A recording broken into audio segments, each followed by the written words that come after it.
Okay, hello everyone. G'day, Yeah. g'day. Had a nice little 5-10 minute break. Now I think we're ready to get into the swing of things very shortly. It was actually a 20-minute break because I wanted to have my Oh, sandwich. So, yeah. so welcome Oh to well. the table. You'll be joined by myself, Billy Dog, my co-caster for today, Howdy, and howdy. Amity on the analysis. Hello, friends. There's. How are we all? Yes. I didn't know this was Amity. You look so good. No, I just had a haircut before the photo. So. Okay, that must have been it. Yeah, mate, you're looking a bit zoinked. You alright? Oh, that's how I always look, though. Yeah, that makes sense. Yeah, don't be mean. Oh, sorry, mate. I'm sorry. Yeah, I apologize. Yeah. Okay, so who's going to be the teams up first? What do we got in line for us today? I believe we have GG Easy and Kyle's Law up first for our first game of the day. This is Okay. we haven't really seen much of Kyle's Law. They hadn't been able to scrim until pretty much Friday and Saturday night. So we don't really know what's happening with that team, what they play, their strategies. It's just kind of ambiguous. Yeah, look, it's going to be quite interesting. Like at least for like where they're going to be positioned and things like that. Sorry, I just lost my little screen there. But yeah, no, look, I'm keen to see those two play against each other. They're quite close. They were close in the scrims as well before the tournament was happening, which should be at least a good sign that it will be quite an entertaining game. But then after that, we'll be getting. So we won't be watching, unfortunately, the Kuwa's team versus FedEx. That one we will hopefully see them later in the tournament, hopefully, because we did see what it was. So it was last season was Madison Beer Sips Mark III. They lost in the first bracket, but then made it all the way back up to the semi-finals for the finals for the losers bracket, which was cool. Hopefully we'll see that again. But one of them is going to have to get pushed down to there, so hopefully we'll see an appearance. But other than that, Madison Beer Sips versus one of them will be quite good to watch. Madison Beer Sips Mark IV this time. And by the way, the Mark IV, Mark III, Mark II, that's just Lockie, is literally pretty much, I think, the only consistent thing actually between the teams. But yeah, he's a big old Madison Beer Simp, so... And he's agreed to being called that. Yeah, currently in the server, he's got 3 roles, and all 3 of them are dedicated to him being a Madison Beer Simp. So I think it's just a part of his persona or his act now. So if he remains inconsistent with it, I think we're just going to have to, take him out back behind the shed. Yeah, absolutely. Look, things got to be done, and drastic measures sometimes have to be taken. It's the small prices we have to pay. Yeah. You gotta do what you gotta do, man. Oops, my phone's still on. Gosh, how dare I call myself a streamer and do that? How dare you not being on Do Not Disturb on everything? Yeah, That's just abysmal. That's like our friend Amity here, so. Don't make fun of his haircut. Alright, so I believe we are ready to that the teams are ready to play their first match. Cool. I'm keen to see this one. Let's be starting off the tournament, so no pressure, guys, but make it entertaining. Yeah. Yeah, well, it's not hard. Yeah. Okay, so do we have any ideas of what comps they might be running? Anything from your analysis? Oh, look, I'm not sure. We'll have to wait and see what they pick. I don't know all the players that well, so we're going to have to base it off the actual champ picks. Yeah. Who's they got? Try and have a look. Oh, okay, here we go. Okay, so we're already getting a Katarina ban and a Scion ban out of those two. Who would they be doing the Scion for? I didn't really know anyone did Scion on their team. Yeah, maybe Devious? Maybe I don't really know Devious as well. Yeah. Yeah, I remember Devious being the wildcard situation of Kyle's team. Because no one had any idea who that player was. Yeah. I remember Kyle's team mostly consists of people that are just actually his friends, as he was quoting for most of it. So his one's a bit of a wild card. They're getting rid of Lilia. How dare they? How'd they not allowed to do that? Lilia's my main. Well, maybe they just want to spit on us, but that's not very fair. How dare you? But yeah, looks I honestly don't. Oh yeah, Exalt definitely plays a lot of whatchamacallit. Xayah. Oh, Xayah and Katarina. I thought he played No, he's not ADC, sorry. Yeah, sorry. Getting the names mixed up, my apologies. So none of these guys have like their gamer names as their actual names, like or even close to it. Okay, so the Jinx picked up immediately here.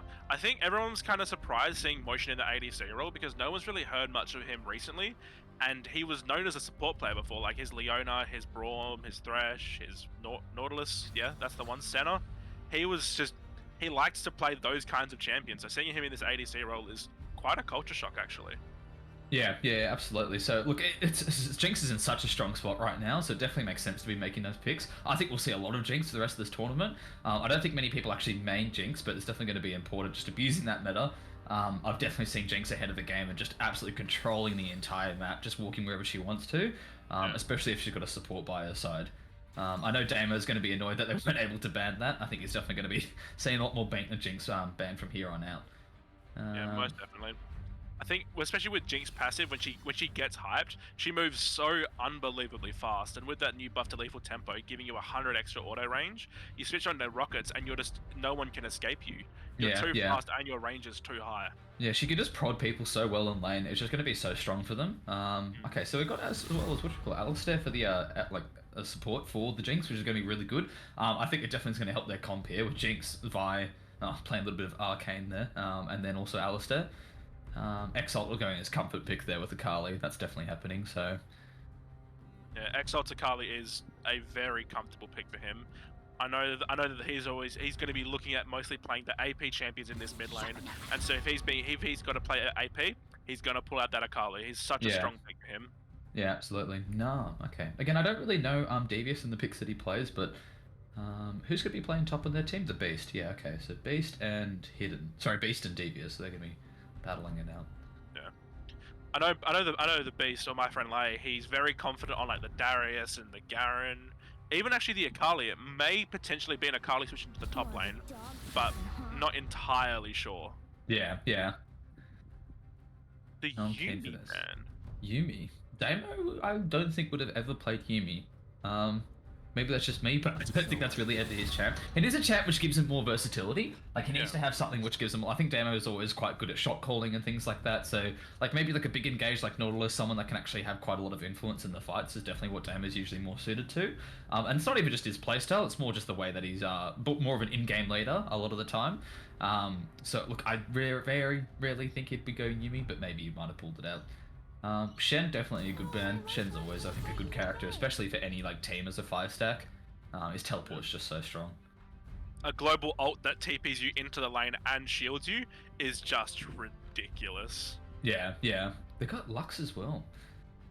I guess David doesn't play much support, so it's hard to tell what to ban from him, but just I feel like he wouldn't have played either as well. I really like the Galio pick here. I think they may have tried to pick this Galio for Damo here. I've scrimmed against Damo's Galio before, and it is frustrating beyond belief to play against. Yeah, absolutely. The Corki pick, that is a pleasant surprise. Yeah. Jason Corki. Jace, Vi, and Jinx. They're literally going the cast from Arcane. They should have just popped, what do you call it? Victor into mid lane. Yeah, and then also just chucked a Heimer in somewhere. Jungle. Oh no, Vi's jungle, sorry, no. Oh yeah, oh, he could have ADC. No, Vi support Heimer. Malphite, okay, yeah, that's definitely what I was seeing coming out of Damo. There's like the big in-game leader thing, like, just Malphite screaming that he's got his ult, getting everyone to jump into him. Their engage is ridiculous though, with Malphite ult, Akali ult, Kai'Sa ult, Galio ult, and Nocturne ult. All of them have an engage ult. That is going to be rough for anyone that steps out. Look, that actually makes me think Jinx is going to be a lot tougher to play. She's definitely one of the better ADCs to get out of that situation where those people are getting on top of you, but that's going to be really hard late game for any squishy champion on their team. OCF is going to have to get a lot of pressure up with Alistair. Alistair's going to have to be around them, just constantly peeling, constantly having to do what they do. But I think with the team that they're going right now, they're really squishy on the blue team right now at GG Easy. It's going to be a tough game for them. The second those guys have got their ults up, it's going to be very hard to actually be able to defend yourself and to stay on top of all that warding. See, for me, I feel confident that in the late game team fights, GG Easy are going to be pretty confident walking away with most of these team fight wins because they've got a Nocturne, he presses R, you can't see anything. Malphite, he presses R, you're dead. It's just you got some point and click CC and some point and click one shots. You can't kite that away. Yeah. No, this is going to be very, very strong with them. And any Baron or Dragon that's going to be contested by blue team, it's just going to be so easy for red team to come in and just jump on top of them. And Nocturne, yeah, look, Nocturne's just going to start his ult with every single fight, and Gallia is going to be following it up. So as long as the fights go for a long time, I think it's going to be a really rough time for blue to get into this. Just been alerted by one of the players actually in the game that the team names are wrong on the top side. We've apparently Kyle's Law is blue team, but so is GG Easy. Wait, so which one's the actual correct one? So The one down the bottom or the one up the top? the one at the top is the correct one. The top. Oh, okay, sorry, I've been getting them the wrong way the whole time. I'm reading the bottom one. So Carl's Law was on the left, GG Easy's on the right. So, Yes. but it's still the same people. Nothing ever changes there. So, is Um, it? Wait, I'll- Damo. Is it right? Like Damo's on. Yeah. GG Easy. Yeah. So one pick here I'm actually quite excited to look for is the Zombie Slayer Kaiser. It's not one of his comfort picks, but I know it's a champ that he's actually pretty solidly consistent at. I had scrimmed against it, and obviously the best ADC in the tournament had to nerf himself, so he didn't play in the tournament. Billy Doggo 4, the one and only. Yeah. He actually smurfed on me pretty hard with his Kaiser. So this is definitely a bot lane I'm gonna be interested in looking out for.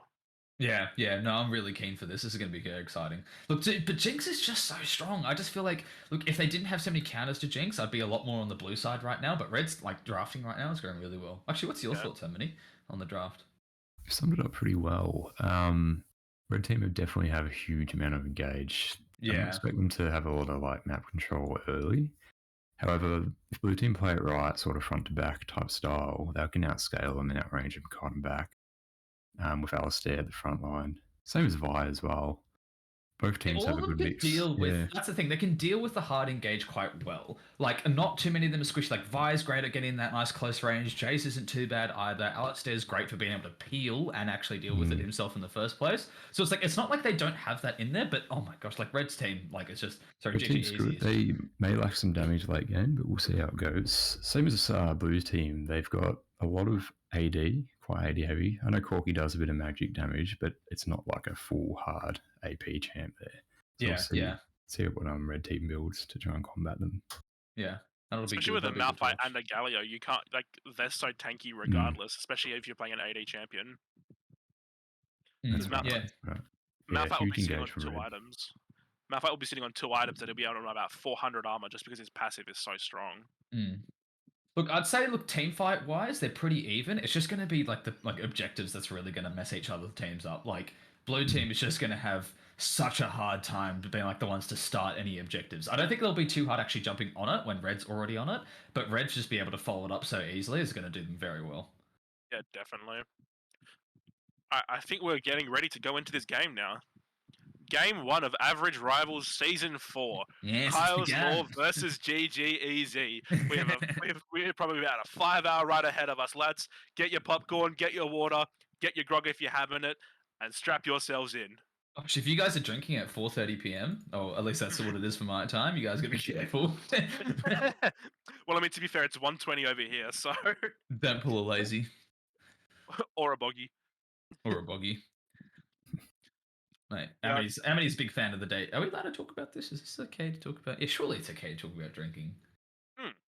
Yeah. We're all over age here. Yeah, we're all over age here. Is the stream 18 plus? I don't even know. Mature audiences only. Yeah, it's rated M. Please, if you are under the age of 15, go ask your mother. Josh, mate, you gotta be careful, right? I've got my mate IRL's looking in the chat with us. He said he's going to support me with my casting, so shout out to him. Yeah, so we're nearly there, nearly inside the game. Just a few more seconds. So, Peter, what team are you looking out for the most here? What team are you thinking is out of the whole tournament? Out of the whole tournament. Out of the whole tournament. Oh man. Look, I'm not going to go for Koo's team because they called themselves Kawuchi Pies, and that's just annoying. What do you call it? Then who else is there? Madison B. Sims, Sherney's team, Carl's team, FedEx.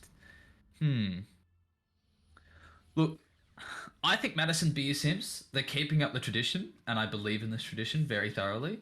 So I'm excited to see that happen. Did we just like look at a different game there for a second? I think we did. Yeah, it's just Cafe Cuties Annie. What else have we got going on? OCF. Look, it'd be between Carl's team or the legendary Madison Beer Sims. I think realistically, when it's talking about numbers, I always like watching Damo's team. Damo's team is like whatever he's a part of. He's always a great in-game leader. And I think a lot of the time, a lot of his teams do very well because of that. He's usually quite good. He's always highly contested for. But other than that, I think I got to go for Carl's team. I think I got to rep Carl's team. It's he had the favorite creation for like his whole team, in my opinion. Like it's just all his friends. All he wanted to do was just like build something and just like run with that and see if like it was literally just fun that's going to win it for them. And even if they don't win, they don't really mind. And it's like it didn't really feel like it was just saying that. Like I do actually honestly believe he's going to be doing that. So I'm keen to see that happen. Gosh, they got 3 wards on the buff, just in case. You know, you never know. You never know. We've got Blues with 3 champs that are quite gold hungry, so they're going to have to be very efficient with their farming. We've got Jace, Corki, and Jinx all going to be wanting to get gold for some items. Whereas Red Team, their champs aren't too gold hungry, other than the ADC, of course. So they can like look to share the gold around. I'd say Galio has to be decently gold hungry, at least until the mid game. And funnel gold into, say, Nocturne, Kali, or Kai'Sa if they want to. Yeah. Whereas Blue Team got to share it around if they want to scale. Yeah, absolutely. Yeah, look, they're gonna they really need to make sure this Jinx get fed early game. So hopefully there's a lot of pressure from the jungle coming into the bot lane to get this Jinx fed. Like in my opinion, I think just having that person that's going to rip out the damage, so it's going to be Red's entire goal, basically just to engage onto them, is going to be so strong. Everyone's trading like crazy though at the start of this. How many? What sides do you reckon are going to be weak sides for both junglers here? Look, Malphite's going to have to play on the weak side and just slowly farm up because let's face it, he's very useful without Iron. It's just press R and Q, you know, just carry the team. Yeah. It'd be interesting to see jungler in blue side has 2 options. He can either focus on bot or he can try and get Jace. Or mid. He has a few choices here, which is good. A lot of flexibility. Especially when you got Malphite who has to burn his whole R to get away. You got Akali who can E away and dash away, so that might not be the best opportunity to gank, especially with the Corki with having 0 CC in that. But maybe potentially the bot lane, because they can just funnel the Jinx and get her super fed super early on. Especially with actually, my bad. I accidentally called Damo Malphite instead of Galio. But that's still very, very good for Damo's in-game leading. Yeah, if the Jace can shove the wave in a lot, it'll probably put a lot of pressure on Malphite so he can't TP and help around the map as well. Sort of just keep him locked up there. Oh, that's a big push under tower. That's already a flash out from bot side. Oh, they're getting a lot of poke onto him. OCS may be able to split him off, but honestly, they got all the damage onto the support, whereas the red team got more damage onto the ADC, which is going to be a better trade for them, I think, at the end of the day. But the flash out of Galio is going to be really, really good for them to get the pressure down bot lane. Especially from Galio. It actually appears that Damo isn't running Hex Flash as a secondary rune this game. So I'm not sure what he's got as his secondaries, but he's got, I know for a fact he's got Predator, and that rune is just so unbelievably strong at the moment, man. You move so fast. Galio, that's going to be a tanky boy. I don't think you would need that as much with his ult, but I guess so. Oh, Hitter's just getting absolutely smacked down. I don't think he'll die there, but... Oh, that's going to be a really nice engage from Vi, though. I don't think Exalt's used anything. Oh, it's going to be a nice pick. There was no way that Hidden should have gone back in there. That's all Exalt was waiting for. Oh, is he going to let this go? Surely Carl's able to get that. Yeah, Carl just smacks him down. That's at least a good trade, but the first blood does go to the Akali there, which is definitely going to be rough for the Corki. At least the Corki's picked up an assist. But yeah, there was no reason for him to go back in there. He just knew Exalt was going to jump back on top of him, so...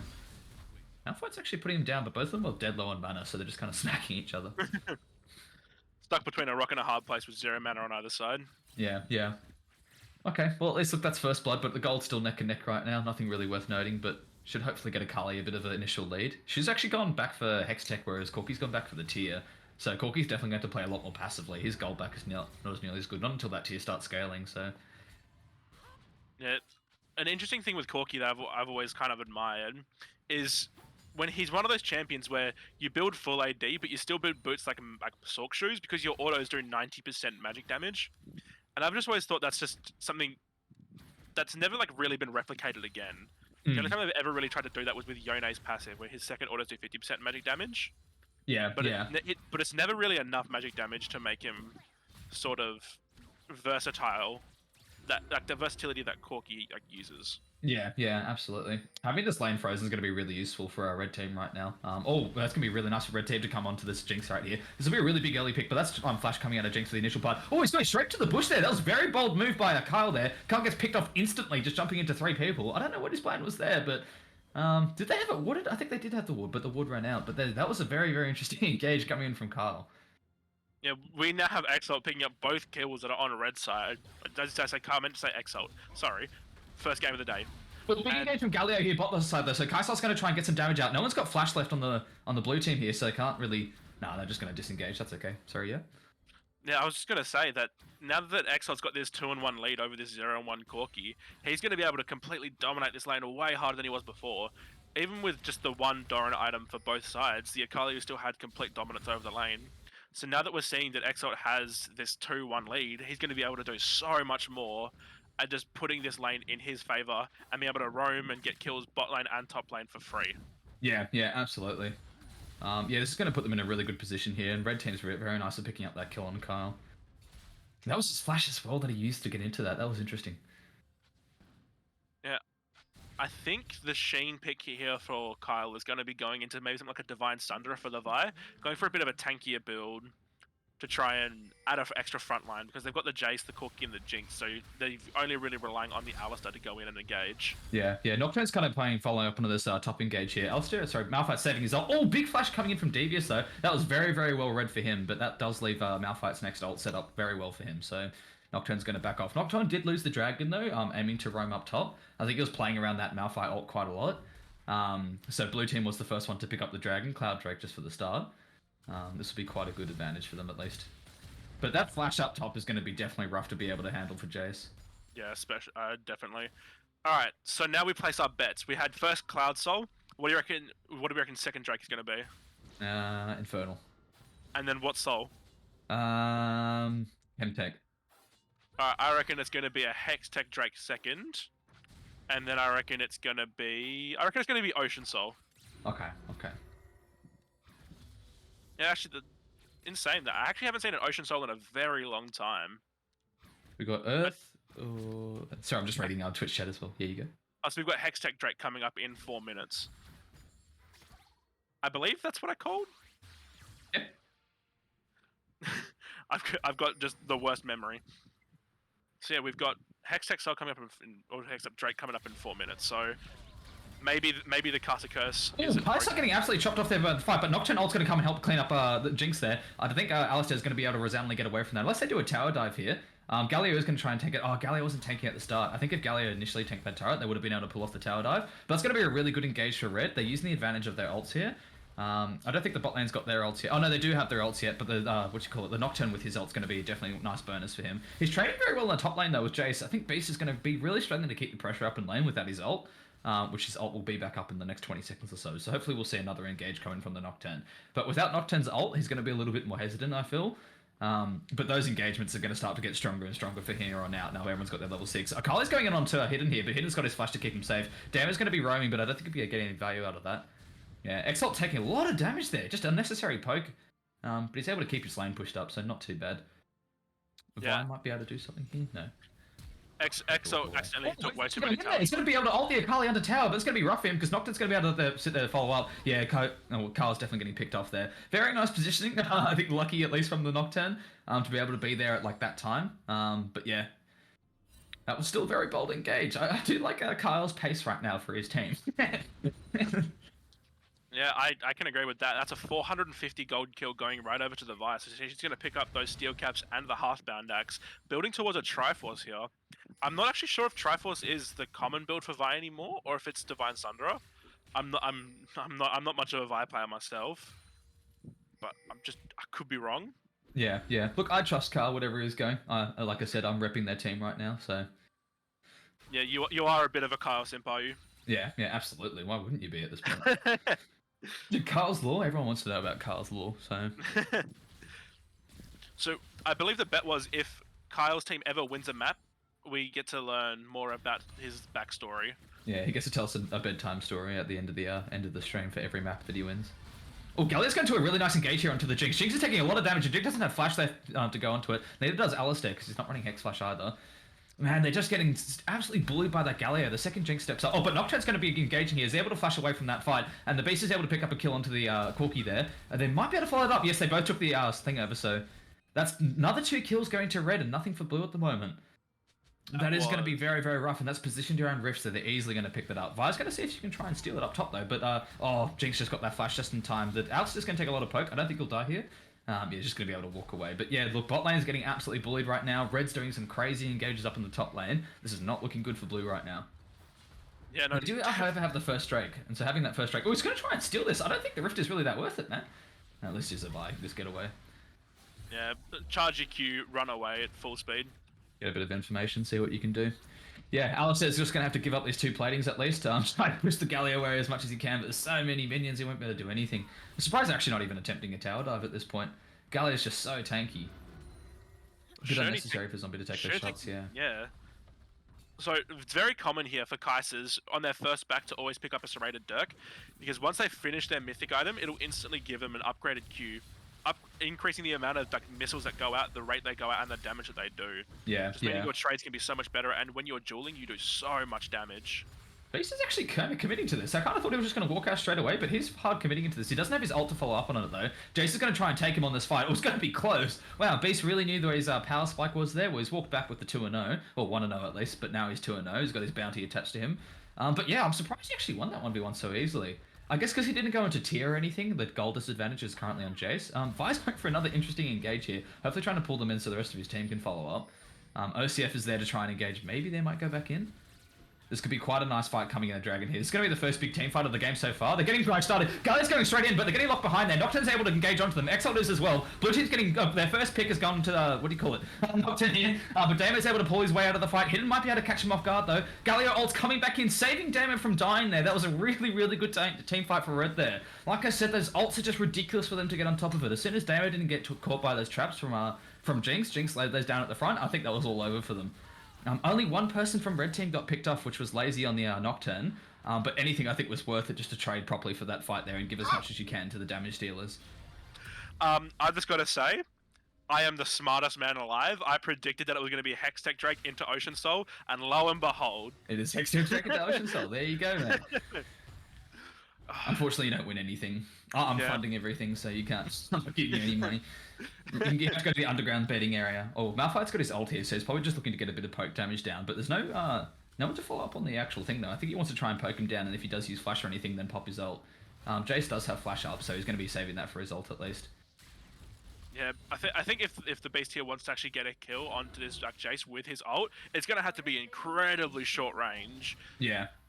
Otherwise, Jace is just going to flash out of it with just no worries. Yeah. I think Jace is just going to keep holding that flash until he knows that ult is coming. We've already at our first mythic item of the game at 13 minutes, coming in on the Akali with a Hextech Rocket Belt and an Alternator already picked up. Yeah, Akali's looking quite plump right now at 6 and 2, so that's very good for them. A lot of bounties though for blue team to pick up. I'm not sure what the actual gold difference is between the two teams before the objective bounties come around. Jace is getting a lot of damage here though. He's on full health as well because he went to go pick up some berries, so he's going to get a lot more pressure in the top lane. I don't think he'll be able to do much until Nocturne comes up there though. As Malphite won't be able to do much. I think Red Team here is just trying to look for an early of a finish as humanly possible.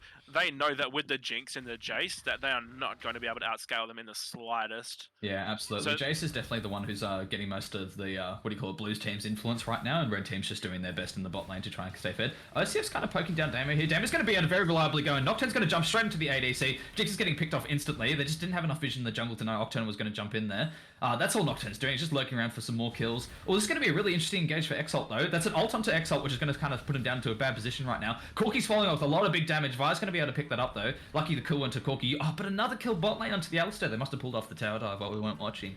Man, Red Team is just cleaning up. I think Damo definitely was tanking something there. It was lower health than what he was.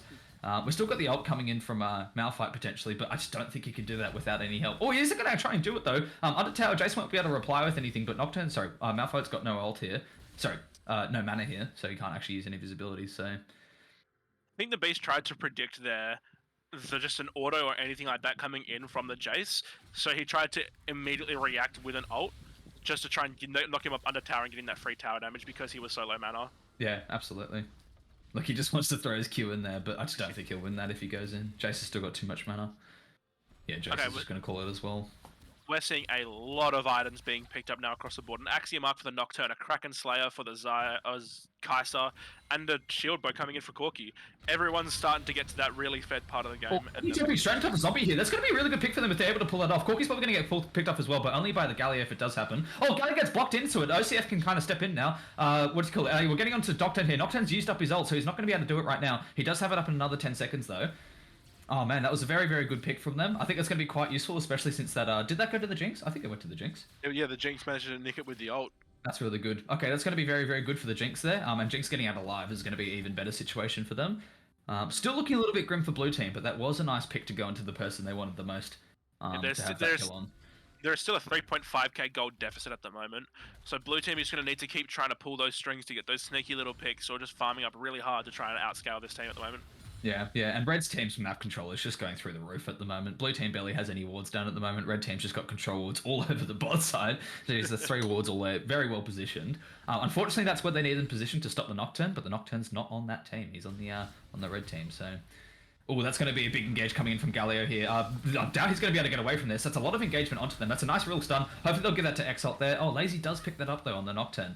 Either way, I think it's going to be very, very good. Anyone who can engage, honestly, deserves those kills, so... Yeah. Man, they're using their lead so well against them. This is... With that Nocturne and those Galio picks, you shouldn't step up in lane if you're blue team. You should just expect that no matter what's going to happen, you're going to see 2 people coming at you at Mach 10, just going right for you no matter where you are in this game. Yeah, and just those two, the ult from the Nocturne into the knockout from the Galio, especially when you've got Predator active, you can't escape. Yeah, yeah, and Red Team's just playing around objectives so well. They knew they were going to have that pressure from the start of the game, but Blue Team's definitely been a lot more, a little bit more, I think, dangerously playing, like trying to get into the jungle a lot more. I think when they didn't have vision, they got to be expecting that. When they saw the Nocturne up top, they should have got some more stuff down bottom, but I think Kai'Sa just had so much pressure on them that they were able to keep pulling it off. Come on, Akali Syndrome, get in there. So I think they're going to be putting down this Rift Herald so they can try and get a complete objective control over the dragon. I think that's going to end up rushing it down entirely. Oh, Nocturne's jumping straight into the fight here. It's going to be an interesting engage. The rest of his team might be able to follow up on that. That was, I think that was a bit of a silly time for them to do that. Nocturne ult is probably actually one of the best things they could have done to defend against Dragon, but they still got every ult up right now, apart from Akali. Yeah, they're going to get this, no questions asked. Unless we're coming for a big steal coming in from Vi. Vi wasn't able to pull off the steal, but Vi's in a tricky situation now. Galio's able to hold everyone off, so Vi gets picked off instantly. Oh, Vi, he's going straight back in there. It's going to be 4v5 for them. It's going to be a very, very tough fight for them to pick. Galio's coming with the massive ult. Exalt's able to live for so far. Oh, they're just getting picked off one by one. This is no chance. Not even a single kill coming in from Blue Team. Oh, the complete flawless ace coming in from GGEZ here. That is gut-wrenching if you're Kyle's Law. Yeah, this is looking very, very morbid for Blue right now. If it was Baron up, I think this would be almost over. Like, that would just be crazy. I think they can get 2 towers here. Yeah, no questions asked. They're going to be able to get 2 towers. I think they'll still win the next team fight. They'll get their ults back so quickly, so they don't have them right now, but they'll just be able to kite them. Yeah, Nocturne's already got his ult back solely because he's got that item of Axiom Arc. It's just, the 25% cooldown refresher on any kill pat within 3 seconds is just stupid. Yeah, especially when your whole team is ahead. It's not just the Nocturne that's ahead. That participation is just going to be all across the board. So Nocturne's actually already got his ult up. I think the Kai'Sa's going to be picking up a Collector here on her next back. Yeah. And that should increase her damage by a metric fuck ton. Yeah, absolutely. Yeah, the Ocean Soul's coming in. They're nice and tanky as well with Galio and Malphite. Malphite's definitely going more. AP Malphite would have been interesting actually to see. Yeah, everyone's picked up their Mythic now. And Eclipse for Jace, it's a real common pick. Triforce for Via, and the Shield Bow for Corki, Kraken for Jinx, and the Locket for the Alistar. I honestly don't know if Locket's that good anymore. I feel like Even Shroud is just probably one of the best support items you can really pick at the moment. Yeah, Getting 12% increased damage on anyone who gets stunned or is around a stun pretty much. Yeah. Look, Red Team's playing around objectives so well, but again, they just can't split push as much with their team comp. Like, they need to have everyone there to try and engage on top of people. So they're just playing around objectives really hard, which Blue Team, I think, should have been trying to put a lot more pressure on the split push in general, rather than focusing on the team fights. Yeah, the Jace would be able to... If the Jace had started sidelining a lot harder and didn't try and push himself into these team fights, he wouldn't be in such a bad situation that he is now, and he'd be able to duel pretty much anyone that walked into his lane at any time. Yeah, yeah. Because I think it was 0-1 on lane, and now he's 0-4, or maybe it was 0-2 or something. And it's just, yeah, game wasn't looking any better when he got out of lane, which is unfortunate. But yeah, Malphite's just split pushing. Blue doesn't really have an answer to that. I don't think they should even be going for Baron right now or contesting it. Maybe they'll try to pick them off like beforehand and take the 5v4. Maybe. But that's the thing, Malphite does have the Oh, TP. Exalt's in a really risky position here. He's probably gonna have to use his ult to get out. But Exalt's Nocturne's able to follow it up with his ult and a huge engage. Again, just coming in from all that red team, all their ults. Exalt will get picked off in there in the blue fight, but Blue's gonna take a lot of damage right now. Zombie is also in a really odd position for an ADC. Zombie actually gets picked off. That's a lot of the damage gone for red team. Red team's still able to trade a lot better than them, but that was a lot of risky deaths there for red team to try and pull that off. That was very interesting to see the Kai'Sa in the blue team's backline. Yeah, very tricky position for him to be in. Yeah, Jace is just going to get picked off here. I don't think he'll go Baron. I think they'll just try and get the inhib now their lane's pushed up there. But they may go for Baron afterwards. Yeah, I think Nocturne already has his ult up and he just used it. I think there might have been a lack of communication there coming in, because Zombie Slayer went in really hard, but his team just kind of trickled in really slowly behind him. Yeah, I guess they just didn't want to risk or just let the Kali get picked off as it was. But yeah, look, if they did that when it was a more even team fight and the kills weren't so one-sided, that I think they would have definitely lost that one. That would have been rough. They are kind of overextended here, though. No, they will just be able to walk away. They're still stupidly strong. Still Galio Malphite Yeah, I was Nocturne. gonna say it's the tanks remaining, not the ADC. So they're gonna try and go Baron again. So Lazy's got his ult back up. He's gonna be able to get all his health back up as well. So this will be another interesting engage. But we are missing ults now from Zombie coming in, so maybe he won't be able to jump into their backline as hard this time. But Akali's already got hers back up. Yeah, it's just Bush trap. I think they're just going to be keep playing around this Baron pit because they know it's so important. Because if they try and trade the Drake for Baron, Red Team's just going to take the Baron, push mid, and end the game for free. Yeah. Blue's just setting up for Dragon right now to see if they can do something about it. He's just going to grab the scuttle down there. But Baron, I think, is going to be very easily taken. There's no smite from Blue Team up top, so I don't think we'll see the vibe be as aggressive as they have been this game. Yeah. Oh man, I was rooting for Kyle's team. Disappointed. I think Kyle's Law is one of the teams that hasn't been able to actually scrim with a full roster at any point in time. But I know for a fact that GGEZ has actually scrimmed with their full roster a multitude of times. That's not right English. But they're very confident in their team's coordination because they've played so many games with each other. Yeah, absolutely. And look, they can definitely still split push here now they're just so far ahead. Nocturne is just going to be able to ult anywhere. Actually, Blue Team's just letting them kind of go for it, which I think is probably a bad decision right now. I know Dragon will be valuable for them, but I don't think it's going to be changing much. They need to get a risky team fight in. They need to be just warding up their entire jungle, seeing if they can just bush strat them, do something weird, do something funky, especially while they're split up with the Baron buff right now. You could definitely do it. Obviously, Nocturne's going to be able to follow up if they do catch them off guard in the bush somewhere, but it's definitely important for them to be trying something else other than just playing by the book. They're just getting kicked off here. Yeah, Jace didn't even last a second. Damage taking a lot of damage there. Damage actually might die. Oh no, he's got the Hex Tech. Actually, if he didn't have Hex Tech there, he might have died. There was a lot of sacrifice there, considering they had Baron buffs. It's like, minions actually go faster when you give them Baron buff as well. Might have been worth it for just one person to go backwards, but they actually kind of messed up their push there, so not as much value as they could have gotten out of the Baron buff. Oh, Lazy wants that. Lazy wants that red buff. There's going to be 1v1 between Lazy and well, Lazy's getting absolutely pummeled by the Vibe, but the Fear is going to help him kind of run away, so... Vibe's not stopping, though. I appreciate the aggressiveness from Kyle coming in right now. Oh, I really hoped you could reach him.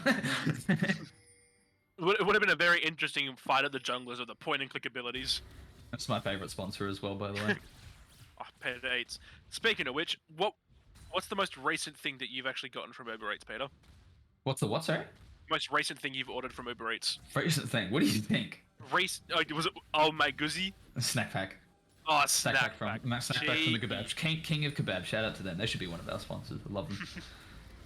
Yeah, they actually by himself right now. I don't know what this is gonna. Yeah. They actually gave you extra stuff in an order one time. They did actually. Yeah, they're awesome people. Okay, I guess the feeling. I think we're going to see a lot more kills come out here from our red team. Yeah, Kali's just be able to flank him. I don't think that flash is going to do much for OCF here. Actually, we'll get him out alive, which is quite useful, I guess. But yeah, that Baron buff's still going to be lasting for them for a little bit longer at least. They've got the inhib mid, so someone always has to peel mid. The Jinx is just sitting there. Yeah, they're going to tower dive if they want to. The Beast is going to engage with his ult. I think we're going to see this happening anytime soon. But Vi's coming in to try and poke him down. Galio's getting a nice stun onto him. Vi's getting a lot of damage taken down from him. He's going for the... Kai'Sa nearly actually got taken out there, but Kai'Sa did get taken out by the Jinx ult. That's a lot of damage taken away from Red Team. Blue's on like a massive flank. This is actually looking not too great for them. That was an even trade coming in from Blue Team there, which is actually very, very useful. I don't know if they're going to be able to win there. Jace is still quite plump at the moment. No. That's actually was a very, very dodgy fight coming in from Red there. Red just got easily flanked by that Corki, and that Corki just railed that damage out. Jinx just slid that ult straight through the middle of that team fight, taking out Kai'Sa, which is definitely the most useful thing they could have done there. But I think the Jinx scaling is coming a little bit too late for them, unfortunately. I think she's hit a really good power spike at the moment, but it's not going to be good enough. The Jace just needs to get his Muramana. He's so close. He's probably about 400 gold away, and then that's an instant about 60 AD power spike. Yeah, absolutely. And I think that whole team fight was just based on the fact that they weren't doing so well, like in terms of just like their positioning. You could definitely see Blue being in a much nicer position now their champions are starting to scale. But look, they're just so far ahead, and all of those objectives have been taken. But it is equal in Dragons. Who knows? Maybe we might see Blue come back here. I actually would be actually be really excited to start to see the Jinx and all that being said. But as soon as I think they just couldn't get on top of the Jinx there. The Jinx came in quite late into the fight, which was actually quite a good bonus for them. And the Corki in the backline was just ripping out damage. So Blue did very well there. But if Exalt actually might throw here, he's getting a lot of damage taken down to him. Galio's going to be able to pop onto him, but Zhonya's is getting popped for Exalt. Exalt might still get taken out here. Exalt's able to escape really well, but Blue Team's coming in to try and follow up. Exalt escapes on like 2 health. That's very, very bad for Blue right now. Hitter's definitely going to be taken out. I think they might want to walk it down mid at this point. I think Red Team can definitely end here. Akali Gaming, that is all I have to say. Yeah, I can't believe he slipped and slid out of that. He got a shield from the Galio, he then had Zhonya's, he flipped over the wall and used his ult to get away. Like, that was just ridiculous. And Ahri's a champion with the ult as a dash, by the way. Yeah. There's a reason why I permaban Akali in my solo queue games. Just champs like that, they irritate me. Yeah. Red's taking a lot of damage up in the top lane, but I really don't think it matters. Not until the other two come back up, which they are up now. Not sure where Red's really playing for at the moment. I think Red Team's just trying to get complete dominance over the map here. Yeah, they're just too scared about pushing. I think they definitely could have... They've got a lot of capabilities with their tanks to tower dive. I think with the Kali, Kai'Sa, like their engagements, you can just get at least one person tanking it and jumping on it, especially while there was only not very valuable people left on the Blue Team there.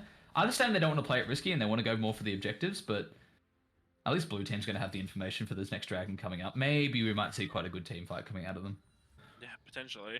I think they just wanted to get some stronger items because they knew that they were going to have this lead in this next coming fight. And as well, we got Ocean Drake coming up in about a minute.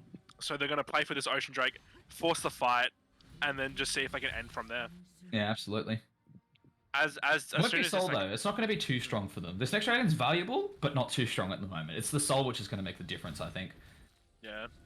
Okay, they might be able to... they've got to be careful about stepping up like that, because the whole Blue Team's not actually really down there right now. There's only 2 people down there, so they've just got to be so aware of that engagement that the Red Team has. But Akali is in a bit of a funny position. Akali might be taking out... oh, did they get it? No, the Red Team still got the Dragon. They did try to steal it. I guess they were just risking it for the biscuit. Exalt might get picked off here, though, not without taking a lot of damage from... Motion. Oh, that's some big boy damage. Oh, the Zone just comes in. I can't believe that's up again. Oh, that's Nocturnal coming in. It's going to engage into the Corki here, so this will be a big time fight. Oh, Exalt's still alive. And then Blue Team's just getting absolutely picked off here. That was a nice bop up onto Kai'Sa, but Kai'Sa's just going to rip out some damage. They can't get over the wall. Galio messes that up. Yeah, this is going to look very, very morbid. Hopefully we'll see the tower dive I've been waiting for this fight. I don't get how Akali can get away with that. Oh, I can't believe they had Zhonya's again. I felt like the timer was... Maybe I was just thinking wrong, but I can't believe they had the Zhonya's again. It's just...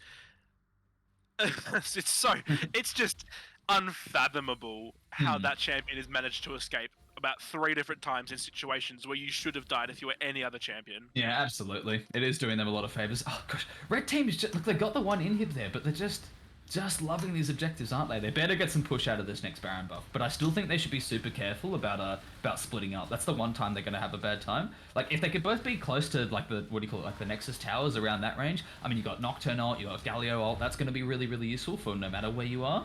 But I still think it's super risky for them to split up, because right now, Blue Team's actually starting to scale quite nicely. Red Team's just playing the team fights very well. They did stuff up that one before, but they're just really focusing and not letting them able to jump their backline. But I think for just the 31 kill difference is not that much. Sorry, the 21 kill difference is not that much considering we're seeing the scaling out of blue. It's still definitely a big difference, a 10k difference. But I think it's more close to about like a 10 kill difference, I'd say, between the two teams, just because of the scaling from Jinx and Jace. Honestly, definitely. I'm really interested to see how this fight goes and how much damage this Kai'Sa is going to do now that she's picked up the Infinity Edge. That 4-item power spike over the Jinx, who hasn't even gotten her finished her 3rd item yet. Yeah, It's just, the amount of damage that Zombicide is going to be able to push out is just ridiculous. Yeah, that's a 4k gold lead on the ADC alone. Yeah. Holy moly. Okay, the entirety of red team's got their ults up. I think they're looking to try and end here. And yes, they didn't go for the split push. They're just walking it down mid, which I think is the best idea here. Just play as a team rather than down. I think hopefully we'll see a big Malphite ult coming out here. That's some nice poke damage already coming in from Jace. Sorry, not Jace, Kai'Sa. Come on, Malphite. You know you want to smash R. Just smash R into them. Find them, Malphite. Do it! Wait. Come on, Malphite. It's coming for a big flank here. They're just ignoring the Malphite, trying to jump onto them as soon as they can. Malphite's jumping into the backside. Jinx is already dead, so that's all their power gone out of that side. Blue team's able to walk away from a couple of people, but they're just getting picked off one by one. They got one pick onto the red side. OCF's just getting absolutely smashed by Exalt here in the Malphite. And Galio's jumping on the poor Jace trying to run away, but he does get picked off. I think that's going to be the ending for red team. Yeah, that is the game. The first streamed game of Average Rival Season 4 going over to GGEZ. Look, I had hope for the blue team. I think they definitely still had a chance, despite the kills being so different, but I don't think it was going to be that much. We'll see a BM. Yeah. Kill them and spawn. Who's going to spawn next, Jinx? Nah, they're not going to BM. They're just not going to risk it. GG's. That was a dominant performance coming in here from GGEZ. I don't think anyone was expecting that game to be so unbelievably strong. Absolutely. Yeah, that was a very, very strong, strong performance from GGEZ. Definitely quite good. And we can actually also see Soku won their fight against FedEx. What was the score, Tempo? Can you find that out for us? Tempo's in the background. But yeah, that was just the comp was just crazy. Look, the comp was specifically good, again, for a 5-man team. Like, I think if you ran the comp that GGEZ did in anything with like randoms or anything like that, you get people just bouncing everywhere, not knowing who to go for. But I think if at least Galio or something, or someone like Zama was like in-game leading, as soon as you follow those proper calls, jump into the back line, like in that last fight, Malphite just came straight in for the Jinx. It was very, very silly for like Blue to push that far. Yeah, I think as soon as they saw like that backline just absolutely open up for them, it was just going to be easy from then on out. Yeah, that comp diff was just crazy. It appears that Karuti Pies, that was the worst thing I said in my life, won 31-5 against FedEx Garden. 31-5. 31-5. If you guys thought that one was one-sided, we could have watched the other one. Jeez, 31-5. Wow, FedEx. I wish you luck against Carl's team. I do wish you luck. Well, you guys both got absolutely rolled. No offense. But bit of banter. But yeah, getting you two against each other could be an entertaining game. But we are going to be watching Madison Beer Sims, who've been waiting to play against in the next game. This will be Lockie and things like that. Of course, Lockie's the one. Versing Kawuti Pies. So Kawuti Pies. I think is there too many? There's an extra W in there. I think it's meant to be Kawuti Pies, I think. That's awful. Yeah, I hate it anyways. I'd rather not. Yeah, where's Papa Amit? We need some analysis, mate. Hello. You guys summed it up nicely. That photo, man. Yeah, we've seen as we're talking about that mid game like domination from red side. Like they just had that comp diff there. We did see a little bit of scaling coming back. Unfortunately, like red team just had too much engaged, too much jumps on them. Positioning for blue side, they just need to play front to back, like try and just kite them, sit around objectives, poke the shit out of them as much as they can, get them low, then engage. But unfortunately, like the problem was with red team, they can just nullify that by just jumping on them. Yeah, they always had the level 6 power spike. That was always just going to be a thing for them. There was no doubt about that. Backline getting jumped on by Nocturne, Galio and stuff. I think Alistair may have had to stick a bit closer to the ADCs, same as Vi, and just sort of leave the front line there just for poke. Yeah. They definitely did have a chance to come back with their scaling, but it was just too much map Yeah, pressure. that one fight actually made me start thinking a lot more about a potential comeback. Like that one fight in the bot lane where like the Kolki got like the flank onto them, but then Jinx was just ripping out damage because she wasn't able to be targeted. I was like, look, they still are a problem. Like they're still like it still wasn't like totally like gonna be like, oh yeah, we're definitely gonna start seeing them coming back. But hopefully there would have been a chance. Their last team fight, they played very poorly though. Like they just kind of like walked it down mid a bit, just sent it down there and walked into their trap. Malphite came into the Jinx, and then they should have really seen that coming. But I think Carl's got his head in the game. He just wanted to absolutely just dominate into it and just walked into their team as Vi. I think he thinks he's still from Arcane potentially. And then Another Jinx, thing was that trying we to blow couldn't things see. up. The thing we couldn't see on the stream was that Aximark Nocturne ult. The amount of vision they've been denied during those team fights, they just can't see what's going on, especially True, with yeah, we Fnatic. don't see a lot of that from our point of view. Yeah. They definitely would have been missing a lot there and just kind of seeing their entire team disappear around them. Makes it a lot harder for a comp like that that relies heavily on positioning. The Nocturne ult just sort of nullifies that and makes it really hard to actually position properly against a team like that. Yeah, that's fine.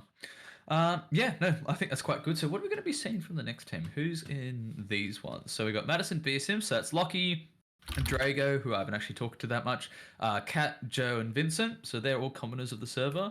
Versus Ku, Pleb, Waz, Dane. I don't know that, but their name is Tips Fedora, so I already hate them. And then Gamma. So that'll be quite good. So there's probably going to be. Hopefully we see some Shyvana come out, but Shyvana always gets banned every time Gamma plays anything. Gamma on the ADC Shyvana is what I was keen for.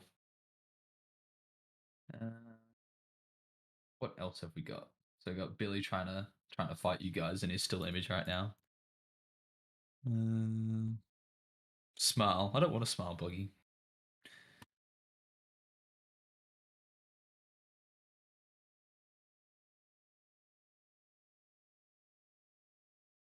What else have we got going on today? Have they got the lobby set up tempo? Sweet. That's okay. Predictions for next game.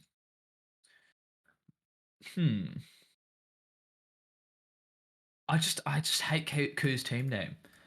It's just honestly what should be the reason that Madison BSM should win. MBS. Yeah, obviously you're going to vote for MBS. I think Ku's team might upset Lockie's team. I hope so. I think if Ku goes ADC, that'll be interesting. I think they have been practicing that in their scrims at least. But look, the team there is well known for just making surprising plays, especially Pleb. Pleb I've definitely seen as like a big influence of making plays in a game where he's upset something which was like, a team thought it was going the way that they was, but him on the Blitz or any kind of hook champion has just kind of turned it back into their favor. So look, I do agree with you, Damo. I think that would be quite good. Pleb just has so much influence in that way. But then you got Pleb, Waz, and Gamma. I don't know if Dane knows them as well, but those three know each other so well. They're going to have a really good time in the voice chat. They're going to be crazy. He went 12, 1, and 11 on Kane last game. Yeah, that's quite good. As in the to be fair though, that whole game was 31 and 5. So thank you, Damo from Oz.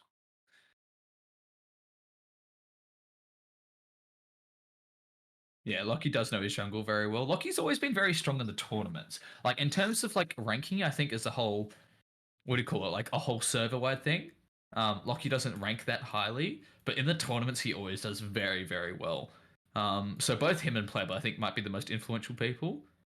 Vincent's always a very, very reliable top laner. We'll probably see him up there. Actually, or is Joe top? I don't know. Oh no, Vincent's mid. Sorry, yeah, that also makes sense. I honestly don't know. I actually think both teams have a really, really good chance here. Yeah, I couldn't agree more. I think both teams here are actually super strong, and the opportunities that they provide for both or for any situation are just they have carries in all positions that they want. And each role knows how to do what they want to do best. Yeah, absolutely. You got a lot of people who are very comfortable in what they're doing, and then what you call it, like Ku's like team was like 4 of them were actually initially picked Phil, which was quite, like I think quite a strong thing that's going to like hopefully add a little bit of spice to their champion selection. Obviously, we'll see what they're going as soon as their game actually starts. We'll see what roles they've locked into. But you got a lot of you just got a lot of versatility coming in from Ku's team. I definitely think we're going to see Gamma top, Dane. I don't know what he plays. Pleb either jungle or support. Waz mid, Ku ADC. I remember the games that I played against their team when I was subbing for Madison Business before. Actually, they had Tips Fedora in I think 3 different roles. So I think they're really just trying to go for maybe it's just like a surprising factor. Maybe they just don't really know who's going where, and it's just got to try and leave that bit of ambiguity among the team. So actually, if we look at it, we can look at it from the previous game. I think Tips Fedora is their mid laner, Gamma's in top, Waz Ku in the bot lane, and Noah in jungle. Hmm. But that could be completely subjected to change. I was gonna say honestly, they will probably be changing something. Usually there's something going on here. Okay, we're getting things ready. I'm excited for this one. This one I definitely think will be a lot more 50-50 than the last one we just watched. I think obviously we'll see what the comps are going before we make any more decisions on that. But yeah, Amity, there was promises of you in a hot tub. How long does it take to fill up? I know how long it takes to fill a pull up, so I know the hot tub can't It's take still too filling long. up, unfortunately. Still going. I can't hear anything in the background. Oh, I have a really good microphone, that's why. You do have a very smooth and sensual voice during the stream, so Yeah. Amity, would you be able to pull an Amaranth one time and just give us a bit of an ASMR stream, maybe one day? I've already ordered the ear-licking things. I've got 2 of them coming. oh no. Oh, I don't know if they'll arrive by the end of the stream. Hopefully, if Amazon Prime. Is this Only how five- do you oh, say no, no. ASMR or are they? I can't say what the word is, but what do you call it? A bikini person? Who's this? Sorry, Amaranth. I believe so. yeah. The ears are solely used for ASMR. Swiss, please don't encourage I don't it. know how you get like chap lips or something after that. You know. Ugh. Oh, I man. can't believe. Imagine like making out with like a rubber ear for like 30 minutes or like 4 hours. I don't know how much they go. They probably do 24-hour For streams. 10,000 viewers. Yeah, it's a lot of money. I'd do that if I was earning fucking what is it, thousands a minute. Yeah, it probably would be. I would actually, yeah, they released all those. Well, not they released, but they hacked all those. Whatchamacallit, incomes from Twitch streamers, which was nothing to even do with their sponsors. We make billions on this Twitch, by the way. You should see the amount of sponsors that we have down the bottom left. Like we make a horrendous amount. So Yeah, like cocktail party. yeah, like in my wallet right here, there's about $78 trillion. But that's just that's just for being a co-cast. Imagine what Peter gets. Imagine what Amity gets. He's the one doing the ASMR. So Yeah, true. Let's wait till later. yeah, 10,000 viewers. Amaranth has 10,000 viewers right now. I will not understand. Yeah, she watches TV shows and just Like- does that and makes bank. It's a Like strange world. when you like send money, sometimes you always request like stuff. Do they send money like, oh, can you lick like the left ear more or something? Like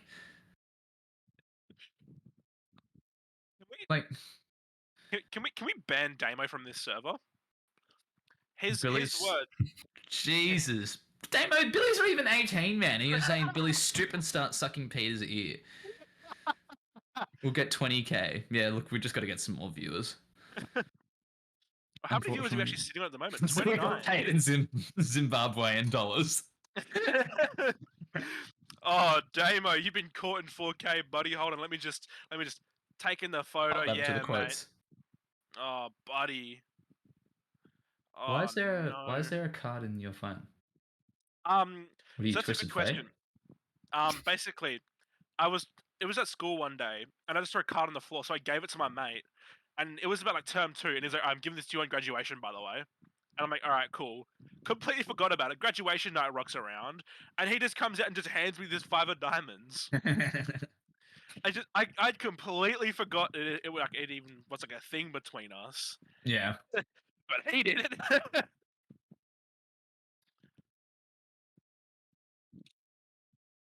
Okay, I think Alright. we are ready to go for the next game. Yeah. Oh, I'm keen for this next one. This next one should be good. It should be very good. I'm really excited for what's going to happen here.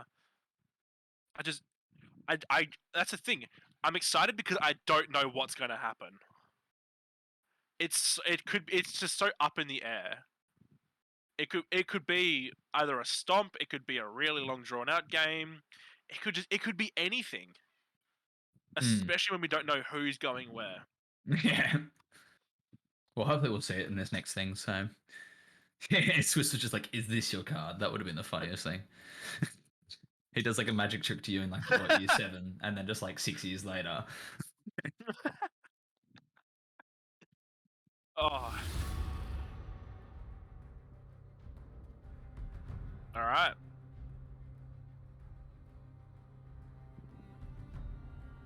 You get to see us in a different way. It was like we're going in, and it's just us in a different view. So. Tyrant.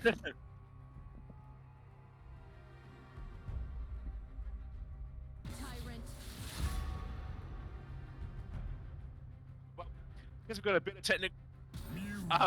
We've had a bit of technical difficulties at the moment. So So that sounds like a Twitch viewer's problem, not an our problem. So yeah. And so, do you know how you can fix that, guys? Everyone, right now, go grab at least one person to come watch this. Share the link over your servers, socials, friends, etc., Shameless. and make sure you follow us at twitch.tv/the_average clan. Absolutely shameless coming in from Billy. Okay, finally, we got something. Okay, bans instantly. We got Aurelia already banned. That's getting taken away from Vincent. Vincent, happy guy? Is that Vincent? Yes. Yeah, so taken away from Vincent. Lockie's already got his poor Nunu taken away from him. I wonder if we'll see the Kane get banned as well. What should we call it? Gamma's got taken Sion away from him, but I don't know if Sion's as good as his Shyvana, but still very, very good split pushing. Gamma is in the top lane as predicted. Pleb in the jungle, which is going to be hopefully a lot of influence, but we won't see the hook champions. I think we just want to play the strongest suits, the hook champion. There's the Shyvana. See that coming. What should we call it? Tips Fedora, again, no idea who that is. Daisy in the ADC, which they've been practicing, and Waz into the support lane. That'll be quite good. And then we've got Cat support, that's standard. Drago onto ADC. Vincent in the mid lane, Lockie in the jungle, and Joe in the top lane against Gamma. There will be a lot of banter between those two after this game. I really hope to see, what should we call it? A lot of arguments between those two after this. They'll do something. Oh wow, they both double banned someone particularly. Lockie's gotten his Kane taken away from him. Look, I think Kane and Nunu are definitely his strongest in my opinion. At least from what I've seen him play. I think it's good that he got his hands onto those. Sorry, he didn't get his hands onto those two for Red Team. Oh, Camille. I love Camille. This might be a Camille mid here. I've never Yeah, heard I was of gonna Joe say it. playing Camille before, but I know Vincent is very comfortable on that pick. Hopefully we'll see that Camille go mid there. I love watching Camille 1v1. Oh, Urgot! Yes, now that's not like it. I like a bit of Urgot. So I've got a bit of a prediction here coming in from Lucky in the jungle. It's a pick that he's been kind of practicing a lot, and I think he might be pulling out the Poppy this game. The Poppy, okay. But we gotta wait until we actually get to the top lane of the jungle of Karudi Pies first. He was talking about how much Poppy gets. Oh, okay. Are they going to reply with the Camille, or is Gamma just teasing him? Surely Gamma's not going to go Camille, unless Tips Fedora will be going it. Gamma on the Camille. Gamma on the Camille. Maybe That is- maybe it goes mid lane, but I doubt it. I'm I don't lost for think I've ever words. seen- I don't think I've ever seen him play Camille, so this will be quite interesting. We're just going to do Cassidy and Victor. Yeah, Vincent's probably going to pull out the Cassidy or the Victor. He's been playing those constantly in his scrims, and his Victor is really strong. Wow, really? I knew Cassidy would be like a good pick for him. Okay, that's nice. Yeah, Caitlyn would be good. Caitlyn's always good. Ku? Okay. I was going to say, I don't think I've seen Ku play that, but I've also not seen Ku play an ADC yet, so... Kiana for Lockie. That's going to be really, really good for team fights. I think Kiana's definitely a lot stronger than Poppy when it comes to, what should we call it, 5v5s. Oh no, they are sticking with the Poppy. Thought so. Wow, okay, that's interesting. I usually just think Lockie likes something with a bit more mobility. That's what, like, he plays champions that just have a ridiculous amount of mobility. Like, even Amumu quite slow as one of his other picks, but like Amumu with those hooks is just able to engage so hard into team fights. So Poppy will be interesting. She's got a quick dash, but... With the meta for Poppy at the moment, you just run Predator, and no one can escape you. You pop Predator, you pop your W, that's like a 50-60% movement speed increase, and you're running at the speed of light. Yeah, you are going quite quick as Poppy, I will agree. Definitely haven't seen... I don't think we've seen a Poppy appear in a tournament yet, though, that's for sure. Oh, yeah, Yone. So, Gamma is playing the Camille. Okay, this will be really interesting. Him against Joe, I'm really excited for the top lane. Kale, going for the late game scaling. I'm not really seeing a lot of cohesion between all the characters right now. I guess Poppy's like strong with the comp right now, but I'm not really seeing like any big engages, any like massive ults. Like Camille's ult's good against the 1v1s. Pleb's ult's kind of crap, to be honest. I don't think Caitlyn ult's very good. Kale's ult's of course fantastic. Victor, Yeah, it's nothing really crazy at the moment. Poppy will be able to. If Poppy uses their ult well, it can be one of the most influential things, but it's really hard to pull off. Yeah, definitely.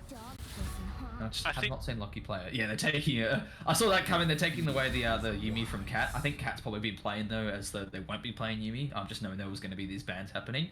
But yeah, definitely saw that ban coming, taking away that comfortable pick for Cat. I think what we're going to be seeing here from Drago and Cats is... Actually, I'll wait for the bans to go over, so, you know, don't want any ghosters in the chat. But I think I've got some comfort picks in mind for Drago and Cat here.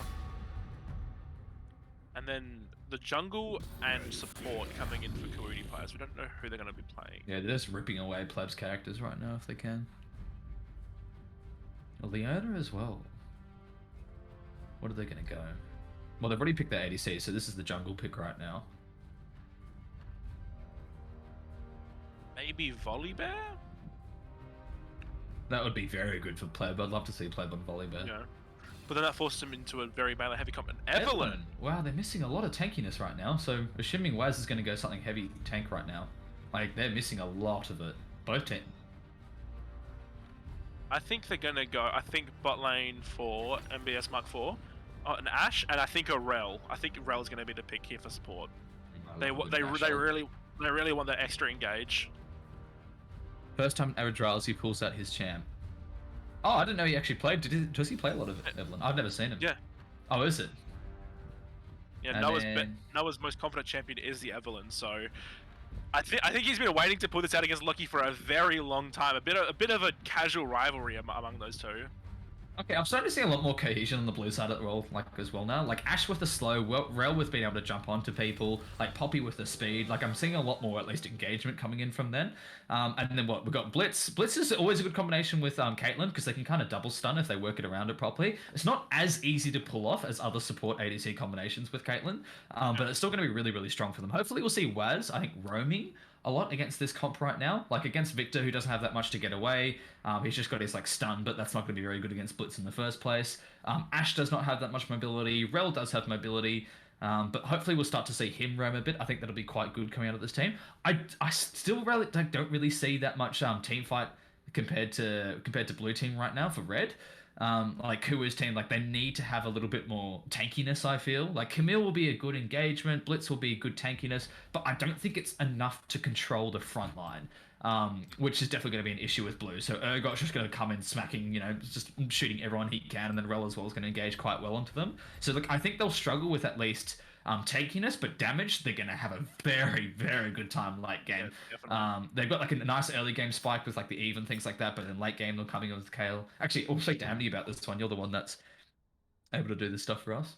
No, you've pretty much summed it up. Blue team, definitely huge advantage in team fights, 100%. Blitzcrank, it's going to be very hard to pull anyone in. Like the only target you can really pull in is Ashe, maybe Victor, but Victor can just drop his ult and W straight away and just sort of negate that. So he's going to have to look for Ashe through the thick of the whole blue team, which is going to be in their face. Both teams scale quite well. They got Victor, and then we have Kayle there as well for some real late game stuff. But yeah, it's quite interesting. Blue team definitely have had the draft better. Yeah, I think Red's going to have to really play around choke points of objectives if they really want to get the most value out of what they've got. Because they got that Camille plus that Caitlyn, and as well as the Blitz, if they're playing around the traps that have been put down properly, then I think that they'll be able to get these objectives way freer and basically force a really uncomfortable team fight for blue here. Yeah, it's going to be really tough for blue when they stuck it into it. As long as, like, again, like, just, well, not even as just a one character, like, it is just the one character, though, that, like, as long as they get into the late game, Kayle's just going to start ripping people apart. But I still think blue's got a really nice team fight, like, with Ashe ult and then Poppy's engaged, like, that would be really, really good for them.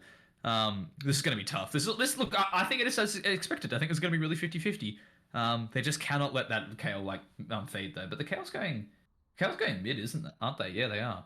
Red's got to play around some vision, look for picks, little skirmishes. Try not to do too many team fights. Just sort of play around vision, just sneak up on them, grab a pick, and just go from there. It's all going to have to be picks coming in from Red side here. I think, because the Camille can E in from anywhere. Caitlyn can just ult you from across the map. Eve is invisible 90% of the time, and once Cal gets level 16, she just one shots you. Yeah, yeah, they're definitely going to hopefully lean into the scaling a lot more. But look, the only thing I'd argue is like they do want to be like roaming a lot more, especially with the blitz. Like the blitz is going to have to be what they base a lot of their engagements off of. Like without the blitz, I don't think they'll go very well. Like Caitlyn's not that great at actually being able to engage. She's just being able to just to sit in lane and just be an absolute pain in the ass. But Eve and Blitz is going to be very, very good combination just to jump on someone if they get the opportunity. So but yeah, look, I still think Blitz is like personally, I don't think it was the right choice for the team. I think they needed like a bigger, heavier scaling tank to stick with that team and just kind of like lean into that a lot more. And especially since they're missing a lot of tank. Like, I guess what you got the like a bruiser with Camille. But aside from that, that's really all they have, which is going to be easier for them to start targeting Kale now, especially with Assault. Assault's going to be lovely against the Kale and Poppy ult. I would have liked to say Oh something. god, we'll just get what do you call it? He'll just get his ult denied with her ult probably. I would have liked to say something like maybe like an Alistar. I think that would have been probably a better pick for Wazia. Alistair would have been good. Or Nautilus, like still keep the hook, but have that just like really heavy CC like person. So Nautilus is the one engaging rather than sitting in the backline trying to pull people through. Well, not backline, but you know what I mean, in the middle of his team at least. Yeah, Galio would have been really good. The only way's just suggested that. In the chat, I would have loved to see a Galio. But look, they don't have any hard tanks in the blue team. Like Rel's good, but I still think she lacks a lot of like she's just really a kit person rather than a like a just sitting in their face kind of thing. Like as soon as she gets that horse taken away from her, she just doesn't kind of I feel like have as much influence. I don't know as much about Rel. I played her a couple times, but I think and as well, characters that haven't been played in a lot of other tournaments this time. And I'm very happy for that. The other one felt a bit more meta-slavey. The other game we just watched definitely felt a lot more meta-slave than this one. This one we'll probably see meta-slave runes and things like that. But yeah, these people, don't get me wrong, they're definitely strong, but like not like the last game. Last game was just fantastic for the 5v5s. An interesting thing about Poppy is that champ builds one bruiser item and then will somehow manage to just kill you in about 4 seconds. Because the Q second activation does so much damage, especially with the Divine Sunderer build that's so common. Because you're getting extra healing from an extra magic and armor pen, and it just does extra damage because you've got Sheen procs. It's so crazy. Yeah, both teams can go really well here. I think, look, the level 6 power spike is in blue team's favor, but not as much as we saw that last game. That last game was just crazy with the level 6 power spike. It was a real dominant performance, that game. It was such a hard diff in the jungle.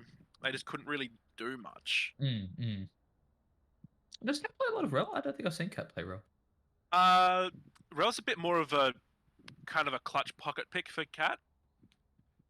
Not necessarily their best champion, but they have played a decent amount of it before, and have pulled it out in many scrims. And it's just not the hardest champion in the game to play. Yeah. But they are. I would say that Rel's probably a pretty difficult champ to actually master and play. Yeah, for sure. Rel can have a really weird influence on team fights. Yeah, I love that he's playing Urgot. I love that Joe is playing so excited Urgot. for the Urgot. Yeah, I'm so excited to watch top lane in general. I can't wait for those two. Because Gamma's committing without Flash. Like, I know Camille doesn't need it as much for sure, but Gamma's definitely committing to these fights with Flash. But yeah, it's a big shame you got Shyvana and Sion taken away. Would have just seen him sitting in a bush half the time as Sion. Or could have gone Heimer top. Heimer top would have been funny. That's what he did to me. I don't think we've seen a Urgot before in this tournament. I think the Urgot, the Poppy, the Rel. Oh, no, I think Rel's been picked before, and the Eve are all champs that we haven't really seen in this tournament before. Yeah. Okay, let's get into it. What are we starting off with? Nothing too exciting yet, so. Yeah, look, I think we're going to be seeing quite a slow game, so expect the start to not be too crazy. I think with Kayle in the mid, hopefully we'll get a lot of engagements from the Eve at least. I think Eve we're going to be spotting. So even top lane, I think is where it's going to be most of the fights, but Blitz as well. Blitz can get as soon as he starts walking around a bit more. So we've got Camille wants to have, so Gamma wants to have his babies. High strain, can I watch I Like Men? Absolutely the highest quality. So everyone make sure you hit up Gamma. Gamma does like men. So if you are a woman, then don't even bother. I don't think you need to bother in the first place, even if you was into them. Yowza, fuck. Gotta be pretty drunk for Gamma. Bro. So toxic. I want to see it again. Well, The Twitch chat just said, "What is a woman?" So Yeah. True, we're all on Twitch here. We don't know what that is. Okay, so Amity, what sides do you reckon are going to be weak sides again this time? It's quite a tough one. All lanes have the potential to carry, to be honest. Like, top lane's going to be very interesting. Urgot is quite a strong meta champion at the moment, so is Victor. Those two lanes have the potential just to carry the game, just outright. Victor's number 1 in mid at the moment. Urgot's in the top 5 or something like that. Both very good team fight oriented champs. did Lockie? Oh, okay. I thought he misread. No, I think he was waiting for the Poppy passive to come back up so he could throw the shield at it to get Yeah, that kill yeah. and just to get the shield back. Oh, dude, I want to watch this top lane. I'm excited the camera's even on this. I really want to watch Gamma and Joe slap each other. That's going to be a nice little rivalry. I do like how Joe's been left out of that team, though. Like, Gamma, Waz, Pleb, and Damo and Joe were left out. Like the nerds that they are. Yeah, you get them. Yeah, this is going to be just such a slow start for this game. And I think it will be slow probably till about 6.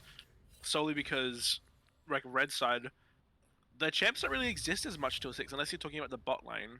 Yeah, I was gonna say probably the most exciting lane that we're gonna see right now is the bot lane. Like unless Eve is going into top lane or something, bot lane's got that hook, which we should be definitely like looking out for. That hook is gonna potentially turn that lane in their favor, which will be very very good. It's always such a strong engage, for Blitz. Yeah, we can see that Eve's actually managed to get that clear faster onto their full double buff now, and I think That's they're going to about be the seeing same. a full clear for both of them actually. Yeah, full clear just seems to be the standard now that Scuttle's been nerfed. So, oh no, but oh sorry, Lockie didn't go for full clear. He skipped Krugs. Wow, and he's just at the same place as Eve. Yeah, Evelyn's group camp clear is so Oh, that's a strong nice hook early. onto Cat there. Cat's taking a lot of poke damage there. That's going to be really, really rough for her to keep the presence up in lane now, for them to keep the presence up in lane, sorry. Yeah, it's just going to be back and forth really for a lot of the time. Yeah, bot lane blue side's very utility based. It's going to have to sort of hang on and just keep farming. I reckon. Yeah. Cat's already popped their pot, so... See Noah only go one. for a lane gank. Oh, this is going to be a really nice engage here. Hopefully Gamma might be able to smack something. Is Noah just sitting there? Oh, that was interesting. Oh, big flash going straight on. Trying to hit that charm. Oh my god, the charm Whoa. gets pulled off. Oh, and he just walks out with only like 2 health left. Wow, that was very, very lucky for him to get out there. But that's a really nice pick. I actually didn't even see that coming. That lane gank was going to be lovely for them. That's the last set it goes. Did it go to the Urgot or go to the Eve? It went to the Eve. Oh no, sorry, it went to the Camille. Sorry, not the Urgot. Went to the Camille. This is the kind of dominant gameplay that we were expecting to see out of Noah's Evelyn here. He is so comfortable on that champion. Already proving his worth. Yeah, I mean, pulling off a lane gank this early on in the game, and especially when he was so far under, like near his tower, you wouldn't expect that. Yeah. That was a really, really good play from him. Yeah, Ash is just chipping these boys down. And as well, we can see Waz being abusing a bit of a banned skin here in tournaments. Fun fact: Blitzcrank is actually banned because the Q hitbox is smaller than what it actually, or bigger than what it appears to be. Huh. So in actual professional like LCS tournaments, Blitzcrank is a banned Oh, skin. Eve's coming straight into the rel here, but they're going to be able to jump into the ADC, knowing that the rel is out of position. Oh, that is looking very, very bad for Ash. Hopefully the other ADC can pick it up there for Caitlyn. It does go to Eve. It should have gone to the Caitlyn, I believe, but it definitely isn't a waste going to the Eve. At least the Blitzcrank didn't get it. That's the main thing.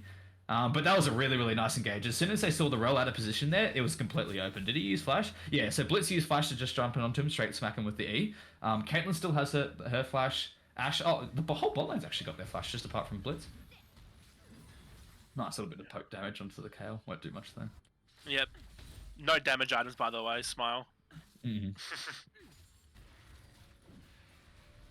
This actually is- ahead of Victor right now by about 15 CS. That's pretty good. This is brave to say the least. Yeah. Pleb's also got a level on him. Did he pick up most of the chickens? I think he did. Yeah.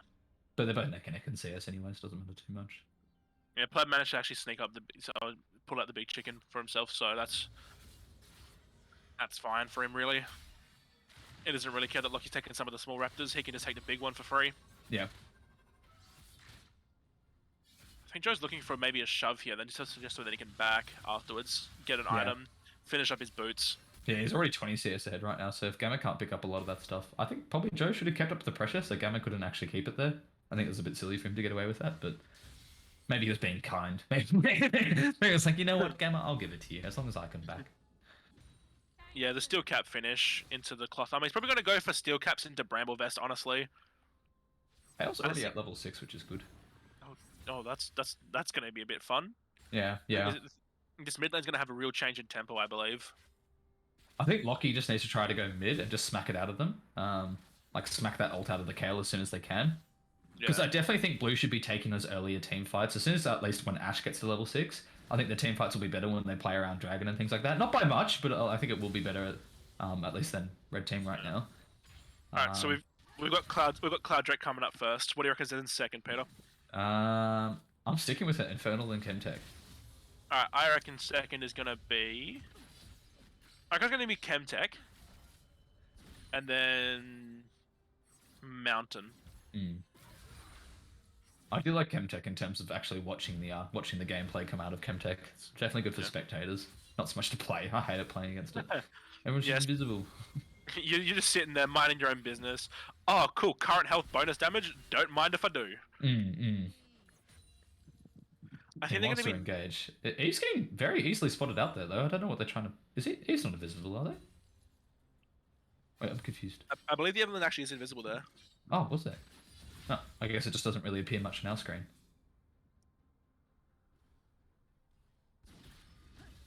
They're getting very bold there. Oh yeah, here we go. Okay, here's a big engage onto... oh, he does have the flashback up for the Ashe, but the Ashe is getting pulled back in by the Blitz. Blitz was very patient with his ult there. Lockie's going to try and come in and counter gank a little bit here. They might be able to pick up a kill. Lockie's getting a lot of damage onto Pleb. That's a teleport coming in from top side, I believe. Oh no, did it get cancelled? It did get cancelled by the top, so Lockie's going to have to walk off and get picked off. That's really, really unfortunate. Cat was trying to do what they could, but the teleport getting cancelled by Sandman right now is going to be super good for Gamma. Sorry, opposite way around, not good for Gamma. Joe! Oh, Joe, you can't whiff that stuff, man. And that was the Urgot ult just completely missing him. Oh, Joe, you had to have got that. Oh. Man, that teleport, I think, was actually going to help potentially bring that like lane back into them. But getting cancelled by Joe, that was just rough, man. That was really rough. One thing that I'm like actually kind of surprised didn't get committed was the TP from the Victor. Yeah. If the Victor had TP'd in any sooner, I think it would have been actually so much easier for him to maybe turn that fight around and even pick up at least one kill for blue side here. Yeah. Kale doesn't have any CC, so it was definitely safe doing it no matter where he was. I think Kale would have been able to get out of a bit of damage, but not too much if he just positioned decently. Look, that's going to be really comfortable, at least for Red Team getting... Oh, this is a big engage onto Sane Rain right now, because he doesn't have any mana to try and counter that. Well, did they get cancelled soon? I feel like they got cancelled by Gamma. Go for the tower dive, Gamma. I believe in you. Get him, son! Oh, no, Gamma! No! I think he would have died if he committed, so... And here comes the Evelyn. Eve smells blood. Urgot knows it as well. Urgot's just running away. There's no chance he's going to take anything from Eve. Yeah, no one knows that. Joe's just going to be backing here as fast as possible. So he's just going to try and tax his jungle as much as he can. Just try and get some free buffs. Already trying to push his lead further ahead than he already has against Lucky. Oh, it is a Chemtech Drake up next. There is no shot that I predict this for the second game in a row. I might be cheating. Sorry guys, this is my announcement. I'm actually a infamous scripter, and that's why I'm rank 1, 13,000 LP challenger. Dude, I'm actually this is going to be really rough for Blue to try and come back here, because the scaling for Red, I think, is a lot stronger. Like, top lane, the Urgot's definitely still got some nice scaling, but, like, with the Kale, that's going to be really, really nice. Waz is using Blitzcrank well. That team fight in the last one was very, very valuable with his hook in there, and just them not being able to pick up any kills, like Blue side not being able to pick up any kills on as return. I definitely think we could have seen more TPs used, though, for sure. I actually agree with that Victor, being able to try and use it there, so... It's just... And even like, if we look in this bot lane, we can see that that Dazzy, even though she's got the CS lead, she's going to be having even more gold than Drago, solely because of that cull pickup. Yeah. Does it really not give us any information for when Eve's invisible? It's so much harder to tell. I'm just like, Eve's just walking into lane. You can tell by the way she walks when her head's kind of pushed over. I think this would be quite an easy kill for them to pick up. Pleb's going to try and get a lot of damage off as he can, but he is very burst, so Urgot's going to be able to out-sustain him. Urgot's actually really getting the kill on him, but he was able to dodge it with his ult. I feel like Joe should have been able to see that coming, but I think even if he did hit it, it wasn't going to be low enough, so... That is unfortunate. Oh man, Pleb's doing a lot with his Eve right now. He's in his prime at the moment, so...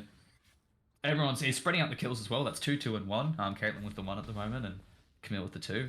Blitzcrank has been nice and involved in fights with the assists at the same time. Actually, this is actually really. Blitz are coming in for a big engage here. If he hits that onto the Ashe, it's unfortunate. This is, a Cat's really, VMing. this is a really interesting pickup here. I actually didn't notice that Kayle was going to go AD this game. Well, this would be actually quite a nice engage. Straight into the Caitlyn. Caitlyn's not going to have any abilities to get out of there right now. Kale's completely getting picked off. That was really, really nice. Sorry, Caitlyn, not Kayle. That was very, very... Instantly a fuck in the chat coming in from them. Oh, but Drago is getting absolutely smacked. Waz, what a nice play coming in from him. Oh, onto the ADC as well. That was brutal. Oh, that was a very, very nice way just to make that pick back into a 50-50 engage. So it does go to the Blitz, which is unfortunate. Whereas Ashe did get the other kill, which was quite nice. But that is at least a first kill picked up for them, and I think that was a bounty as well. Actually, Maybe, I don't think Ko had a bounty. I thought the CS plus the kill would have done it. I think because the gap isn't large enough for the bot lane. Yeah, but you can just click enter for us, and we can see if. Yeah. No, there was no bounty. Okay, yeah. Eve's picked up the Dark Seal here and the Night Harvester already. It's gonna be a fun game for Noah here. Yeah, he's on his main champion. He's already fed. He's gonna be one-shotting people left, right, and center now. But he won't be able to. He actually won't be able to one-shot the Victor anymore now that the Victor's picked up the Safeguarded Shield, the Crown of the Shattered Queen. And that item is unfair to say the least. Yeah. Yeah, right now I've seen no weak side. We've had everyone spread out the kills everywhere, which is really good. Yeah, just get yeah. strong, just to keep them fresh and ready for the picks. I think it's good that she's taking some of the kills as well. Like, she's still got 2 and dishing out like another 3, which is really good. So I think that's actually still quite valuable to have that in the Evelynn, especially for the early game. I don't think she's even bothering with Victor, just letting the Kayle just do her farming thing. They do have this control water. Wiz is going straight in there. He's still got the hook that he's holding onto at the moment. Oh, he whiffs it on the Ashe though, and the Ashe is able to fly away. Ashe didn't actually even need to use it, but Eve has been trapped onto tower here. He's used the ult to get out of there. He still manages to pick off the rel. Oh man, Pleb's he's having a great time as Eve right now. He's playing it perfectly. But Waz did whiff the hook there. That was actually quite close. He didn't even need a flash with the Ashe, so they're going to try to pull this up with Rift. Drop the Rift down and go for drag here. Yeah. Oh yeah, we're sitting on nearly a 4k gold lead of them. Oh no, 3k. They're probably going to get tower at this rate. Oh, I didn't even see Camille come down there. He's actually going to be able to get Drago here. That's a really, really nice pick for Camille. Wow, I did not see that happening at all. Was there a teleport used? No, there wasn't a teleport. He walked down there. This is... I did not see that at all. I feel like he did completely zoned out the fact that I saw the Camille down bot. I was like, what? This game is scarily dominant coming in from Coyote Pies. I don't think anyone expected this. Yeah, not to this extent at least. I saw that like a Blitz at least be able to get good engages at the Eve, but they're just popping off right now. I'm not sure if Scuttle's the right answer to use your engage into there, Lockie. I'm not sure if that was the that was where there was going to be a lot of value for them. Oh, there you go, Infernal. Oh, I got them the wrong way around. I said it was going to be Infernal then Chemtech, but it was Chemtech then Infernal. You know what? We both had one bit that was right about our statements. Yeah. Oh man, there's a 2.2k gold lead in the jungle at the moment. That is just ridiculous. Oh man, It'd be interesting to see blue team's full power as a big 5v5. See how they go. Yeah, I would like to see Got that. a game head and they might even not get to that stage. Oh man, Gamma's just slapping. Gamma's quite good at the Camille. I'm liking it. He is 3-0 right now, so he has been given a lot of chances to get ahead, especially with the Eve. Yeah. A champ that can do 500 true damage with one item just from pressing Q is bit of a nice addition. Yeah. I will admit, yeah, Gamma's Camille is actually surprisingly really good. It's doing what he needs to do against this Urgot and being able to just keep him in bay when in a lane where Urgot's usually actually the one to kind of have that dominance. Yeah. Camille, I think, look, at least with Gamma, he's always good with his solo lanes. Like, he's very, very good at just being able to stick to his lane, engage in those 1v1s, read the other laner. Again, the laning phase, I don't think is as strong for Gamma, which will be an interesting thing because we are waiting for Blue to actually get out of their lanes and start like a team fight or something. They should be playing a lot more passively than what they are now that they know they're behind. This could be an interesting engage. Knowing there's a blitz there, you got to be careful, man. They had the vision that there's a blitz, so... but yeah, look, I definitely think it's going to be... I really don't think Poppy for Lockie's that good of a pick for him, personally. I don't think it's a bad pick when it comes to meta and strength and things like that. But I think Lockie's just got better champions out there. Red's. Oh, I don't think Blue should be even looking for a fight right now. There's no damage there. There's 3 people coming in. There are 4 people in from Red. He just misses the hook. If that hook was landed, Red was messed up. So the Kale would have been able to drop onto them from mid lane. Blue's got to be playing a lot more passively. Not unless they're actually as a team. I haven't seen Ashnot come yet. Yeah. I'm really curious to see what item Noah's going to be picking up here on the Eve. He's picked up a needlessly large rod, but I don't know what else he can really build into it. I don't think a rabbit on second is a good play. Maybe Horizon Focus or something. Yeah, he's gonna get absolutely. Come on, Eve. Come on, you can get into the fight. Puppy's gonna try and slap him down. Urgot's flipping him back over, which is actually gonna be a really nice addition. Kale continued with the back. Kale didn't actually stay there, which was interesting. I definitely think Kale could have got a lot more damage out there. I'm not sure what was going on there. I guess they just thought they were a lot squishier than what they are, but they've got Kraken and Berserkers, so not Berserkers. What do you call it? No, it's Berserkers. Yeah. Yeah, I don't see why Kale left there. That was a bit odd. Oh well. That's a nice pickup going into Blue. That's a very nice pick coming in from them. That's the Ash ult coming into the Blitz. I don't think that's really going to do much. There's an interesting play screen made right now. Ash just ulted in from her bot lane, so. That was... Loki's finally picked up his first mythic. Or his first mythic. He's picked up his mythic. Me. And, it's gonna be increasing his damage by a lot. Now he's got that extra healing and that extra magic and armor pen for whenever he tracks his Q down. Yeah. Yeah, Joe's got some interesting ults at the moment. I don't think I've seen him hit one. Did he hit one against... No, he hasn't hit an ult yet. I'm gonna be real. I feel like a bit of a proud mum at the moment because earlier today, I taught Loki about the Poppy Q flash mechanics. Yeah. And he pulled it off perfectly just then. Yeah. You know. I think Loki's good in that jungle, man, but I just don't think Poppy's the good one for him. He needs to have more influence. Like Poppy's really good at team fights, hopefully, which we'll start to see happening soon. But that's not what Loki's about. Like Kane is great at just being able to run around and just like cause so much damage without his team. And then whatchamacallit, Nunu as well. Nunu definitely needs his team with him, but not many. They only really need one more person with him to actually pull off anything quite useful for him. Ooh, this would be a nice counter gank into Sane right now. Cat's coming up with the flank, but it is going to be a 3v2. That's a really, really nice ult from Camille to try and trap him from getting out there. And Camille is jumping on the roll, though. I don't know why the camera's shut. I can't see you. There we go. Cat is getting poked down, but I don't think that was worth the flash coming in from Caitlyn. You got to be a lot more cautious about using that flash than ADC. This is an interesting game that we're spectating. Yeah, it's just... Kale's just scaling as well. Kale's just so close to that 16. Hopefully that will start coming up soon. Yeah, Kale should probably actually just be bot solo farming until they get 16. When we talked about this game being super unpredictable, I didn't mean it to go in this way, where Kabuti Pies were having such a strong dominance over MBS Mark IV.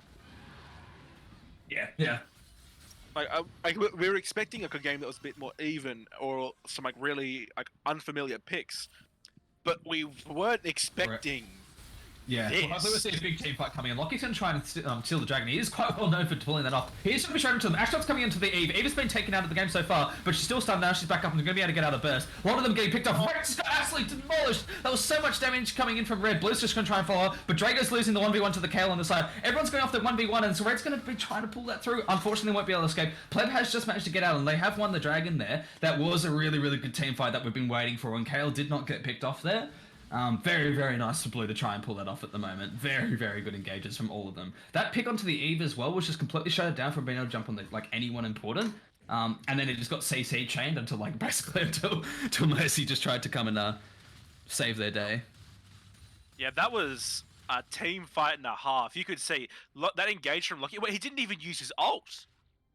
I think the main thing was Rel. He didn't actually want to take anyone out of that fight. The main thing was Rel. After they got that initial Ash arrow and then Rel just jumped in and pulled them all in towards her, that was just crazy. Then they were just able to follow up with so much damage. Well, that's actually the thing with Poppy. If you don't channel your ult at all, it does about like 250 damage with the items he has, and then it just knocks him up in the spot. So I'm surprised he didn't even use his ult to get any bit of knock up there. Yeah, absolutely. I think he didn't really have it until it was too late. Maybe he should have used it at the start of the fight, but even then, it was just so worth it having everyone grouped together. I think it was a better decision not to use it, honestly. I think he may have had an opportunity, but...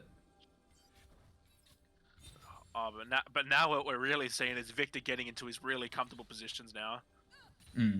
He's got that Cosmic Drive and that Crown, so his damage is going to be going up, and his survivability is going to be scaling with it. Yeah, he did walk out of that with a couple kills. Oh. Blitz. Oh, Chaos stepping up really far here, not really for necessary reason. Predator Lock is going onto the Blitz, which I think is quite interesting. Blitz is going to be able to take a lot of that damage, and he's still got his hook up right now, which he might be able to pull off. Yeah, that was a very odd engage. I don't know why he decided to go on the Blitz. They ended up overcommitting, I think, because of that. They can't be making mistakes like this. They need to be careful about what they're doing. Like, even if you went in the Caitlyn and pushed him beyond the tower, that might have even been more worth it. But the Blitz was definitely not the right choice there. And Kayla's going to rip this fucking tower apart. Kayla doesn't give a shit. Gamma's just chilling. Oh. Oh, that was a really good engage. Stop Lucky from getting bumped over the tower. Wow, that was an extremely big brain engage coming in from Gamma there. That was very, very good. Gamma, man. what? That was so fucking cool. Yeah, that was phenomenal. Where did that come from? Bro. I take back everything I said about Gamma and Camille. Well, I didn't say anything bad. I just said I haven't seen him play it, but that was crazy. What did I just witness? It's going to be an easy ban for them. Urgot's not going to be able to do anything. They've taken out the Poppy, so that was a very, very good engage from Gamma, though.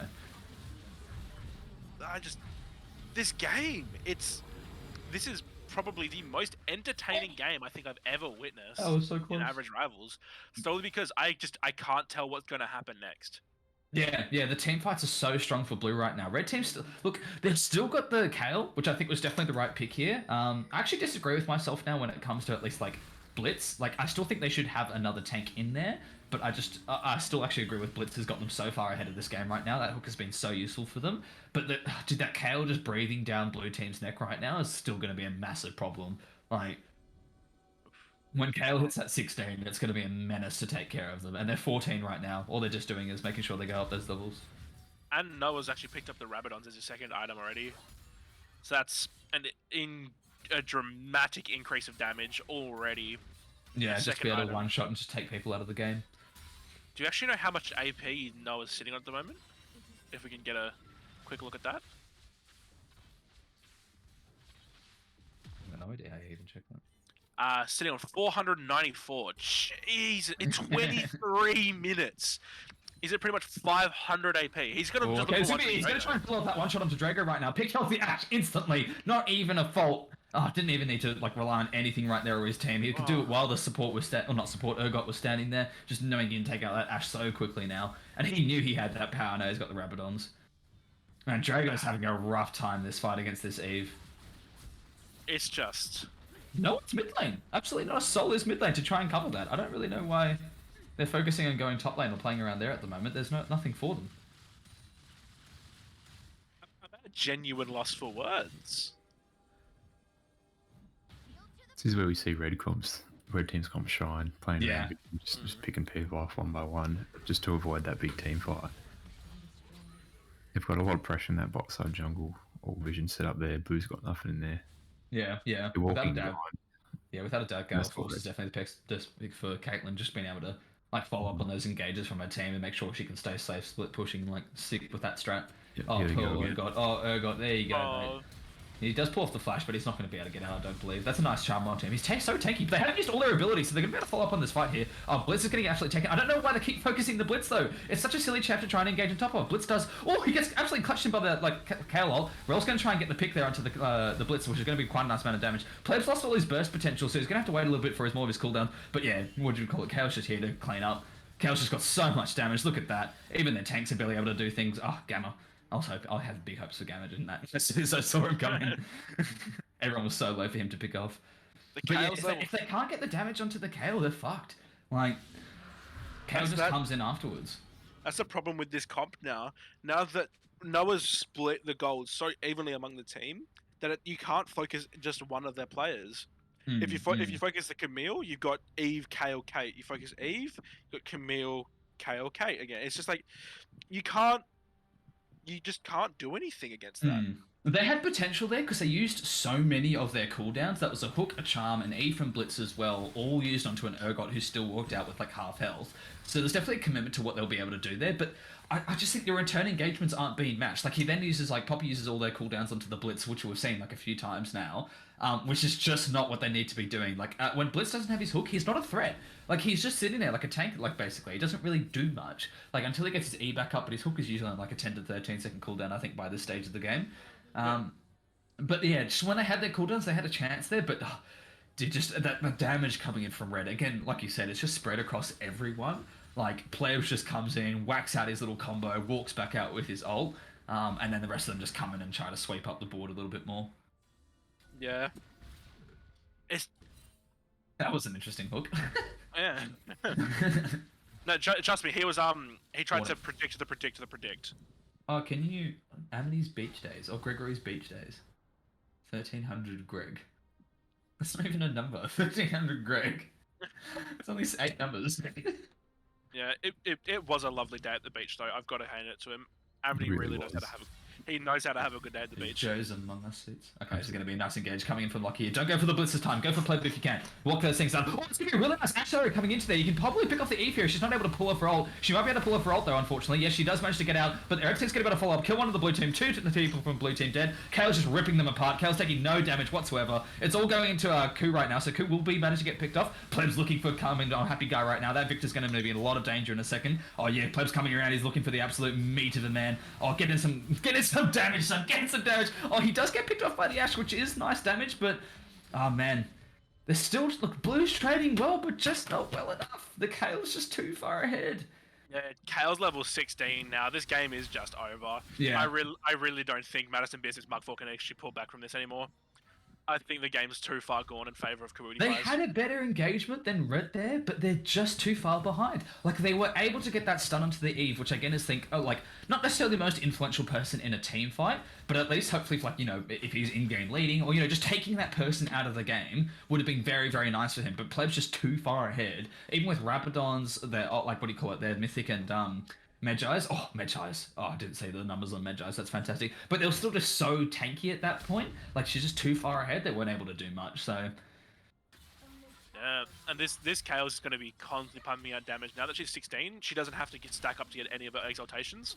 Yeah. And I believe she's going to be going for a Phantom Dancer into an IE for the finishing off her build. Because that's just going to give her even faster attacks and she's just been getting crits. Or maybe actually...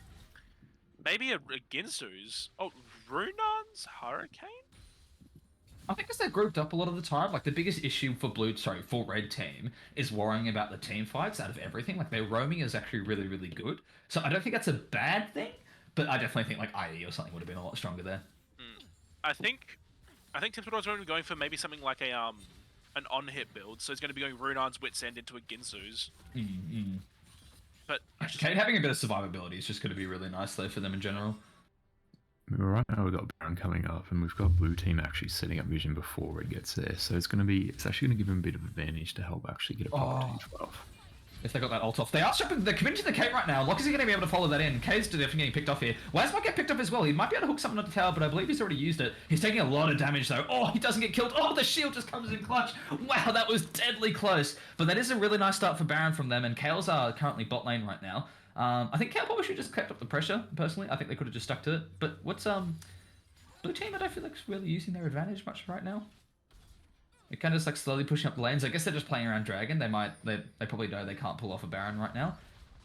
Kale in the mid lane's going to be dangerous, but I don't think that's... They might jump on top of them. Rel's taking a lot of damage already. Oh, Kale just rips them to shreds. But Kale's just sitting there absolutely uncontested at the moment, but they might come in and try and jump in on this. This will be a really interesting engage. This is like a 2v3. Poppy's run away from the whole fight, and then the whole rest of Blue actually stayed there. I don't really know what was going on. If they wanted to fight, they should have committed, but all of them were just splitting away. I don't know what was happening there. They're not using their advantages properly. They were down a player, and Red was actually down 2 players because the Blitz wasn't there at the start. But then Blue team just kind of split up and engaged kind of separately, and now Victor's just going to get chopped off. I don't think those onions will do much. That's right. You can see the warders up there near Baron. They could have just walked straight up there, scooped it up, and actually see Red coming. Yeah, it's just poor decisions after poor decisions. And it's just enabling Kawooti players to just funnel this miserably. It feels like they're just trying to pull all the desperate strings out to try and pull anything back, but it's not amounting to anything. They're not. They're playing it so poorly. Like I will criticize them in that regard. There was no reason. They had the advantage. They got the pick at the start before the fight had started. There was a Dragon about to come up. There was Baron about to come up. Yes, they were putting down wards around Baron and things like that. Like they had their control wards, so they already knew they had that vision. But then as soon as like the red team comes in, it was like a 2v4, like potential for like in favor of blue. Oh, Caitlyn's getting absolutely smashed there. Yeah, I don't know why Caitlyn's even stepped up that far. Does manage to actually get out there. The red team's getting about a 4. Oh, that's a very dangerous Oh. Wow, that Poppy died quickly. Wow, Poppy was completely eliminated. Cat's gonna have a really nice jump there. That is, was it flash from Evelyn? That was a flash used. Not sure if that was entirely worth it. But I really don't think that's gonna matter at that stage either. So much mobility anyways. Yeah, man, this is rough. This is rough to watch. I will not lie. It was very close at the start, and there was a chance for Blue to come back, but I think that Kayle just being ahead as they are, 3-0 and 10, that's just phenomenal. Doesn't even need to get the kills at this point in the game. She will just keep pumping out damage for as long as she exists. That's one thing that's actually quite interesting about Kayle, is that she's one of those champs where she's selfish in the farm, but selfless with kills. She doesn't need kills to get ahead as long as she can just do her own thing and get minions. Oh god, oh no, oh the damage. Oh my gosh, the damage is rough. Oh lord. Just everyone who's even remotely tanking on blue is just absolutely gone in seconds. Yeah, they're just hovering around these turrets. Kayle's just split pushing. They're going to be able to turn them to a big engage here. Gamma's just popping the Zhonya's instantly onto thing. Drago's just sitting there, not even like anything. Just sitting in this potato. Rel's going to get easily picked off. Lockie's going to die in a few seconds. And then Victor, will you be able to get a kill? You do a lot of damage. I know your tanks don't do anything, but your damage does something. Oh man, I just can't believe how irrelevant the tanks are against this comp. It is just ridiculous. Oh, Wes, come on. I wanted you to get that hook, man. Yeah, well, it's going to be another resounding win for Red Team here, so it's going to be quite good. So what's their team name, sorry, again? The Kawudi Pies. Kawudi Pies, that's it. So dare I have to say that name anymore tonight? But Madison Beer Sims has been knocked out into the losers bracket. They were actually one of the, what do you call it, the most expected team to actually win, so, like in terms of like their bracket positioning. So definitely a surprising fight there. Definitely, that's something I was not expecting in the slightest coming through. So, we were expecting a game that was unpredictable, but we did not expect that. Yeah. That was ridiculous. That was just look, to be honest, I can't really blame our blue team too much there. Like what should we call it? Koo's team was just coming in so strong. They played to their advantages really well. Like we were talking about before when we talked about how they were going to be better a little bit more picking off, but they're like up to level 6, they weren't going to be that strong. They still played around the Blitz a lot, and they still played around they didn't really play around the Eve. Eve made them play around her. But that, like, what do you call it? Plebs Eve was just so ridiculously strong there, and it's got them that early game lead. And since they had that pressure around the map, Kayle was just able to succeed in lane. Like, there was no contestation of Kayle. Kayle was just able to sit there. Victor was scaling, but obviously you're against a Kayle that's like the best scaling champ in the entire game. Yeah, we're just kind of always going to see that happen. We now need to never refer to Koo's team as their official name, because Twitch chat is going crazy. Apparently, it's just begging us to spam their name, but it's all people from that team. So now I think by law, we are not allowed to say that name. Yeah, it's already spelt wrong, so I can't do that to you guys. Yeah. Hey, I'll be back in 2 seconds. Actually, You want to replace? Yeah, I think we're good to go. Like a quick 10-minute break, if that's all right. Yeah. 5 minutes, maybe not 10, but yeah. Okay, we'll see you guys later.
What's up, losers? How you going? Loving this. Yeah, everyone's really excited for us to be back. Look at chat go. Yeah, I love us, man. Yeah, woo! Woo! Okay, I Yeah, am king. Amity's in the chat looking at us. I mean, he doesn't want to do his camera because he's a bitch.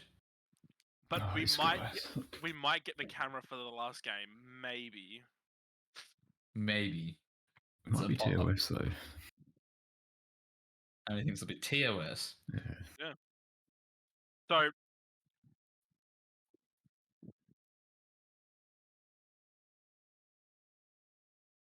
Yeah. So, well, I think me and Billy need to make a prediction on the next game, and then if we get it right, then Amity has to turn his camera on. How about that? yeah, right. All I'm hearing is just peer pressure and bullying. Exactly.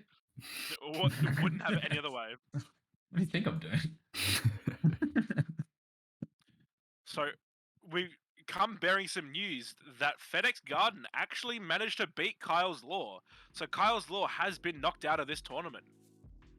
Unfortunately, Kyle's Yeah, Law. Kyle's the first one to go. You will be sorely missed. I love you, Kyle. Then what? There's Madison Beers versus FedEx. Honestly, after that game, I think it's going to be pretty even. Like, I will not lie. I think it's going to be pretty even after that game. That game was really took me off guard how one-sided it actually ended up becoming. Look, it was a big comp diff between the two teams rather than like a team diff, I feel like. But yeah, no, that will be if FedEx makes grand final, Peter does a shoey. I agree. I know you're all I agree. spamming it. I agree. No, I I'm agree doing with that. shoey. Why not? I agree. I mean, I can't. Oh, yay! More people get to ban. Fucking oath. Yeah, how do we have so many of them? Are we like far up on like the league thing? I feel like we weren't getting them last time. Now we are. We're not like super far up, but we're not like super far down. was League of Legends, 106,000 viewers. Oh god, yeah, we're a while down. Yeah, we're a bit down. We need more than 100 viewers to actually be anywhere. But that's okay. We'll get there eventually. No, Gamma, I'm not allowed to ban you. Actually, it's never been discussed. Am I allowed to ban Gamma? No, you're not allowed to ban Gamma. Why not? No. There how about we time? are. How about we time him out? If there is any randoms in here. Pignell just scroll through. Gamma, somehow you've actually made a link to something. 89.com. That's a good Instead of- website. Yeah, I don't want to actually click it. That's one of my favorites. Gamma sounds like the person who would actually accidentally put in a I fucking virus. don't click the link. Don't click the link. What is it? Does it need to be deleted? I'm opening it. Oh no, I'm closing it.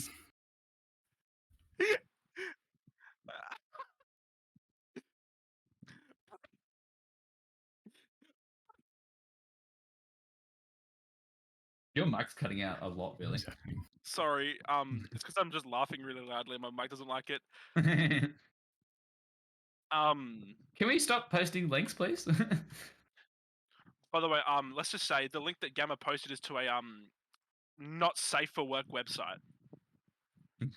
Fair enough. Yeah, let's not stop. Can we just just don't post links. It's not really hard. Say our team name. Say your team name. I'm not saying your team name. Your team name annoys me. All right, we got Koo's team versus GGEZ coming up. Are we ready to get this game going? That is a general question, not a direct question to anyone in particular. Rhetorical. They looked random.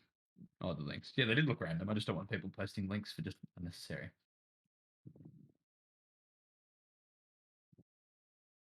I mean, This yeah, is Gamma, true. you're not wrong about that.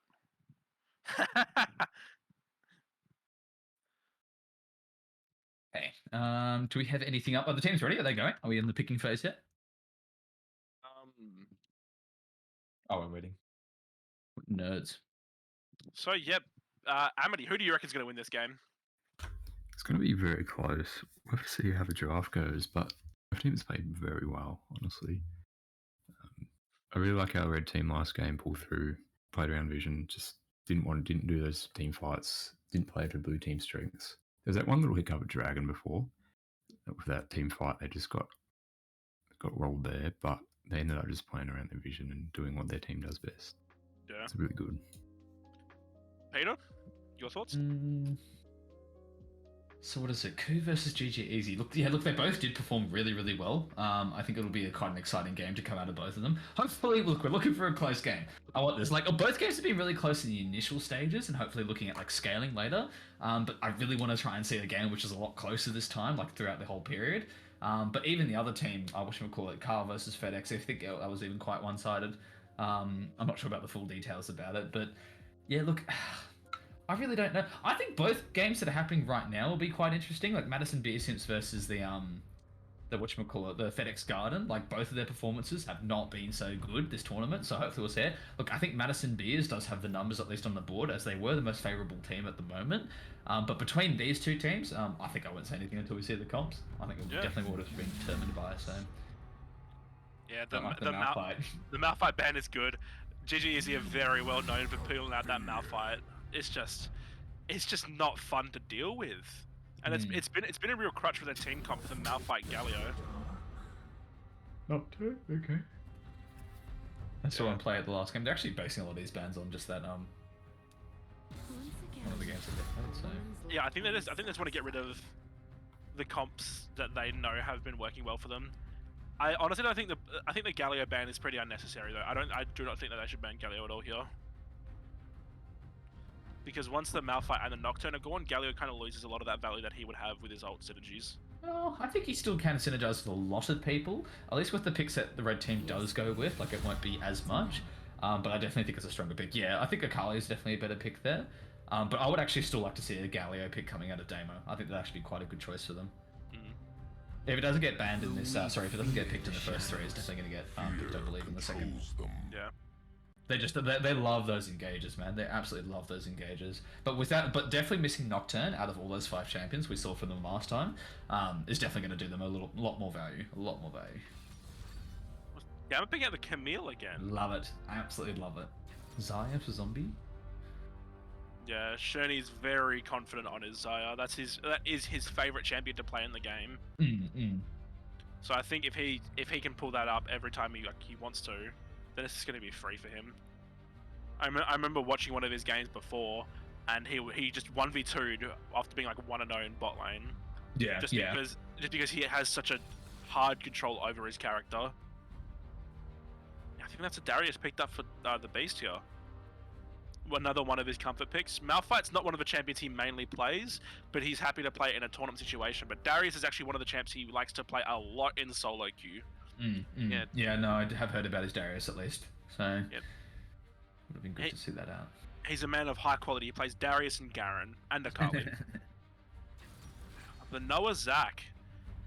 Oh, yes, I love a bit of Zac, especially when Noah has so much influence over so many like with just the way that he plays. I think Zac is a very very good choice for him.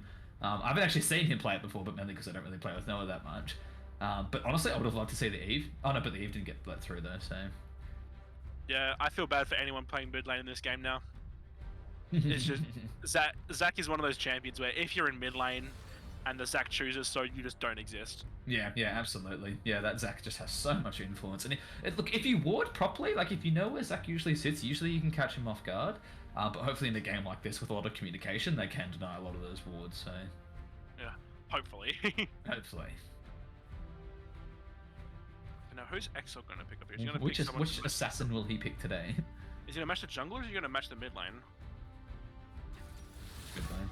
There you go. Oh, that actually, no, that's a really solid pick because Lazy and Exo play the Echo quite comfortably, so it could be a flex pick. Okay, They yeah, might could be, actually. they might let a mid laner through, or they might let a jungler through. That either one of them wants to play. So it could really go either way here. Amity, what do you think is like? Who do you think's got the draft at the moment? Who do you think's got the better team? Well, it's hard to say. I do like Zac. Zac's a great champ. Zac can also shut down Echo quite well too, just stop him from being hyper mobile, keep him at bay as well. We'll have to wait and see in the full team. The Leona ban, interesting. I think, honestly, actually, I do think the Galio could work here, especially with the Xayah. Maybe they might try and pull something funny out, maybe like a Xayah Rakan. That could be pretty entertaining. But I don't know if it's necessarily the best pick for them to go.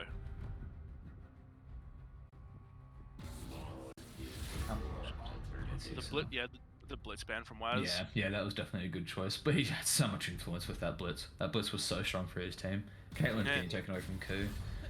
Oh, they banned the Rakan. They're ghosting. That's a fair choice. Oh, just if you see Xayah. And I will admit that Damo's Rakan is actually quite a comfort pick for him. Wonder what Damo's gonna pick. I just think support's such an odd choice for Damo. Lulu. Okay. I don't know. I think Damo needs those big play champs, which are just so good for in-game leaders. I don't rep the Lulu as much as I did his what was he playing before? Galio. Galio, that was it. Yeah. I definitely rep the Galio a lot more than I did the Lulu, or if he was going to go Malphite, which I assumed wrong at the time. But both those champions either way would have been really, really good influence over the team. I don't know if I rep the Lulu as much. Lulu's still strong, still a very good meta. I just don't feel like it's as good on Damo. But he does have a very, very strong team in terms of talkative wise anyway, so... Okay, so we're seeing a Cassio APC. Right. Okay. Interesting. That'll be interesting. Does Ku usually play Cass in mid? I've never seen Ku play Cassio in my life. Yeah, Ku usually plays like assassins and things like that, so... pulling off an APC when you already don't play that much ADC, which is not as much of a comfort pick for Ku, is going to be really, really interesting to watch. Pantheon, I love a bit of Pantheon. Pantheon will be good against Lulu as well, so... I think the Pantheon's I don't know how I feel about it. I think the Pantheon's going to be there to get them through the early game. Because you've got a Cassio, Yone, and a Camille. Your late game is so much stronger than your early game. So if you've got a bit of that pressure from the Pantheon, that's going to enable you to do a bit more than you would like to normally. And especially if he goes like Predator or something like that, then he could really focus on shutting down other lanes this game. Yes, it's going to be Hecarim. it's going to be an Echo mid against Yeah. the Yone. Tips for Dora on the barrier on Yone. What am I watching here? Okay, good. Oh, wait. What? What are they doing? I felt like that was such a. They swapped I don't know. I don't feel like a lot of those swaps were very confusing. Okay. But yeah, look. This is really interesting. Pantheon versus Pantheon, Cass.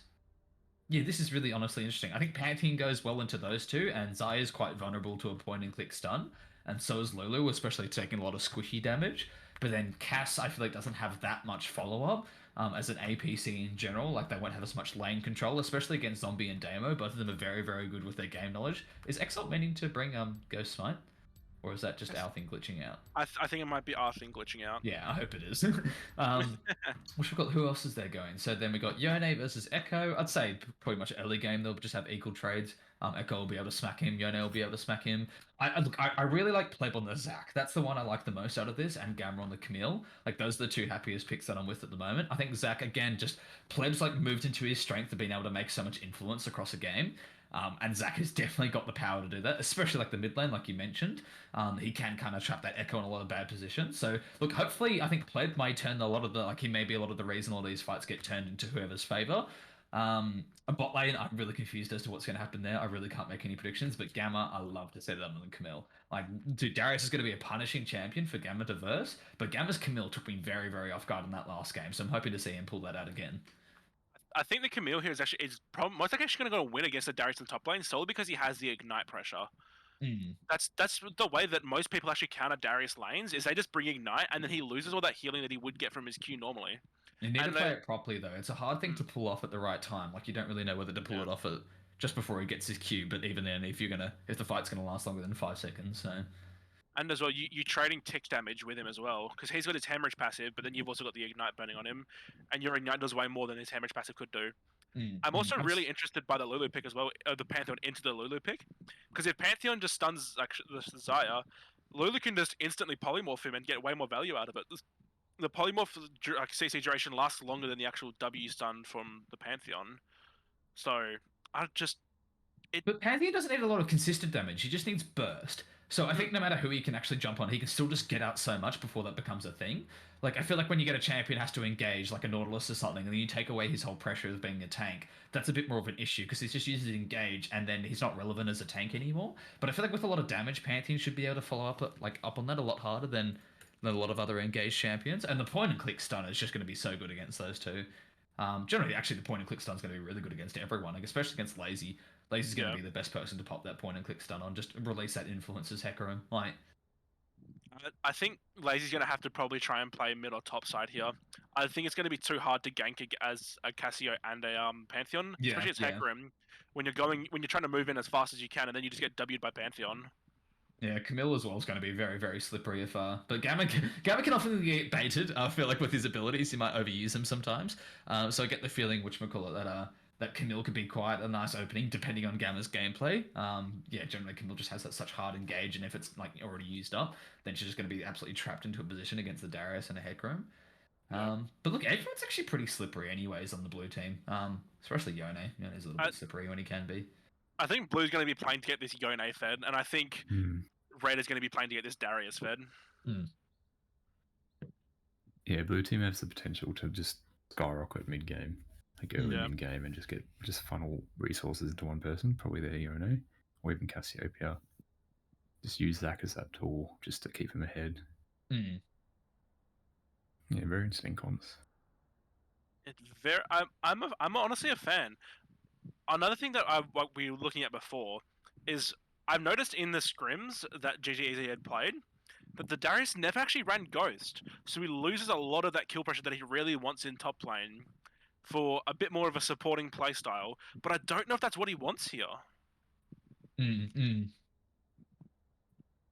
Like, maybe it's very tough. Maybe it's to match the split pushing of the Camille, and so he's able to rotate around the map better. But he loses that ability to just rush into team fights and just basically get a penta for free. Both junglers just have so much ridiculous potential right now. Yeah. Like, I feel like they can really make this game go well or go badly. Like, I think it's better for Zach in terms of laning phase at least, but I think team fights will be better for Hecarim against their comps at least. But then you got the Pantheon. As soon as the Pantheon's W comes out, Hecarim's going to become irrelevant for 2 seconds. Like especially just with like his speed. His speed is just completely put into the ground. I really don't know how this one's going to go. Yeah, it could really go in anyone's favor here. Honestly, I'm personally going for GGEZ. I think they have my vote here. Solely because I like the bot lane pick more. I think the Echo mid is an interesting pick. The Hecarim, and the Darius is also a bit of a. But honestly, I love my boys on GGEZ. I've known some of them for quite a long time, and you know what? I think they've got the potential to pull this game through.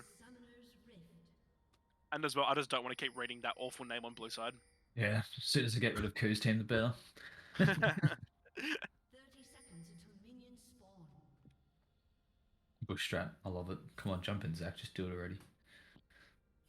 You've been doing it late game anyways. Question mark pings is getting absolutely revolted down bottom. Well, they're going to do it. Oh, they're actually going to push into this. Zach will be able to catch it out though. Oh, yeah. No, they're just walking away.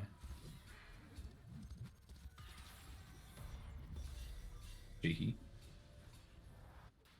Beaky beaky like. I actually didn't notice the animation for Echo of him like batting the stun. I never actually noticed that. I think Koo has a bit of PTSD of having a Yone in a tournament situation. All the way back from season 1. That was my nice little pocket pick that everyone didn't really understand. What else have we got going on? Nothing really out of the usual at the moment. Oh, we're getting some nice little trades in there. Get him, smack him. Smack him, Yone. Do what you do best. Darius has been a dirty little Darius, man. I believe the Darius started the W there for just a nice little early game trade. Yeah. It's an extra free stack of hemorrhage, and as well you get a slow on it. Oh, man. I really don't think Cassiopeia was the choice here. Starting with Tyr as well is also like super risky. Especially as someone who's so new to ADC, you'd want the Doran's ring just to help you with the minions at least. Like, I don't think Tyr's a bad choice. I just definitely don't think it was the best of all the choices.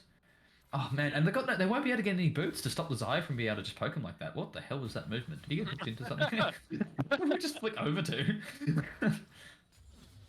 Yeah. That was Riot being a small indie company. That's what we were looking at. There's a W coming in straight to the Xayah. Hopefully, like expanding on that damage. He did get see again. He got out all the damage before he was actually polymorphed in that situation. They're jumping straight onto. But Flash is coming in now from all the teams. Jesus Christ, everyone's using it. Daisy's getting absolutely lasered down though. Pantheon's gonna have to peel apart. I think Red Team's gonna win this engagement. Yeah, they get the first blood. Pantheon is able to get the Lulu though as a follow up. Unfortunately, missing the first blood, but still definitely a better engage for them. Yeah, Damo had to risk it by trying to like seal on the Waz there, but I think as soon as Waz had his cooldowns down, his cooldowns up. And then Yone's getting to a big engagement here. That will be a nice stun for Echo to hopefully... Oh, he still got him, actually. He probably could have traded a bit more. Maybe all his cooldowns were down. That was a really nice engagement from bot lane, though. I definitely think that was going to be the most dynamic. Hopefully we'll see Zach come down here during level 6. Oh, come on. What was he doing? He stopped hitting him. Did you see that? He started twitching and stopped hitting him. He would have killed him. That was interesting. I think he might have misclicked the minions or something. Like, I think he was right-clicking and kicking the minion instead of him. I mean, maybe. Oh man, that was actually really rough to watch. Yeah, it could have been a bit of minion block. It's definitely showing the power of Pantheon in that lane right now. Ooh, the Ignite by doing very well. Oh, very nice kill up by Exalt there. Yone's getting absolutely bullied by Exalt. That was fantastic engagement. Actually, wait, the Zac is getting bullied as well. He got bullied off of Scuttle, and now like topside's has got complete control over it. And I think Lazy's going to be able to beat him down into that bot side Scuttle as well. I think Zac's going to get double Scuttled. I don't doubt Zach will absolutely come back, though. Nothing can get in the way of Pledinus Zach. Still, 2 early kills to Red Team is going to be very, very nice here, but it's definitely still 50-50. Gamma's getting absolutely smacked down by this Darius. Darius doesn't have any of his cooldowns right now, so that's kind of coming in. Darius is a bit silly to think to keep engaging there. His W is going to do a nice level of damage there. Oh, whoa, that Q as soon as those bot stacks were up. Oh, he actually might have nearly killed him. He ignited way too late, though. He's using the Ignite trying to finishing him off rather than denying him the Hellsteel, which I think was a big mistake made there. Zach's already got a really, really nice engage there. Excellent. The Q's gone to, Ku as well. But yeah, Gamma's not using the Ignite right. He was using it to just, again, get that last pick of the Darius rather than deny him the healing with the Grievous Wounds. So I think he actually might have won that if he let it go a lot sooner. Oh, at least a positive for GGEZ here is, although the Zac managed to come in and get that kill for the Cassio, at least Azaya is still alive and able to keep all this farm up. So she's not going to be missing the entire wave. She's not going to get all of it, but at least there's still the potential to get XP and still get some gold from that. But yeah, this game's actually this is the most dead even game we've seen so far. Yeah. Yone is actually racking in the CS though. I didn't really notice that. The Echo's kill definitely isn't going to exceed him as well as Yone did with the like a 10 CS lead at the moment, and he's got Cull, so Cull would be quite a nice attribute to the fact that he is ahead in CS. Oh, he managed to actually pick up Damo. I don't think he'd be able to get that there. That's why I wasn't really commentating on it. Yeah, that was actually a very, very nice clean kill into Damo. Again, dude, I'm really questioning this pick from Damo onto the Lulu. I don't think Lulu's, again, a bad pick. I just don't think it's the right thing for Damo. I think he can seriously exceed a lot better at so many other champs. Oh, hold your breath, chat. Zach's going to try and... Does Zach reveal himself? I think he revealed himself. Oh, that's a nice engage of Hecarim. Cupping onto the Ku there. Ku just doesn't have the mobility or anything to get out, but yeah, Pantheon's got a nice little bit of bashing to smack him against the shield. Yeah, maybe Zombie could have been a little bit further up there, but they didn't have the support, so it would have been hard to.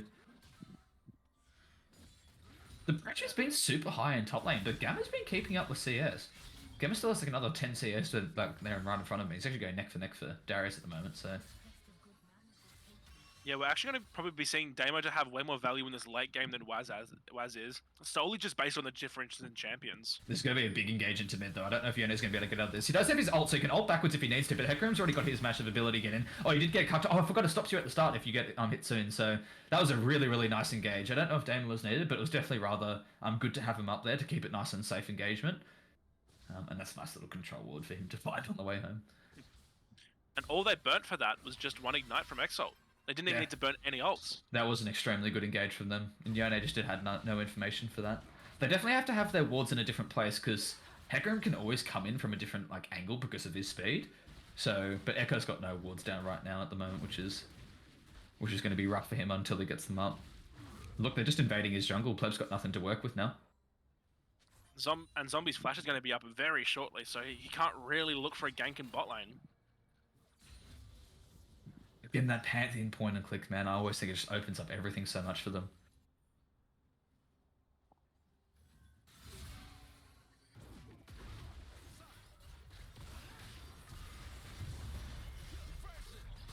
Could be a nice engagement coming in from them, but Pleb's just going to be able to walk out easy. It'll be a nice scuttle for them to get... Oh, Tips Fedora's going to get a lot of damage off there. I don't think he'll get any kind of kill. His ult's still going to be down as well at this point.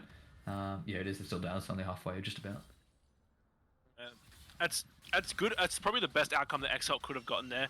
He had burnt everything. He didn't need to burn Flash though, and Tips Fedora pulls out the Ignite. Yeah, absolutely. Come on, Gamma. I just want to see Gamma making some plays on Camille. I love that in that last game. It was so much fun.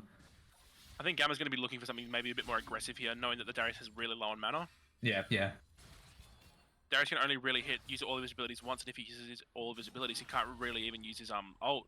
So that loses a lot of the pressure he's got. But he's going to go for these what are they called? Berries. And he's going to just Berries. I'm not going for berries. And I think that's just going to. I think he's going to get that just a bit more mana, just so he has that a lot more presence in lane. I want to see a teamfight Dragon. I think teamfight's going to be really interesting between both teams. Definitely. Lulu's got a good team fight. Pantheon's going to be able to restrict it if it's only like a 3-3-3 kind of team fight. Pantheon's going to have a lot more influence. I think if it's 4v4, he'll become a little less relevant.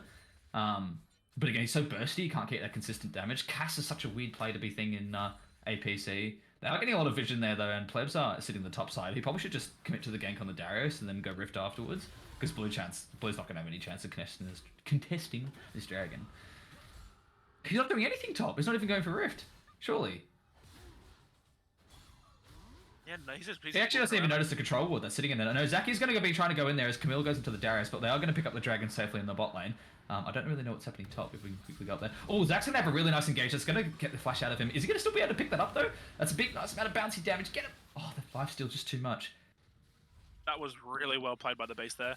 Mm. Managed it, he knew that he didn't have like need to flash like the W coming in from the Zac, but he perfectly dodged that Q with his flash though, Yeah, yeah. just securing his life and being able to walk away scot free.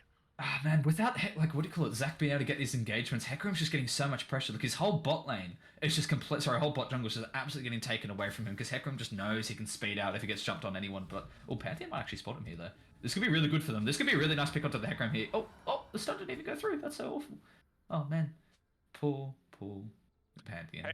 Hecarim Gaming, an ability that goes over walls and makes you unstoppable, and also Yeah. CCs. That's crazy. I can't believe he actually just gets away so easily. I am loving to watch this game. It's so close. I honestly wasn't expecting the 2-on-1 Cassio though. But it seems to be that fighting in bot lane has kind of slowed down, and it's just slowly turning its way back into a farming lane now that the junglers haven't really been bot lane as much.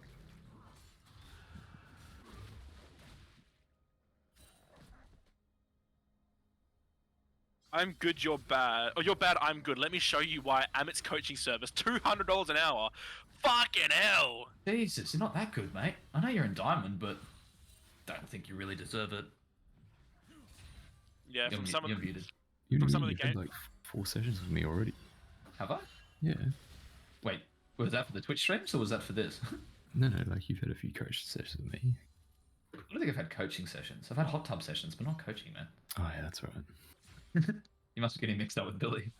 It's gonna get used in my old age. yeah. See, but because Amity's my father, I get I get coaching discounts. That's right. Down to $20 an hour. Yeah. As long as I get him his pine cone ice cream. Best flavour. Yeah. I'm an Ajax spray and wipe kind of guy. Just watching these engagements top lane is like... You just know they're just smacking each other for the sake of it. They're just hoping for the best. Darius is getting his stacks up though. Oh, did he dodge the ult? Oh, I thought he might have dodged the ult in that situation. Oh, if he got... Man, if he got the ult trapped him under tower, that would definitely be an end. Gao's just getting smacked down so hard though. There's still 20 CS ahead, which is nice. Oh, 15 CS. I can't count.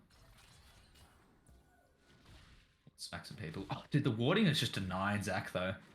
Yeah. Botline knows that Zac's going to be trying his best to get the Cassio far ahead. It's all he really knows he can do at the moment with where the situation is of the game. So Zombie Slayer and Damo just know that if they just keep on top of the wards, this Zac's not going to be doing anything for them. Yeah. I think we should hopefully see a team fight come out of blue. Like, use that Pantheon, like, early game spike. I definitely don't think they're playing around the bot lane as much as they should be. He definitely is disposing of the wards, but he could be making a lot more weird plays. Whilst he, like, afterwards he actually gets the wards, but he just seems to be warding and then leaving the lane. I want to see... Is there going to be an engagement from top lane? Zac better not take that. I think Ku's going to be fine here. Under tower should be safe. Zarya's quite good at tower diving with that ult and things like that, but... Pantheon's roaming mid for just no particular reason. I don't really know why he's up there right now. I Yeah, think they're Blue were looking for a team fight there, but Red just kind of sensed it and were like, "Nah, we're not going to do this." Yeah, Okay. yeah. Okay, so it's Ocean. We had first Drake, Ocean Drake, and then second is going to be Chemtech Soul. What do you reckon? Or Chemtech Drake. What do you reckon Soul's going to be, Peter? What do I want to see? I get the feeling it's gonna be Cloud, but I want it to be Hextech. Yeah, I want it to be a Hextech Soul as well. I want to see what it's like in an organized situation of what people can do with all these Hextech gates.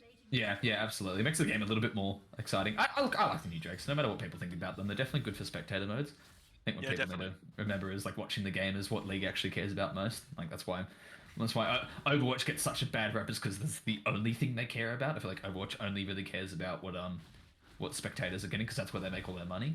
Yeah. But I think League has quite a nice attachment of actual gameplay plus viewership, and definitely the two new dragons encourage a lot more. Ingenuity and creativity in the game. Yeah. Potential. Oh, Damo's in a risky spot here. Get the W. He's still actually going to go for it. He did get polymorph straight after he did it. Maybe Wes was trying to see if he could bait it out. They do have that water though, so there are no plebs there. Oh, Wes is getting absolutely charged up by Hecarim. Really good flash. Wow, very, very good flash coming out. Lazy is just relentless on the Hecarim. I love to see him on this character. He's Yeah, also that- 30 CS in front of Zac right now. Yeah, Hecarim is definitely one of Lazy's most confident champions. Does Pantheon have his ult up? We could see a big team fight happen around Dragon at the moment, but they might try and go for the Yone first before they actually try to do it. Yone needs to get out of there, otherwise it's going to be too risky for him. Yeah, this could be a really interesting team fight coming out. There's not enough people for blue team to match red right now in the mid lane. But yeah, Pantheon's just backed, but I guess he knew he had his ult, so he's happy to come in a little bit later. The Gamma roamed Smacking bot, it not really tight. getting anything out of it, so Darius is just going Oh to be pushing man, it. Like, red through. team just can't get the pick, but blue team's nowhere to actually be seen to try and contest this Dragon. I feel like they're just missing their early game power spike so hard right now. Like, there isn't that much of a lead. There's only 100 gold lead, and they just gave up Dragon for literally no pressure whatsoever. I don't think they're playing their team, like, positioning really well at all. Cass is definitely a bad choice, I think, for bot lane. Look, she's getting the kills, but I don't think she has the influence that it needs to keep like the lanes under pressure and to also get the damage onto the Dragon. Actually, that's a good point. They have to have the Yone to actually get any pressure. Is Yone able to pick up that kill though? I don't know. I want to see the Yone kill. But Beast is taking a lot of damage in there. Yone's going to try and see if he can try and get an X-ult, but I feel like he's going to get rewinded before he's getting a chance to. Camille's still jumping on it, but Hector's going for a huge engage here down in the bot lane. Rift is up to try and help them do that, but Red Team's getting a lot of damage in from Pleb. Lazy's taking so much to be able to get killed there. Zombie's still staying alive right now. Lulu's absolutely booking it in the other way. They did manage to pick up a kill. Pantheon's ulting in now to try and pick up that Lulu. That felt like a weird appearance from the Pantheon, but that was a really good team fight for Blue. They actually really wanted that. And there's the team fight I was asking for. There we go. See, just got to get a Lazy to start it for us. So, very, very good though. Hextech Soul, there you go. Very well Yeah, played. about that. Starting to see a bit of a turnaround because we've had all three lanes just pushed up on red side. Like Zach's had no prior to make any plays, unfortunately, but we're starting to sort of transition to mid game now, so things actually might change. That was a 1.5k difference in gold, which that just caused as well, which is very, very good. Yeah, I feel like And Hecarim's just had so much like pressure on this like Zach to just keep everything pushed up. Like Hecarim's just so quick and running around, but Zach's engagement there was beautiful, and he didn't pick up any of the kills, which is 100% the best thing I feel like could have happened. A lot of those kills going to just the consistent damage with Cass. I still think it leaves them a little bit struggling for like, what do you call it, for objectives and things like that, but now their team fight definitely feels in a better position. And now that we've actually seen the evidence of what they can do, this is going to be quite a useful thing for them. Man, Actually- the 0-4 Lulu's rough though. Yeah. While that actually happened, by the way, the Darius managed to sneak a free kill up onto the Camille in the top lane. Oh, there you go. Man, I think Gamma keeps getting baited into it. I feel like the Darius looks so low, and then he just gets all the lifesteal onto him. It's really hard to work them out. Face check him. Do it. Darius needs to know that he cannot fight this though. You will, even though you're 2-0 against her, you cannot win this when she has Divine Sunder. That power spike is too strong to fight with. She didn't have like any healing before, only on her W, but now she's got healing on her Qs, which scales on your damage that you're dealing. It's just, it's not the way, not the play. You've got to concede for a bit. Yeah. Yeah,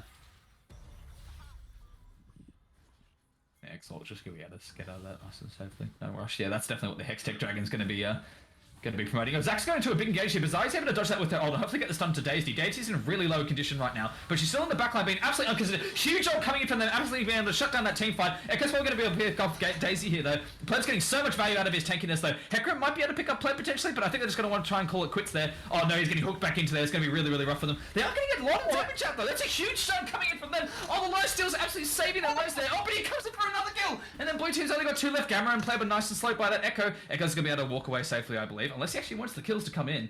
Pleb's going to try and be able to engage on top of them, but there's a lot of damage that can come from Echo right now. They've got to be super careful here. He might have his stun back up again. Oh, he's managed to split them up. Pleb, you've got to be super careful here, man. Oh man, what an engagement from both teams there. And that was actually a 4v5 that whole fight, as we just go to see the action down in bot lane with Yone smacking a turret. So that was happening that entire period. So really well played from blue team. Really, really well played from blue team. They're using those engagements from Zach so well to start those team fights and to keep the person that's actually the most important in the team fight in a really bad position. I think it was good that Xayah dodged the ult with her ult. Is that whatever its thing is? But either way, dodging that was quite good, but it left her utility quite like down under the depths like as soon as the fight had ended. She also missed the stun when she pulled it back onto the Ku, which gave Ku a lot more of an opportunity to pull off that ult, which really started that fight off super well. Like, if they started that fight without the Xayah, I think that would have been better, and then the Xayah comes in, starts to clean up a lot, but the fact that the Xayah was the first one to be targeted made that an ideal situation. But everyone was so low, that lifesteal at the end there, what was it actually that caused that? Was it heal? No, it wasn't heal, it was... I don't know, but we saw 2 of them just get their little boost in like lifesteal, which kept them alive for so much longer for red team. Oh no, blue team. It was blue team. Would have been. It could have been level ups, potentially. And if as well, Camille got a lot of healing from a Divine Sunder as well with the Q. Yeah, Exalt's so slippery. I love that Echo, man. Yeah, but that ult from Echo needs to be talked about. That was such a nice cleanup for him. Yeah, absolutely. Yeah, it was really nice that they made that a more even trade. This fight has definitely been, this team, sorry, been definitely the closest so far. Oh, Lazy's going to a hard engage with the Cassiopeia. Cassiopeia won't be able to do anything, but Lazy knows. Oh, Zach's going to potentially return the favor. Yeah, he's jumping straight into the Echo. The Echo's going in, but he still he doesn't actually have his ult up yet, so he won't be able to go backwards. Zaya's getting a lot of damage out though. Starting that fight, not great for Blue. Blue's going to be taking... Oh, Darius is in a really bad teleport position there. I'm not sure if the Yone ult was the best there, but it definitely guarantees them the kill, which is definitely worth it at least. Wow, that was a really odd teleport going for the Darius. I don't know what they were expecting much there. That doesn't really care if he gets hit. He can just do what he wants now. Zach's in a really good position, especially not actually having that many kills and just rocking in all the assists. It's going to be quite good. This could be a really big stun if he does manage to pull that off. Oh, that's the Pantheon stun. He might get taken out of this game before he can E. Yeah, he doesn't get the chance to. So now it's turned into a 4v4, but Exalt gets absolutely grinded down and picked up at the start. Lazy's able to jump into the backline and pick off Kuhn, but now it's Pleb fighting two people in the back. Gabba's able to come back with Yone right now. Yone's putting out a lot of damage. Pleb just gets out so much CC, which denies him so much mobility, which Hecarim really, really wants in this. Zombie was kept out of the whole fight because they just chased it at the first part of it. So they're really targeting this ADC down well. Honestly, they're just like, Blue team are playing this team fight so well.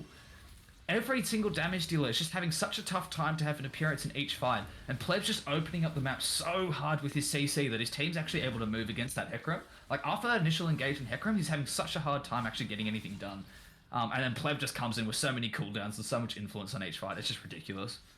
It's so interesting as well to see that when Ku actually hits the grounded, Echo loses his ability to actually press ult. Because it technically counts as a dash, but also a blink, so it's a bit weird. But when Echo gets hit by that grounded, so even if it's like a Singe W, he loses that ability to ult. Yeah. So that's why he died with his ult actually still active. That was a very nice engage for the Echo to start that off the way that he did. It was unfortunate that he got grinded down so quickly, but I think that's a better position for Echo to be in if he gets away with it. But without his ult, that was making everything so much worse. Yeah. I think with ult, maybe that fight might have been a lot closer, but Echo really needs his ult to be making those risky plays. I just don't think he should have done it that risky without it.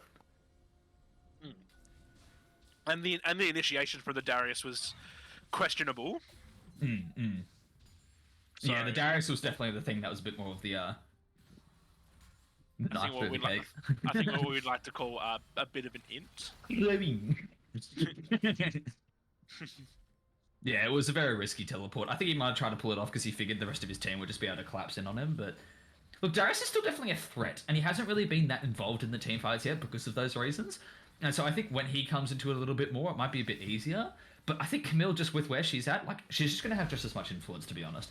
So I don't think it'll be particularly one-sided if Darius starts joining us, like, more, if the Camille's in it with them. But if Darius remains uncontested, and do we have, well, there's actually not an ounce of Grievous Wounds on, what do you call it, Blue team right now, which is definitely going to be a mistake when Darius gets the... Oh, no, there's Thornmail, sorry, for the what's his name? Zach. The big blobby man. Yeah, the item gap is actually pretty huge. You wouldn't really think it, but there's actually a 3.3k gold lead right now.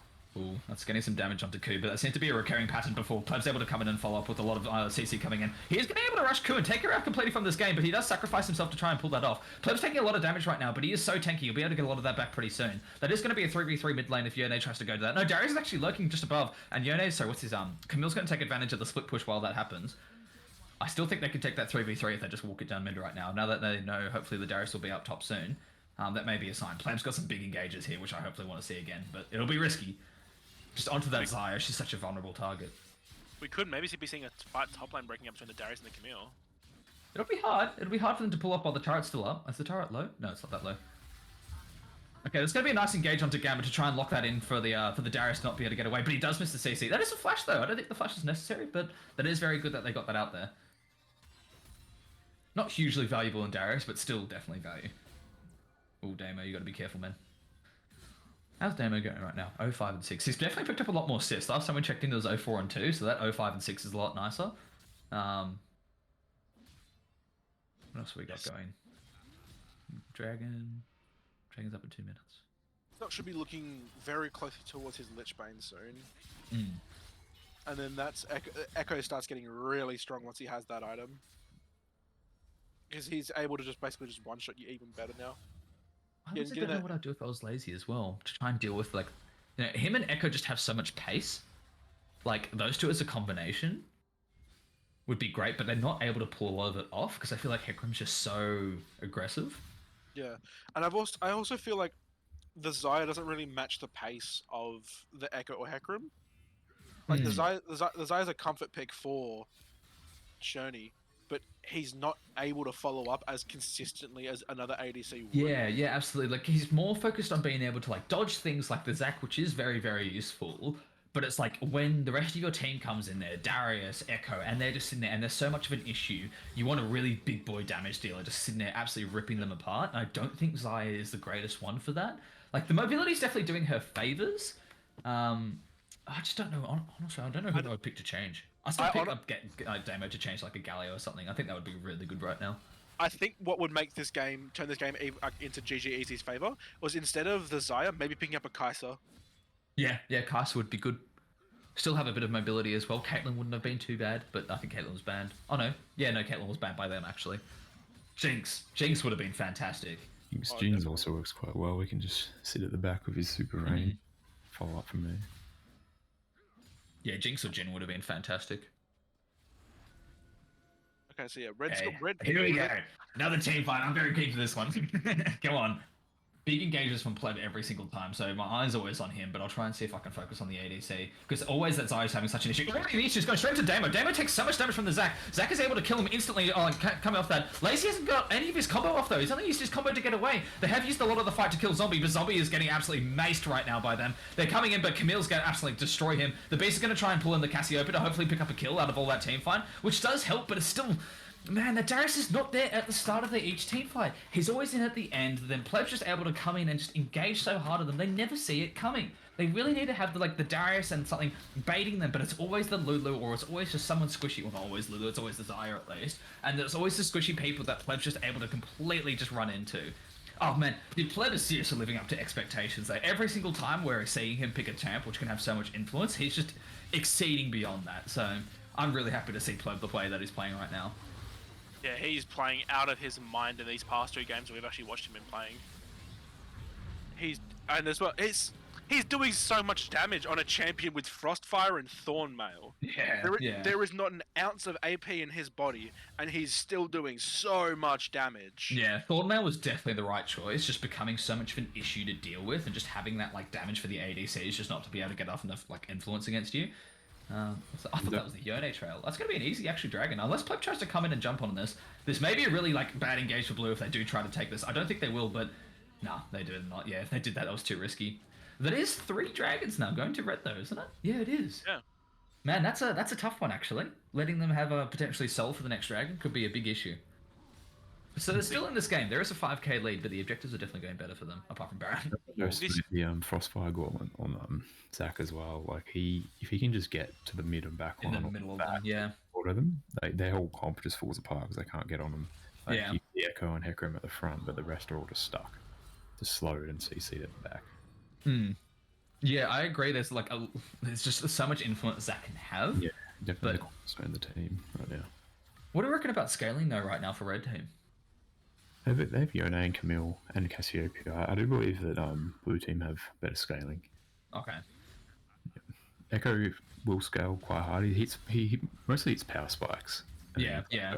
It's Oh, this will be quite a nice engage. He doesn't get any kind of stun off onto him, but he's going to get a lot of damage into it. Well, Gamma's doing a lot of damage onto Exalt. Exalt's going to kind of regret that. Oh, and then Pleb's coming in for a massive engage. As per usual, Pleb's just coming in to smack it, bounce. And then hopefully Gamma can hopefully clean up with the kill there. I think it'd be better going to Gamma there if they can, but you're better off just getting it, yeah. Oh, did go to Gamma. Nice. It's going to be very hard for Red to come back here with blue team scaling. Yeah, absolutely. Blue team isn't getting actually that much value out of this Baron buff, though, I will say. How much longer does it have? Can we see? 1 minute. Is that the timer for the... Okay, so a minute left for the... Yone's still split pushing against the Hecarim. Hecarim's pretty much not that great against Yone. I think Yone will just be able to outsmack him. That's a really huge engage. I actually just realized that was a Pantheon ult coming in there. So they're going to be able to get a lot of damage out, but they're kind of getting very iffy tower dive right now. They're not able to pull anything off. Yeah, walk away, do the best that you can with it. I think they know the Hecarim's down there, so they knew it was more of a safe play to be making. Definitely worth the risk, though, but... Unfortunately, they weren't able to pull anything off. Yeah, blue team knows that they've got this really strong lead. They've got a 10k gold lead at the moment, so they know that they can just kind of be a bit more aggressive, take these plays that wouldn't Absolutely. normally work for them, just so they can try and snowball this lead even further. They're not really even playing like that safe. Like I think we're seeing a lot of other teams right now, them just playing so safe when they've been ahead. But like blue team is relentless. They're just fucking jumping into every situation they see a good opportunity in, and they're just smacking down on everything that they Yeah. can. Like If you don't note their vision, they've got a lot of vision in both jungles. They just need to get rid of that first mid turret, and once they do, they're just gonna have absolute like dominance. yeah, So yeah, they need that before the next Baron for sure. it's been up for way too long. They need it. They need it actually before the next dragon. They really need to keep those lane pushed up and just focus on doing that. Their team fight's good, but letting them have soul is going to be rough. It's going to make it a little bit harder for them. The Echo's just kind of plateaued in his build though. He managed to get that Night Harvester really early on, but then he took so long to get the Lichbane, and now he's only got a Hextech Alternator. He's not taking advantage of that 3-1 lead that he had really early on in the game, and it's showing. Actually, can we note something? Zach actually died. Yeah, Zach is 6-0 and 11 right now. The problem is with Echo here is the only target he can one shot is potentially Cassiopeia, but she has the ground and also her ult just to get her out of it. So Yeah, yeah. he's got no options really. Well, that's the issue. A lot of the time, I feel like they've been starting their fights well by getting a lot of damage on the Cassiopeia, but she's always just made it like a really hard way to actually trade properly. Like, it's just been so much of a hard influence to try and go against her. Like, every time they seem to dive her, she's able to get her CC out, which always gives Zach enough time just to jump onto the back line. Yeah, it's going to be a nice engage. That'd be actually a really, really good ult to Lazy. Lazy's going to getting caught up here, but he might be able to get away. He's got a lot of shields in from Lulu. That's a big heck room, but he's going to get picked down still no matter what. Zach's going to follow up on that engage, though. Hard onto Zombie Slayer, pulling off the tower dive. Zach's taking a lot of damage from the tower, but he's just tanking it. No problem whatsoever at the moment. Expo's able to come into the back line, though, and get a lot of damage onto the Camille. Hopefully, Pleb's going to be able to get out there. And Zach... Echo just can't quite do enough. Like, Pantheon's in a really bad spot now, potentially. No, he's fine. They'll walk out safely, but they cannot get into another team fight there. They're definitely overstaying their welcome by trying to stay there at the moment. Pantheon should just walk straight down no matter what. Look, nice couple kills picked up from red team. They're still trading, and blue team is still split pushing at the moment, but they're keeping that mid turret alive. As Amity said, they really need to try and focus on getting that, but now they've just set up Dragon, or Dragon Soul specifically, really well for blue team, for red team right now. They're actually not warding though. Red team- I was going to hit more if they are. Red team's got their first turret in mid lane now. That's just going to give them so much more map control. And money. The objective bounties is going to do quite nicely for them, so... Oh, man, But I no just want... wards down the Dragon. I felt like, honestly, I guess they might have used all of them, but they seriously had nothing to put around Dragon during that entire period. What I want to go back to though is just that damage that Exo knew that he could pump out onto that Pantheon. He said the Pantheon was about half health, and he was like, "Eh, fuck it," and just E flashed Q'd him and just one shot him.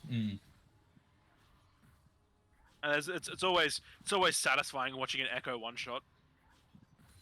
So this has been like bothering me all game. I know I probably shouldn't say it now, but can we just like crop the right like a little bit better? It's like everyone's summoner spells are only just a little bit cropped. It's been bothering me for a little bit.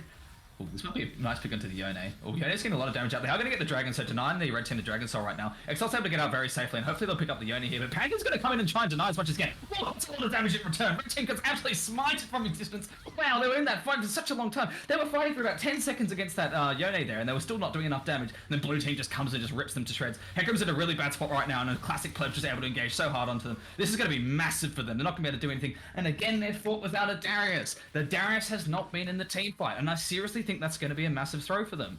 Maybe they might pick up Inhib and then go Baron, or they might just call it now that they've seen the Darius, but no, I think they know they can pull off the tower dive. If Darius even steps up, he should get absolutely grinded down. Hopefully, Pleb should be the first one to engage there, so he can start engaging with his Thornmail a lot more. Yeah, they're going straight onto it, getting all the damage off them. Look at that engage! They do not even care about the tower. They're just going to go, probably, they do actually care about the tower. I think they're just going to go to the end, maybe. I don't think they will. They won't have enough time. I think they'll go for Baron. Yeah, definitely Baron's the best choice here. Well, is red team can actually try and contest Baron here and actually beat them in a team fight. Why do you say they could win? I know they can contest, but what's the... Haven't reset yet or anything. What's that? Blue team haven't had the chance to reset yet, so red team might have not an advantage because of the goal difference, but they But will more of an advantage than they did before, at least. towards. Especially with Hextech, they could probably use that to engage quite hard here, coming from a different angle at least. They're I'm not going just to get gonna there quick enough. And they're not going for it. The Darius actually changed Mythic. Yeah, you're just going to see if they can just get a pick there, but it's bloody Echoes. Actually, Echoes are getting absolutely lasered down. Wow, that Yone does a lot of damage. Only scaling. Infinity Yeah. Edge, Immortal Shield Bow, Wit's End. Yeah. No one really expected the Yona to do much. He just kind of spent his entire game like splitting in the bot lane and occasionally going top lane for some free farm. And now that he's actually arriving in Whoa. team fights with his wits end and his IE, he is going to be shredding. He through has a people. 100 CS lead against Echo. It is 100 CS exactly. Wow. There's the problem. Yeah, wow, Yona's been farming hard. I lost track of that. Hey, wait, why is the Post Malone thing there? Who made that one? Here we go. Love you, Post Malone. You look exactly like me.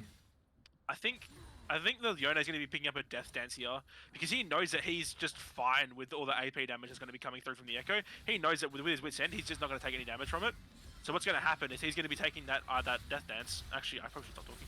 Never mind, doesn't matter. I don't think we need to commentate on the poor little Darius just getting bullied in the top lane. I don't think there was going to be anything worth commenting there other than just, oh man. Yeah, honestly, I think this is a bit kind of an F, to be Yeah, honest. blue team have an option to finish here if they want to. If they want to posture up and just push. I just want to see Pleb do more. Dude, Pleb has been fantastic this entire thing.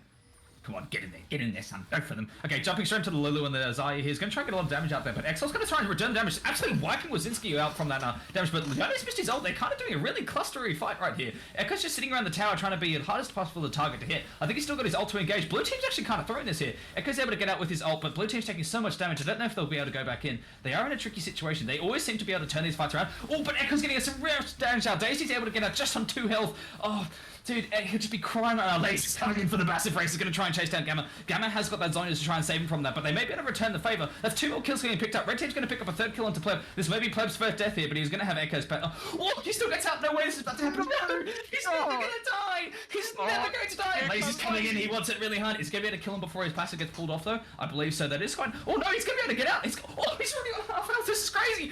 Pleb is impossible to kill. This is such a menace of a thing to watch. No wonder why he hasn't died in any team fight yet, but that is the first death for Pleb picked up. Man, Blue have lost. Now that he's died, it's all over. Blue have lost. That was a lot of bounties they did pick up, though. And All jokes all of- aside, that was crazy. all of the bounties went to the Zaya. This Zaya is going to be pumping out way more damage in these team fights now. Absolutely. And I will not lie to you, that was exactly what I was hoping for. I was really hoping for, I'm rooting for Blue right now because Pleb's just been the absolute MVP of this game right now. But it's like, I really wanted to see them just throw a little team fight there, and that's exactly what they did. So, keep things a little bit more interesting. But now the Dragon Soul's actually up for Red Team, and they're going to have priority over it. They don't have everyone down there right now because of the in-hit pressure, but definitely going to be as a nicer setup than what they've had before for this Dragon Soul for them. Yeah, Blue Team's running everything they can there, but Red Team's not going to get there in time, I don't think. When's Dragon up? Oh no, still a minute. That's fine. This will be a big team fight.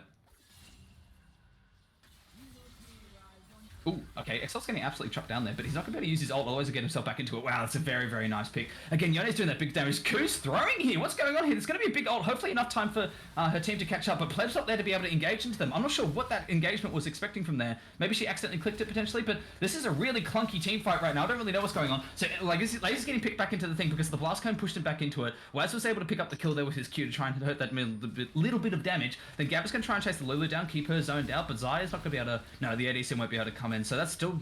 Man, what was that fight? That whole fight was so weird. Damon's in a really poor position right now, walking to the depths of Mordor as the blue team's standing right there. He does actually manage to slip out before the rest of his team comes in. I'm not sure what they were trying to do to save Damo there. It was definitely not worth it.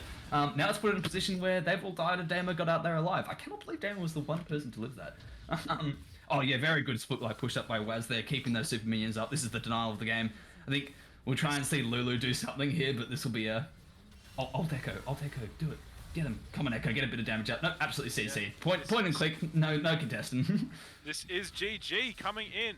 That was the best game so far that we've seen out of this tournament. 100%. Ku's team beating GGEZ, knocking Actually, I think that GGEZ still has one more chance to get back into the tournament.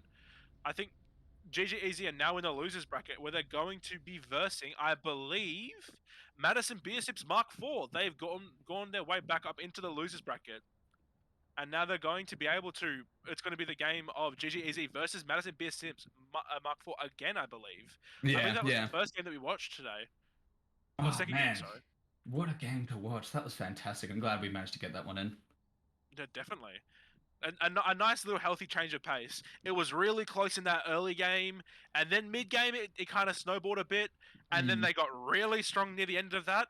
But then they just threw it just to that little team fight, and it gave Red that sliver of hope that they really needed.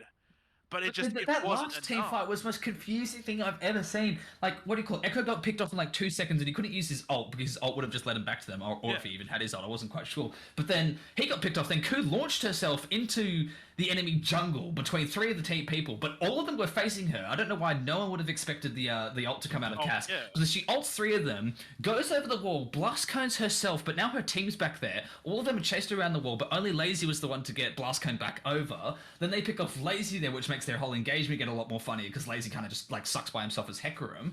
And then the rest of their team was just kind of clunkily running around. Damo had to run one way, Xayah went up way, Darius went the other way, but then Xayah and Darius came in to save Damo, which I don't really get like why they try to attempt to do that. And then the Lulu just ends up getting picked off. Man, that game was back and forth. Oh man, such a fun game to watch and such a fun game to commentate. That was so good. Kudos to both of the teams, but Ku's team going undefeated. I do not think anyone was expecting this in the slightest. I believe Ku's team actually had the least amount of scrims going for them this tournament, so no one really knew what was going to happen with this team. And I don't think anyone, don't think anyone could have expected this level of dominance coming in from Ku's team. Yeah, absolutely. That was such a good influence. And look, I questioned the Cass at the start. I think if Cass got behind, I would still have agreed, like, it would have just been an awful time to try and get back there. But Cass getting all those kills at the side, like, thank you, Pleb. Pleb was just a fantastic engagement onto the bot lane there. But Cass starting to pick up those kills, along with the Pantheon having that early game influence, did actually end up, like, working very, very well for them. Like I said, man, that point and click stun became useful, like, so many times.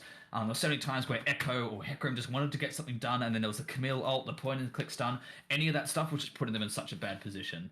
Their comp was fantastic, though. Just everything worked so well together. They definitely started to blend a lot together. I think, look, Red definitely needed a lot more influence. GG Easy needed a lot more influence and be able to like trying to change things up at the start. I think the comp definitely like could have been a lot better than what they picked, but that was fantastic. Yeah, actually, I do agree, Swiss. We haven't had a good comeback story yet. Maybe this might be what we're looking for. Yeah, this is what we want. Oh man, definitely the team we should be looking out for though is what do you call it? I don't want to say that name. Why did you guys think Ku's into team. it? The Kawuti Pies. No, I'm saying it. They deserve it after that one. They deserve Kawuti Pies after that one. Say my name. You're goddamn right.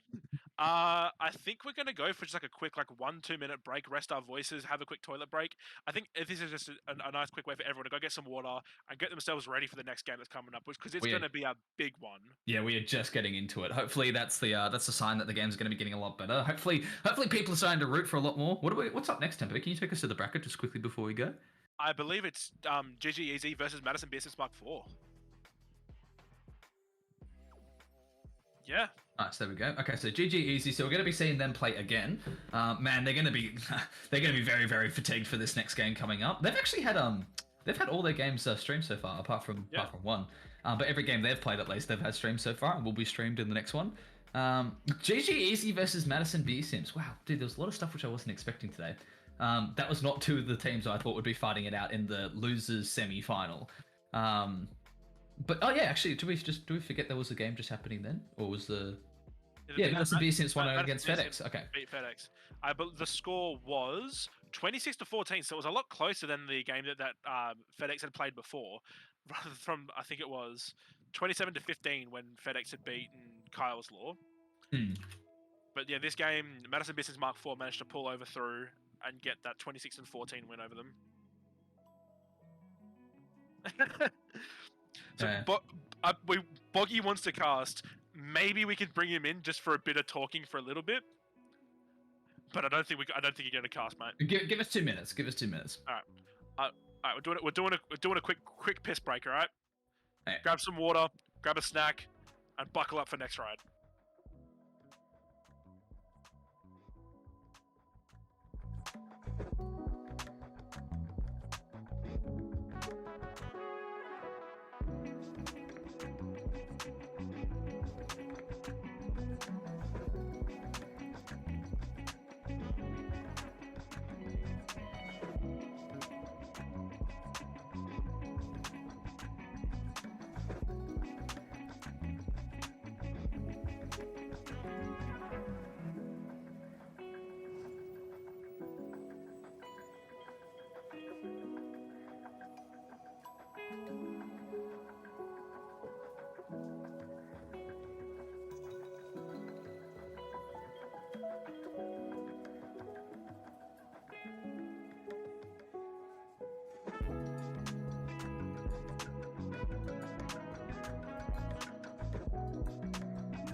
We Alright. are down. We're Everything's alive going again, lads. wrong. Everything's exploding. Tempo's computer is literally nearly on fire. Tempo is on fire. Now, Honestly, actually, let's just say this needs to be talked about real quick because we usually do it at the end. But can we just get where's the fake Tempo for all this, man? This man spends all this time like writing and making code and shit, or also making all these extreme overlays, and he does all this technical behind the scene work for absolutely free. He does it all for us because he's a sick cunt. Like he also Shuts- is putting his computer through absolute slavery right now. As you may have noticed, the images are struggling to load a little bit, which is Tempo's computer reaching like Mach 10 speeds at 700 degrees, and so it's absolutely struggling to keep up. But who can push their computer that far? He's taking so much care of this thing, so like, caressed it into the way that he has been the IT lord, that Tempo, IT overlord of the server in general. So, what was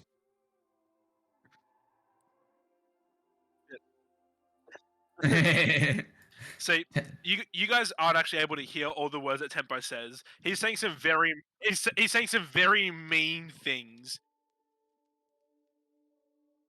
He's just abusing his powers as controlling the stream. Tempo number one. Am I still muted, Tempo? Okay, I'm not muted anymore. Pog.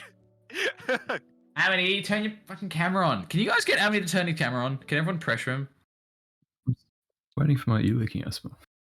Oh my gosh. Alright, chat. How can we convince Amity to turn his mic on? Oh, no, his webcam on. Well, what are we spectating next? Can we actually go to the brackets again? If your computer can literally handle it, Tempo. Watch this, guys. Oh, it worked. So what are we spectating next? We're spectating the losers final, so we're going to be seeing GG Easy. Is it GG Easy's? Yeah, getting another one of their games done. And then what are we going to be seeing after that? Oh, dude, I just want to watch more Pleb, man. A lot of convincing stuff here in the chat. I must admit. Python said he'll suck you off, Amity. I mean, Do it, or you're my femboy kitten for a week. Yeah, that's Are you pretty are you bad. convinced yet? I'm almost. What else can guys? Come on, keeps posting weird shit. If you turn your camera on, I'll turn you on. That's from Gamma. But he's going to do that anyway, regardless. So Yeah. Gamma's silky waterbed. don't use the phrase silky in front of the word waterbed. I think it's in That front of the is- word Gamma. I mean that's true, but you know. You get feet pics, Amity. He's a paramedic, so just play to his strengths here. Send him like pictures of like your broken foot or something. Oh. He's into weird stuff, man. If you turn your camera on, I'll slip you a banana like in Mario. He promises as pics, 3 of them. Promise they're voluptuous. Is that even a word? Yeah, I think it's voluptuous. All right, Amity. I My, don't know, but it my, depends my on offer to you. you is my offer to you, Amity, is every single time you get called out and it's just some old fuck who's fallen over, I'll take over it for you. Don't worry. Oh, thank you. You just come over to Perth. Think of old fucks falling over. Don't tell my employer that. We're going in. We're already into it. Wow. I just took a Oh. big drink of water as soon as you said that, Amity.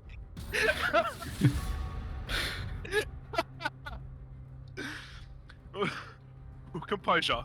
Alright. Starting off with the Aurelia ban for Happy Guy 1-3, otherwise known as Vince. Yeah, honestly, he doesn't deserve to play it after he pulled it out in that other game. Honestly, like when he pulled it out against Amity, and poor Amity had to show why he wasn't worth being a diamond player just because an Aurelia killed him in jungle once. Yeah, look, I don't think he deserves that Aurelia anymore. Yeah, I know that. Amity, who are you rooting for? I've really enjoyed. Look, both teams. I've really enjoyed GG's as comps recently. To be They honest, have been good. Yeah. last game Red Team had quite a team fight heavy comp, but they just couldn't get there. There's a lot of vision being denied. Like they were just getting called out and picked off, which is really well played by the other team. Then. Two people I want to see doing a lot more in this game is both Damo and Lockie right now. Right now, like, dude, Lockie always pulls out some really, really amazing jungling in whatchamacallit in these tournaments. And right now, I just don't think the characters that he's been playing did. What did he play last time, Temper? Can you check that on for us? He played Poppy. He played Poppy. And in the game that we didn't watch, he played Kane. Yeah, sorry, that's what I meant. Okay, yeah, that's what I want to see. That's what I see is more Kane, more like Nunu, things like that. These are named after fucking Nunu at this point. But just what like those junglers which just have so much more influence in the game. I definitely want to see, and Damo as well. I think Damo on the support is already a tough thing for him to be an in-game leader, like compared to like the jungler or the mid lane. I'm not really sure who does it, but like he's not really playing characters which I feel like he can lead his team. He's playing really good characters in general, but I really want to see him pull something out of the bag that's going to really help like bring his team forward in this one. It's actually he's on Leona. Sorry, I didn't even notice they've already picked Damo's champion there. So Damo on Leona I think is much better. I think definitely that's a lot more entertaining. I think Galio would have been better, like in terms of just Damo being the way that he is. But Leona is definitely a lot more influence than I think Lulu can have on the can have for him. They've seen Veins of Dirty. Oh, there's the Kane. Lovely, Yeah. absolutely. Oh, Galio's banned. Sorry, my bad. I wonder if he wanted to play it. But yeah, whatchamacallit? Yeah, no, I'm definitely happy to see the Kane. Definitely happy to see that Kane come out there. It's going to be a lot more pressure. Lazy versus Kane. This will be really interesting. They let the Hecarim get through, so that may get picked up here. I feel like it's going to be a volley game because he's running Leona. Just for those tower dives, yeah. That's definitely works Oh. better with the comp. You know, I agree. The pre-fires. Sign me. They call me LS. Katarina's going to work well with them as well. Like big tank, big engage, big move from Katarina. So that'll be quite good. They're definitely not lacking any damage already on Madison Beer Sims. So hopefully we'll start seeing a little bit more utility or something. But that was the opposite. That was way more damage. That's a lot of damage already. They're going to be able to rip those tanks to shreds. Actually, I don't know. Actually, the more I think about it, how I feel about volley against a Vayne.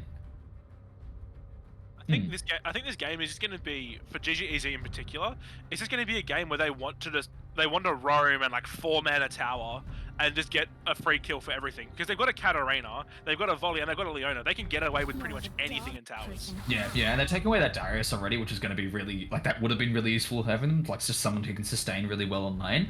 And the true damage wouldn't have been, I feel like, as effective as other characters he could have picked, but that Vayne is still such a good pick, I think, already against this team. I'm already feeling it quite a lot. But especially if Leona gets a lot of CC onto her, though, she's going to have a lot of a problem dealing with them.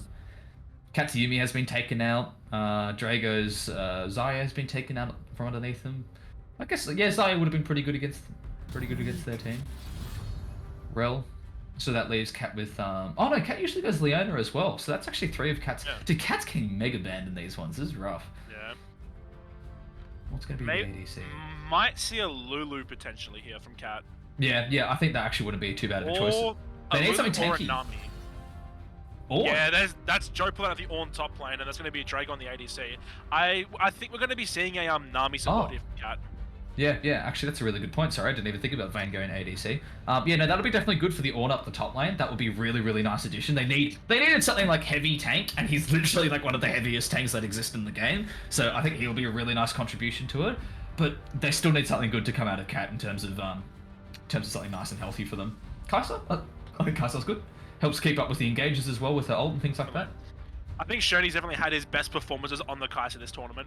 Mm. Although he is really good at Xayah, He I picks just think Lulu. the lethality build just isn't good at the moment. Mhm. Wait, is that Janna? a Leona top lane? Surely not. Nah, you're okay. Okay. Man, okay.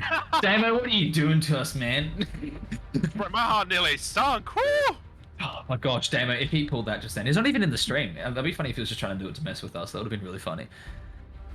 Oh man. Dude, I straight up thought, you got me there, Billy. You got me as well. I would have not have instantly thought that. I would be like, oh, what are you going to try and do here? Like, what's it's- gonna go? Lulu. it's I think just- Lulu's a really good choice with this team. I think it's Lulu or Nami. Oh, yeah. Yeah. No, they wouldn't want to go Nami. Nothing more squishy than what they've got. Okay, definitely lacking in tankiness for the red team right now, which is particularly awful for the set. Like, to go against the set, I mean. Like, Set's just going to be able to absorb all that stuff to come in and just absolutely launch the damage out. I think he's going to have a really rough time against the, whatchamacallit, against the Vayne in the team fights and things like that. Like, Vayne's going to have a really big influence on this, and she's definitely going to be the primary target. So Drago needs to get, I feel like, as fed as soon as possible. But whatchamacallit, that lack of tankiness is scaring me for what do you call it, MBS right now. I don't think if MBS just play really slow and take this game fine and take it to the late game, they're gonna have an Ornn, a Red Kayn, a Kassadin, a Vayne, and a Lulu. Yeah, Nothing can beat that late game. yeah, 'Cause absolutely. You got the Katarina who'll eventually fall off. Kai'Sa, she's really strong mid game. Leona's just good all around. Volley kind of falls off towards the late game as well, and Set's pretty decent all the way around. Yeah, Set will be I- fine. I think MBS just need to work on taking this game slow and getting themselves into that late game. Because once they do, the upgraded mythics are just going to be so unbelievably strong, and there's no contesting. Yeah, Amity, what's your thoughts? Really summed up my thoughts here. Red outscale massively here. Yeah. They can even like funnel resources into mid and bot lane here and just leave Ornn just do his thing, just slowly build up tank items. Still a useful champ without items. Whereas blue team kind of similar, like only Katarina and Kai'Sa really need items to be that effective. Like Set and Volley are quite good, just in their abilities alone. Yeah, Definitely Lockie needs to be taking care of that bot lane a lot. Like, I feel like he'll be wanting whatchamacallit, because Red Kayn you get from melee champs, don't you? Yeah. So he's gonna be wanting, I feel like, the Red Kayn a lot more in this one than Blue Kayn. Like, oh, what do you actually know? I think you can go 50-50. Red he- Kayn's more of a go here. He cannot go Blue Kayn here. If he goes Yeah. if he goes Blue No, I Kayn, agree, he just gets queued by Leona, queued by Volley, Yeah. queued by Set. Yeah, no, I agree now that we've thought about it. Yeah, no, that's definitely a good point. I think he's going to have to, he really can't be focusing on himself too much in this one, because Leona's going to be very tough for him to get that, like, what do you call it, the Red Kayn off, though. Because it's going to be Kai'Sa. He's got everyone else as an option, but if that's, like, where they need to focus a lot of their resources, that's kind of counterproductive for him to be in the Kayn position. But still, he can still pull it off. Like, it's, Red Kayn's not everything when it comes to, like, getting it as soon as you possibly can. But he'll definitely need to get it late game for sure to help with the whole team scaling. Look, Yeah. if Blue Team can get ahead enough in the early game, play around those objectives really nicely, like Volibear, Set, Leona, that's 3 ults right there, which are fantastic for CC, and you got Katarina just ulting everyone. And Kai'Sa with some nice consistent damage, not being too bursty, so... man, this will be really tough. This is going to be hopefully quite dynamic. I think with like teams which have so much damage, like Blue Team definitely doesn't have as much damage as Red Team. Red Team's damage is just crazy with Vayne and Kassadin. Those are 2 champions that are just redonkulously strong with that damage. But yeah, it could be really, really interesting. Vayne, oh, dude, I love that they picked Vayne though. That's made this so much. If they didn't pick the Vayne, I think they'd be having a lot rougher time. Vayne's just going to chop down their tanks. Yeah. Vayne's going to just scale very nicely into what they're hoping for. Play around it. There's only really one kill hungry champion in MBS, and that's just the Vayne. So if the Vayne gets all the resources, then everyone else will just scale with her. As where on GGZ, you kind of need to funnel the kills into Kai'Sa and into Katarina evenly for you to get that damage out. No, I definitely. Oh, man, I hope this is another good game. Oh, this is 2 big junglers again, which love their engagements. Like this is like that's what I'm usually most excited for. Like I think we said, what did we find out? Like maybe like a jungler was the most influential. At least like that was what the majority agreed with when we were talking to the captains and things like that. And these are 2 junglers that they've picked right now, which are quite dynamic. Not as dynamic as like what we're seeing like Pleb playing with like Zac and things like that. I could say Kayn maybe like on an equal par. But yeah, Volibear is going to be very, very good for team fights, which they're going to need to be pulling off nice and early. Volibear and Set actually, both their level 6s are going to be lovely for team fights. And Leona, yeah, what I'm talking about. All of them have crazy CC. Yeah, definitely. Lulu was definitely the play here, though. I think with Lulu's ult, they're going to be able to like try and save the person that Blue Team's going to be focusing quite a lot, because Blue Team's going to struggle with damage. So if you have someone that's a little bit more of a safety net for that, and especially like what do you call it? Like just basically her ult's going to be able to like support the Vayne, support the Kassadin, Kayn, probably hopefully not Ornn. I don't think they really need Ornn to have more health than what he'll need to. But if the situation does come, like I think it'll be good for all 4 of those people. Lulu's ult will be fantastic. Yeah, definitely. And as well, the Lulu polymorph, Katarina's going to be ulting. And Kai'Sa can ult in, and that's 2 free polymorphs that she can either choose or whatever's like better. Yeah, like, for sure. Because if this Kai'Sa steps up and ults in really prematurely, that's just a free polymorph and a free kill. What's she gonna do? And what you call it, like just in terms of like influence, like Kassadin. I think Kassadin's going to be the #1 target at the early game, at least when it comes to, well, not the #1, but at least a very early game target to try and get rid of. Keep him behind, keep him plateaued, keep him like beyond that 25-minute, 30-minute mark. Hopefully win before that even happens. Because I think he's going to struggle most out of everyone in that team. I think he's going to struggle most against their comp, and he's going to have the roughest time. Yeah, I'm seeing 2 win conditions here. If Katarina and Set can just get ahead before late game, it's quite a good thing they could do. Katarina's just so snowbally. And she's got Dark Seal as well. She's leaning into that really nicely. Yeah, Kassadin's already got the door and shield, which will be nice. Drago's using the horny man skin, and Drago said that was his best investment from back when he was. Kane's late. Kane's late. Oh, is Kane going to spot that? No, Kane doesn't spot it, I don't think. This may be... Oh, Katarina might throw that by going in. I really want to see this happen. They're pinging Ornn in the top. Wait, are they able to see that? Was Kane able to see that? I would see that. Or Ornn's going to see this and hopefully get away, though. No, he sees it straight away. That denies their whole entire thing. Yeah, no, Lockie was right to at least sit back and not actually go any more further than what he did to try and get that ward. If he did that, that would have been really bad for him. This is interesting from the ADC. Okay. This... An unprotected ADC. That's what do you call it? That's 3 wards down in the top lane as well. That's going to be quite nice for them knowing what Lockie would be in his early game influence. But yeah, look, I'm liking the Dark Seal choice in Katarina. I definitely think that was the way to go against this Kassadin. They need to get that Katarina really nice and fed at the start. I think Set should be able to deal with Ornn himself, to be honest. I actually don't know what the matchup really is like that. Maybe a top laner could tell me, but I only play one character. So. Don't say that. Boggy really wants to come in and talk about it. You know what, Boggy, we will get him in. Boggy, we'd like for you to talk about Ornn versus Set in the top lane. What do you think? Okay, all right. As long as Ornn plays safe, he should be completely all right.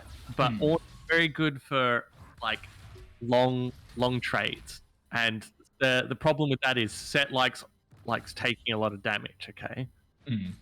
And that's not good. That's not good. But but you want short trades at Set in terms like Set wants people to short trade him. So I actually think that's more of an advantage. But Ornn wants a long trade. So and the more damage that Ornn builds up on this Set, he's just gonna throw it straight back at him. throw it back. Oh, God, I wish Set threw it back for me. yeah, that's a big daddy. Seems like the plan on to play weak side here. And Yeah. but if Set can keep him pushed up the whole time, he won't be able to like TP and influence much of the map. But too far ahead. Yeah, Set needs to throw it when it's going to be more important to be getting those freezes in as opposed to. Oh, that was a lot of damage. Getting that E off from Vincent's always going to be quite nice. All right, thank you. I'm gonna go now. Yeah, goodbye. That's all I Lucky, wanted. Love you. Bye bye. Love you all. Wow. Love it. I was going to move him anyways. You guys don't get to say love you. We're, They so didn't take cut down. we're seeing a double electrocute matchup in the mid lane here. Which is actually quite surprising coming in from Vincent. Usually you want to see like a fleet on Cassidy in a lane where you're not feeling very confident that you're going to get all the kills in, but Yeah, he's, yeah.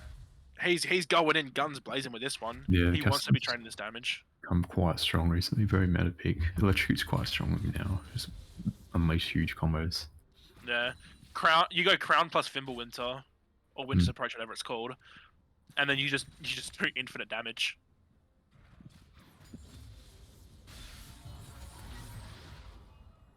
Wow, Axel's taking a lot of damage early game for him to not be wanting to let Dark Seal to be trying to take effect. He wants as much influence in that lane as he can. He definitely still scales better, like early wise, so. But Casson could be so slippery with his ult. Well, this might be actually quite a decent engage. Lacey's fully committing to this, going to the Casson. That's flash already out of Casson, and like Caveira's been able to jump on top of him there. They did trade. Who got the first blood though? Oh, Volley did get the first blood, which is quite good. Lucky was able to pick it up. So both junglers on 1 kill right now. I think Lacey's going to lose that early fight, but he is getting a lot of damage in. Lucky does have the blue buff. Oh, he stopped him from teleporting away. Oh, that's a really nice way to get in that flash. Oh, Lacey's been absolutely relentless right now. That was a crazy good engage from him. They timed that stun perfectly for as soon as Lucky wanted to get out. If Lucky didn't have flash there, he was definitely dead. Is this frozen? Yeah. You give it a sec, guys. That is a wee bit of technical difficulties. But yeah, Lucky of all people should know that if you're marked by Volibear, you cannot stay in that fight early game. Because he's just going to hit you with that W again, and you're going to take so much damage, and he's going to heal all of it back up. I don't think it was like intentionally trying to stay though. He was definitely waiting for that wall walking to come back up. As soon as I think he had it up, he tried to take it instantly. But the man, that stun from what you call it, Volibear was just absolutely fantastic. No. That's okay. That's okay. We're just getting cams for a little bit. I want to look at the item still. But Katarina's already picked up, what do you call it? A blasting wand for initial thing, which is going to be really nice just to get that really super quick damage into like Cassidy. I'm really keen for him to start trying to scale through this. Sorry, I feel like. Okay, cool. We're going back. We're back into it. Okay. Anything change? Oh, we're just going back in time. Right. Okay. I was like, how does Katarina not have a blasting wand? I was like, did she sell it?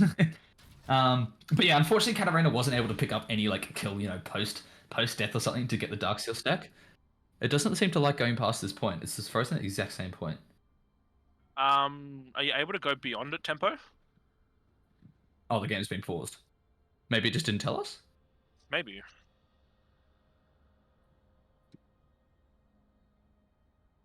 Interesting. Oh, at least we didn't miss out on much. Nice. Oh fuck yeah. Timers are gonna be off this game, lads. So just bear with that. We're gonna have to probably use the in-game timers to get it sorted, which is unfortunate. But we're gonna be seeing an Ocean Drake to start us off actually, which I'm very happy for. I like Ocean Drakes. Ocean Drake's going to be very good for blue team.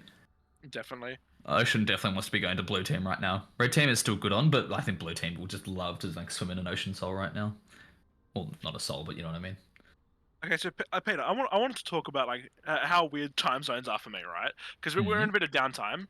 So what time is it for you now? It is 7:40 right now. It is 7:40, and I saw that you had your lamp on. That's crazy for me. My 'Cause lamp. It's just my lights. Oh, your lights, yeah, light, same thing. My ceiling fan doesn't have a light, so I can't really do that. So Do you not just have lights in your room? no, I don't. No, I'm not rich enough to have lights in my fucking roof. My house is like 20-something years old. What the fuck? I can't believe you just told me that you're not rich enough to have lights in your room. How much do you think a fucking light costs, man? 27 years old, my house is 40 years old and it has fucking lights in it. What are you talking about?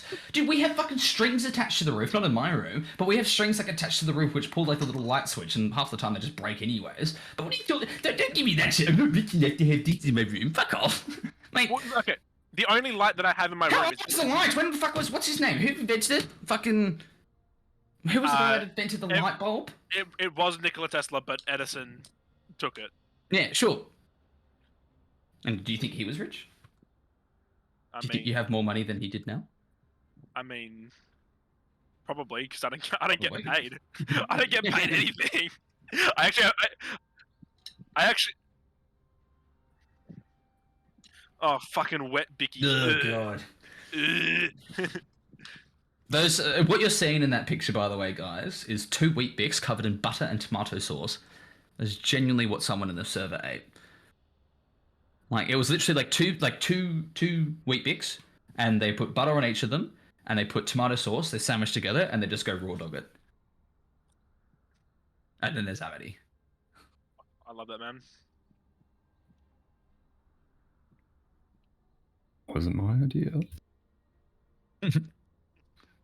You weren't running the coaching service? You're my only customer, so You were only customer. I've made thousands off you. That's only 5 hours. I'm just telling you. Somewhere Brisbander is getting really angry for the 8th time today. Thanks, Swiss. And that is where Reckless is from. Krug's Coin Laundromat. We accept coins and something or other, and only coins. Not even clothing. What's up with the game? Has the guy said anything, Timber? If you want, I can go down and check and see if what's wrong. I'm just surprised we haven't got a DM or anything from them. Yeah. Alright, I'm gonna go check and see if there's anything that's actually wrong, or if it's just our end. Okay.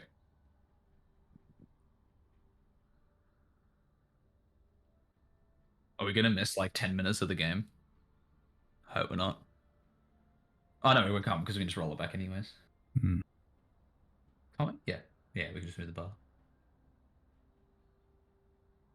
Yeah, so they had it paused, but it should be unpausing relatively soon. Okay.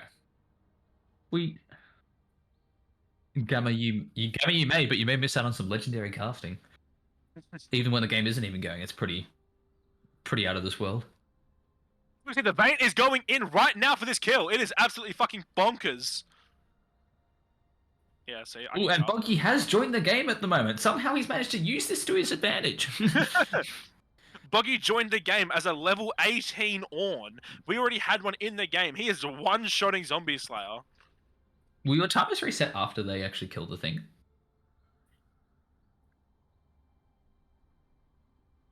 After they kill the dragon, I'm sure it will just fucking... Yeah.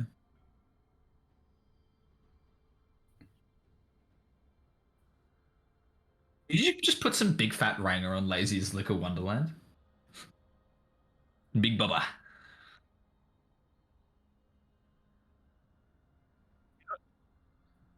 Get on the piss, you bitch. Your favorite moments of these streams when the game shits itself and the guys have to chat about the ads in the corner. There's nothing better to chat about. We're just sitting here, and if we talk about normal things, we argue about light bulbs. Oh my god, Sunflower. Peter, can you say that song for me without getting Yeah, I know TOS? Post Malone personally. He's my dad. Oh yeah. Boogie woogie Woogie woogie. woogie woogie. Noah, the game isn't broken. It's just they had to have a pause, but we weren't told anything. The game should unpause soon. And then when we refreshed it, we put ourselves further back, I think. Invades Yeah. in my jungle. Free PC check. It should be free JG check, like free jungle check. Noah said he's spectating the game, but it's at 9 minutes. Can you type /resume tempo? Can you type anything? What if you refresh it again? Because we refreshed it before and this pause thing. Isn't that what happened last time? You refreshed it and then... Yeah, tempo. Yeah, look, wait. you can see. Wait, spoilers. Spoilers, guys. Ah. You just had it paused. Okay, well, we're back into it. They'll finish the game fight. Well, no, we've seen this. We've seen this. Yeah, I've seen this. Is it going to do the pause screen again? But it gave you the option to skip forward. Could we have skipped it forward by like 30 seconds? Let's see if it catches up and stops at this Leona moment. It's around here. And then Yeah. we go back to it though. But there was like, when you opened it up, there was like so much gameplay that we're missing. Do you want to go to screen? So it's like, this is like hardcore spoiling the game right now. Yeah. Okay, No so one now, saw anything. now I feel like my statements towards tempo were a bit preemptive.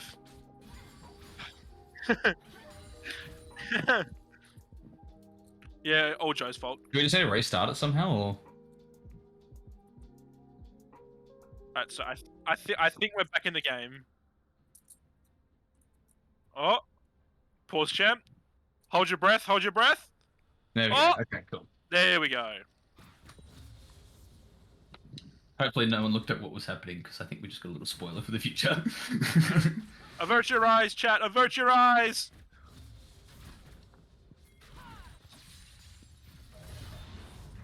Okay, so now we're back into it. Lazy's coming for a big engage, and Cassam doesn't actually use ult yet, so this is going to be really nice. Nice and clean engage for Lazy here. Exalt's going to be able to pick up that kill, which will do very nicely. And then Sane, the Swain main, is just doing all things. You know, playing passively, as Boggy said. He should just sit there in lane and just kind of do his thing, which I actually agree. That's what Amity was saying at the start as well. Like, they're just going to let Alden kind of do his thing, and while Kane needs to bully the other lanes. Exalt's just, yeah, Exalt's going to be doing a lot of Exalt things, I get the feeling, in this game. He's already got his 2 stacks in his Dark Seal. What if Will's going down? That's right. Okay. They're team up a late game, but don't underestimate the power of Foley and Cat and Set all early game as well. You can do so- Yeah, absolutely. That's what we're really hoping to see, is these guys just put so much pressure around the entire game. Oh, Lucky's taking a lot of damage. He will get out pretty safely, though. Yeah, there's no chance they can do it. But they walked out with the CS. Exalt was right to not follow there and just sit there and take his wolves, so just make it a little bit shitter for Lucky. Lucky's going to have to back now. We're opening up Dragon. Oh, no, Dragon's not up. Yeah, forgot about that. Ignore the map on the bottom right. It's at the top left at 3 minutes 30, which is... Oh, there we go. That's actually quite a nice engagement to Leona. Clopping the ADC there.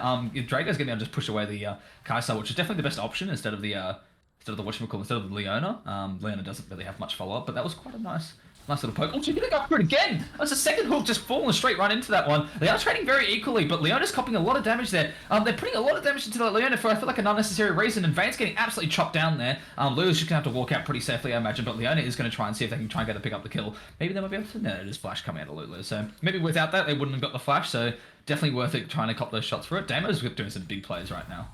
Yeah, now that Damo's on a chat that he's very comfortable on, he's going to be doing a lot more work in these games. He has to redeem himself for that performance that he had on Lulu last game, and there is a fire in his eyes at the moment. Yeah, absolutely. Leona's going to give him a lot more options to try and work with that. And I just instantly think it's his ult, his hook, his things like that are going to be much better for an in-game later. Again, just assuming that's happening, but Damo really tends to be the most talkative one when it comes to the big players, so... Yeah, definitely. And as well, I've got to say it. I really think Sherney on the Kai'Sa is probably the best show he's had on any champion he's had throughout this entire tournament, including scrims. He always wants to pull out the Xayah, but I just don't think it's working at this current time in this situation. Yeah, absolutely. Oh, really nice engage already coming from Leona, but Kassan's going to have flash, sorry, not flash, what do you call it, his ultimate just to get away. That's going to become a very consistent issue. I don't think Leona should be, like, what do you call it, roaming too much. That time it was good because it set up the pressure for the Baron. Sorry, Baron. Just stripping my words a little bit here, Dragon. But yeah, no, it's going to be quite good for them picking up those early kills and already engaging with their Dragon. We've actually already, like, almost caught up to where they were before. Well, not caught up, but, you know, made up for the thing. Alright, so we're getting a Chemtex Drake coming up next. What do you reckon is going to be? This is going to be a big engage. This is a massive tower dart coming in. Leona's going to try and lead the way, but Volibear's probably going to be copying the initial damage there. Instantly fucking killed. There was so much damage in such a small period of time. And what do you call it? The Volibear taking a lot of that damage was going to be extra useful because he already stunned the tower, and then even afterwards just taking it, that just made it so much easier for their whole team to engage there. Get 2 platings as well, maybe. Nope. Alright, so yeah, Peter, we're getting a Chemtech Drake coming up soon. What do you reckon is going to be the soul for this game? Cloud. Cloud Soul? Yeah, I reckon that'd be pretty interesting. Hmm.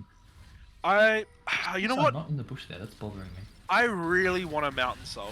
I Hmm. really want a Mountain Soul. So because I just think it would be funny getting a Mountain Soul on the top lane. For Oh, safety not top Ornn.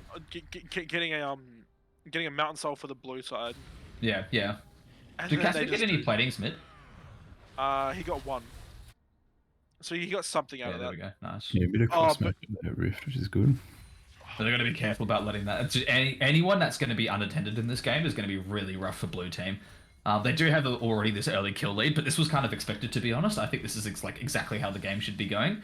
But in terms of that also meaning that Red's still got so much chance to scale up here. I don't think those 5 kills are going to mean much in the late game. This Katarina already has a Nash's Tooth, by the way. I don't underestimate Katarina. I'm saying it's one of their win conditions, I reckon. Just get a Yeah, for sure. Her getting early fed is going to be really, really good. And she's actually equal. She's neck and neck for CS as well. So even roaming out of the lanes hasn't served her too badly. Exalt might get counter ganked here though. Leona's jumping straight onto the Drago here. Exalt's going to be able to try and come in and like I don't think Lockie was able to spot this as soon as he could have. Maybe if Lockie was down there a bit sooner, he might have been able to save someone. Oh, but oh wow! Exalt managed to pick up another kill there. I don't really know why Lockie's going in right now. That was very dangerous gameplay. He'll probably get out, but Leona is jumping in for the absolute tower dive. I'm not sure they're going to pull it off. Kai'Sa got a really nice ultimate there, but Happy Guy's able to follow up on them. Hopefully he'll see if he can pick up an ult right here, but he's not able to do it. No, he actually did get the shutdown to the Katarina, which is going to be very useful. Oh, but very rookie error just pouring into that Sorry, what do you call it? Kai'Sa. Man, that was a really interesting fight. They're just Red's not playing this that well at all. These team fights they're just giving up for very dangerously. They need to be playing a lot more passive than what they have been. Significantly more passive. They've got to be scared of this Leona, but Leona's just walking. Namo? Hello, Leona's just turned into a robot, but they might be able to return with some Wait. kills here. Ornn's got the kill. Unfortunately, Ornn I think was the last person they wanted to have that kill, which is a little bit unfortunate for Red Team right now. Lazy's going to get out pretty safely, I imagine. But yeah, look, the set gets a lot of split push out of this at least. But it's very unfortunate that kill went to the Ornn. I really don't think they want that on anyone. They need to desperately give the people that are most important the most kills as soon as they can. What else is going on? So there's 8 and 4 right now. They're definitely get like way clunky of a team fight there, both from Red and Blue afterwards as well. But definitely like Blue's still coming out on top with that Katarina being the one that's grabbing all the kills. And that's a Yeah, rich spot. that was just some definite greed coming out from blue side there. Mm. But the shutdown did go to the Kassadin, so that's going to get him way back more in this game. And this Katarina has to try and constantly throwing out her Qs to break this Kassadin shield. Because if Kassadin's got his safeguard up, he won't be doing any damage to the Kassadin. Yeah. And as well, Vayne, although she has a known quiver, she's just not going to be able to match the pickaxe plus the rated Dirk damage that the Kai'Sa has. Oh wait, did Kassadin get his? Oh yeah, I just realised that shutdown that Kassadin got was actually I just realised the one kill he did get was on the Katarina who had all the bounty. So that's very very nice for him. But that's the thing, the Katarina only lost for actually she got her Darksteel stacks hard. She was already at 10 Darksteel stacks Yeah, by the time yeah. that fight started. That's a big engagement from Dama. It's going to be so hard to gank this, like, what do you call it? Yeah, it's going to be so hard to engage him. I don't think the roams are personally that worth it. I think getting the Katarina fed's good, but I don't think that happens in the lane with Kassadin. Yeah, the Katarina has to be the one to initiate these kills. Has to be the one roaming down to bot lane where they're way less mobile. Yeah. Like, top's going to be too hard against the Ornn for sure, so bot lane just seriously needs to keep their warding up. Yeah, look, she's already down bot again, and the Red's got no wards to match it. He's just getting a bit bullied.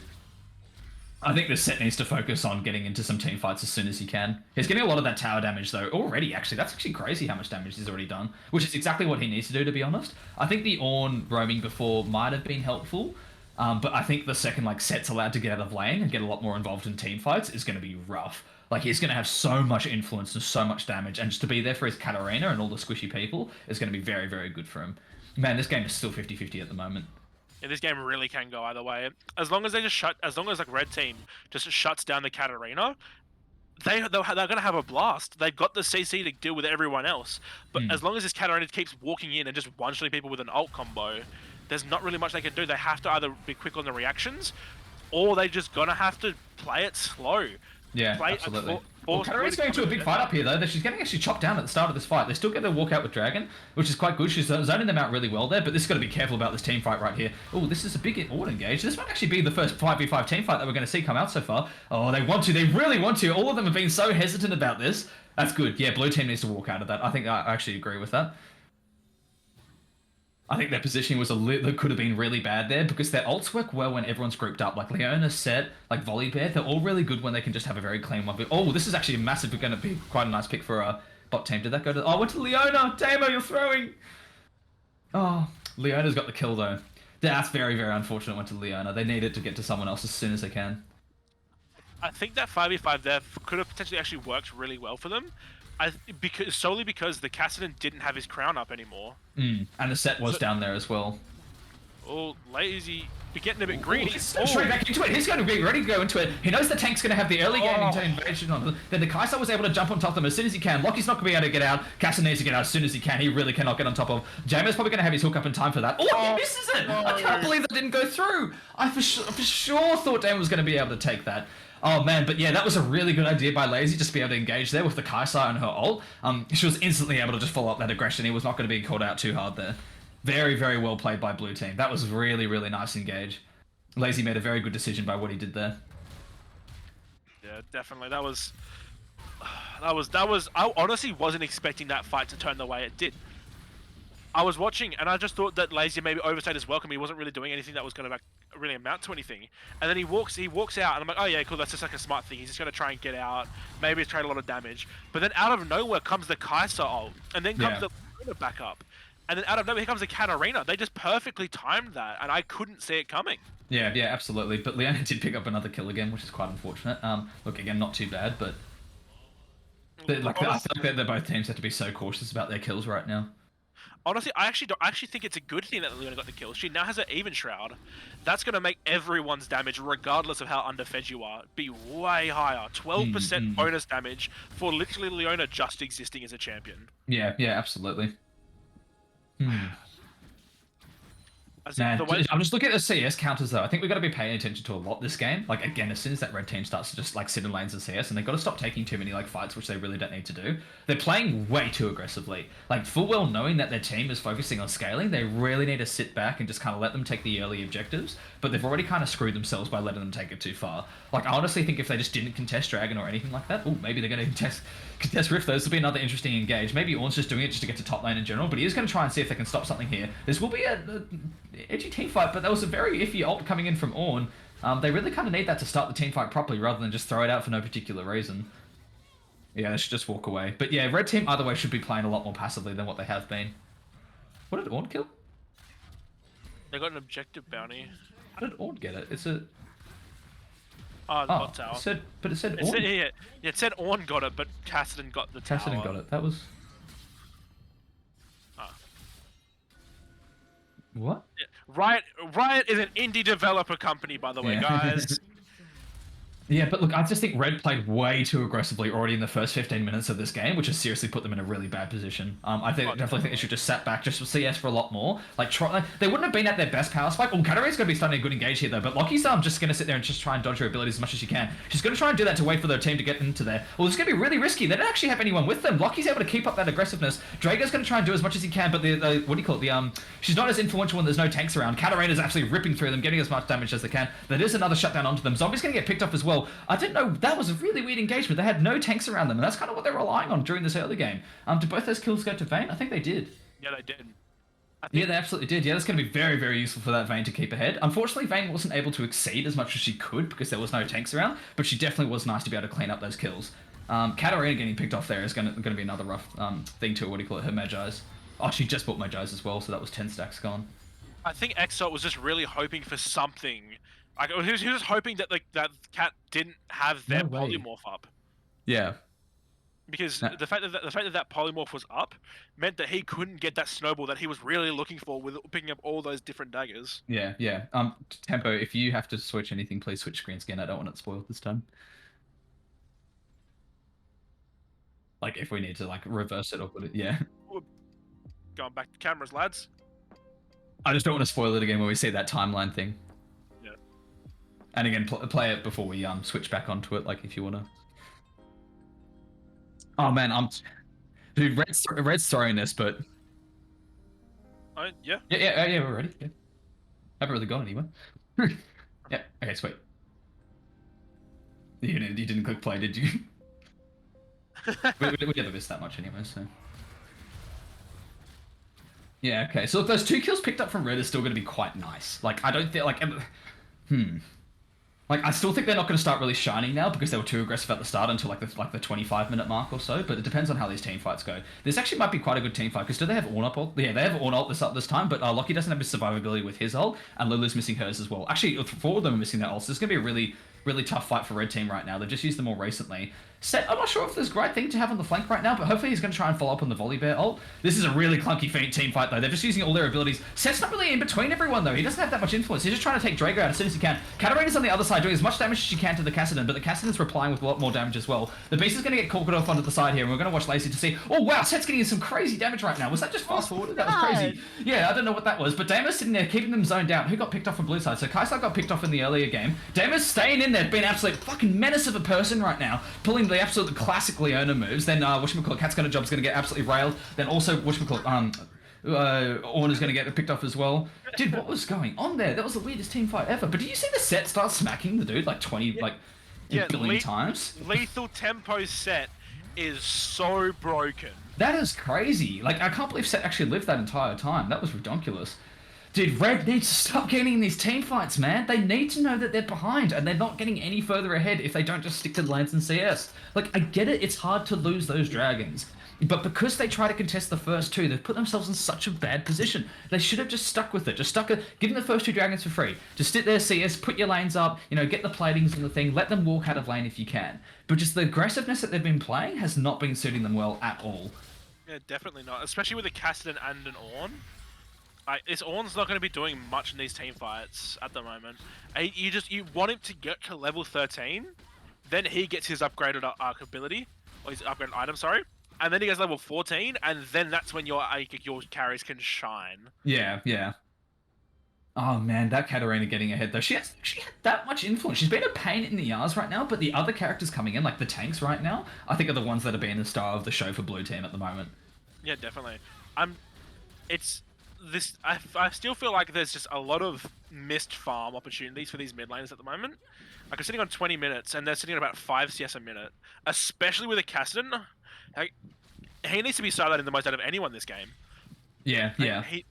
He's soaking too much XP and splitting it too much with so many people that he's not really getting any value. Yeah, absolutely. Well, he hasn't been involved too much. He's only on 1 assist on top of his 2 kills. Like, I think it's the rest of his team needs to try and help him out a little bit more. But that Vayne getting jumped on by the Set was actually better expected than I thought it was. Again, I think I underestimated the lethal tempo Set, being able to do as much as he could. But him just taking her out of the game and letting the Volibear just go for it look. I don't think it was like groundbreaking. I think Set still just as can make as much influence in the middle of a fight. What are they going to do here? Are they bush shredding this? Do they not have any vision? Well, they don't have any vision of the thing above them. What's the point? What do they think was going to happen? Silver strats. Yeah, that was an interesting bush strat. Like, they didn't see anything, and that's a very typical way to ward that bush without face checking it. But even if they did face check it over the wall, then whatever. Well, Blue Team's the one winning right now, so I can't really judge them at the moment. So hopefully they're just going to play around this Drake. I think. Do they know it's warded? Yeah. This is very interesting gameplay. This is very, very, silver. Amity laughs in Diamond. Amity laughs in being one of the only people that actually properly tries to play the game. Lazy wants something here. Lazy really did. That's Predator, actually. I didn't even notice it was Predator volley. But just careful about jumping on that Kassadin. Is he ever going to try and get it? It's too slippery. He's potentially going to get another ult off. No. They pick it off way too quickly for him to actually be able to do anything. Stain whiffs another ult, man. That went straight through the, threading the needle there. Lulu's used her ult on herself again. I don't think that was probably the best idea. Maybe they should try to use it on someone else to keep it a little bit alive. But they're getting absolutely railed right now. Blue Team's just using their complete early game just to dominate this. And Locky's coming in for this. He's going to see if he can try and get the kill, but maybe. I didn't know you could smite as you could smite as him. He does get the kill there, which is going to be nice. Like, Locky's at least using the cane to his advantage, but I don't know, man. This is rough to watch. They can still scale. That is still possible, but they're too far behind at the moment to try and make these fights at least keep the, focus on keeping the Vayne alive. They definitely needed something more tanky, I feel. And Locky's not doing. Has he got his form yet? No, I can't tell. Yeah, he's ready. He does have his form. Okay, I feel like he's not doing too much mess around with people in the actual fights. But I know his cane has got to influence more, but he's got to be playing around the Kassadin and Vayne, which it just doesn't feel like that's coming through. But he's got a chainmail. I don't really know what he's trying to build into there, maybe. Because normally if you're going red cane, you want your secondary Sterex gauge for that extra healing and that extra shielding. But maybe a Death Dance? But that wouldn't really make sense to me. No. And then Blue the team black- needs to start getting a lot more pressure though by just walking it down mid. And like to be completely honest, Yeah. like I think they should just walk it down mid, keep like causing more team fights, which they're just resoundingly winning. Like even when they're not going that well, they're still winning with like only one person dying and things like that. So I really don't think blue team should be playing as passively. I guess after this dragon, they should just walk it down mid. Like really just keep engaging, forcing those fights, knowing that they're going to win it, especially with the Volibear ult like under tower dives and things like that. They should just abuse the crap out of that. Right. They've got their vision set up top side now. They've got nothing down bot. We just need to see how this goes. Jungler's out of position.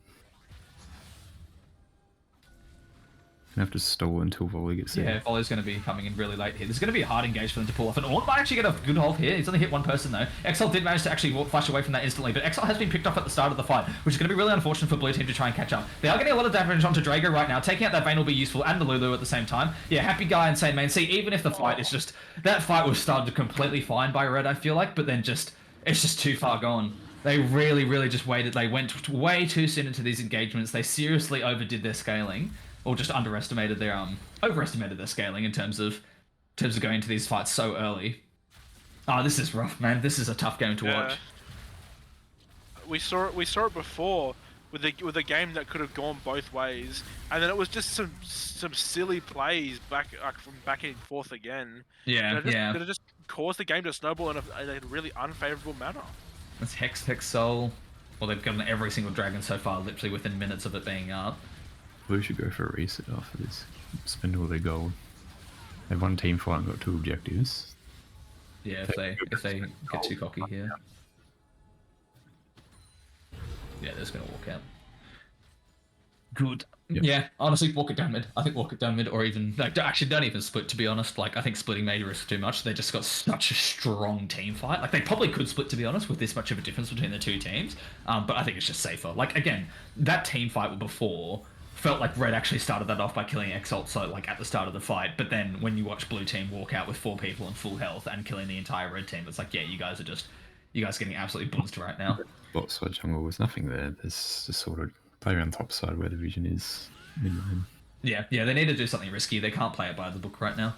Yeah, I think the whole purpose of Exalt as a champion now is he just needs to go in, get a huge burst of damage, and die.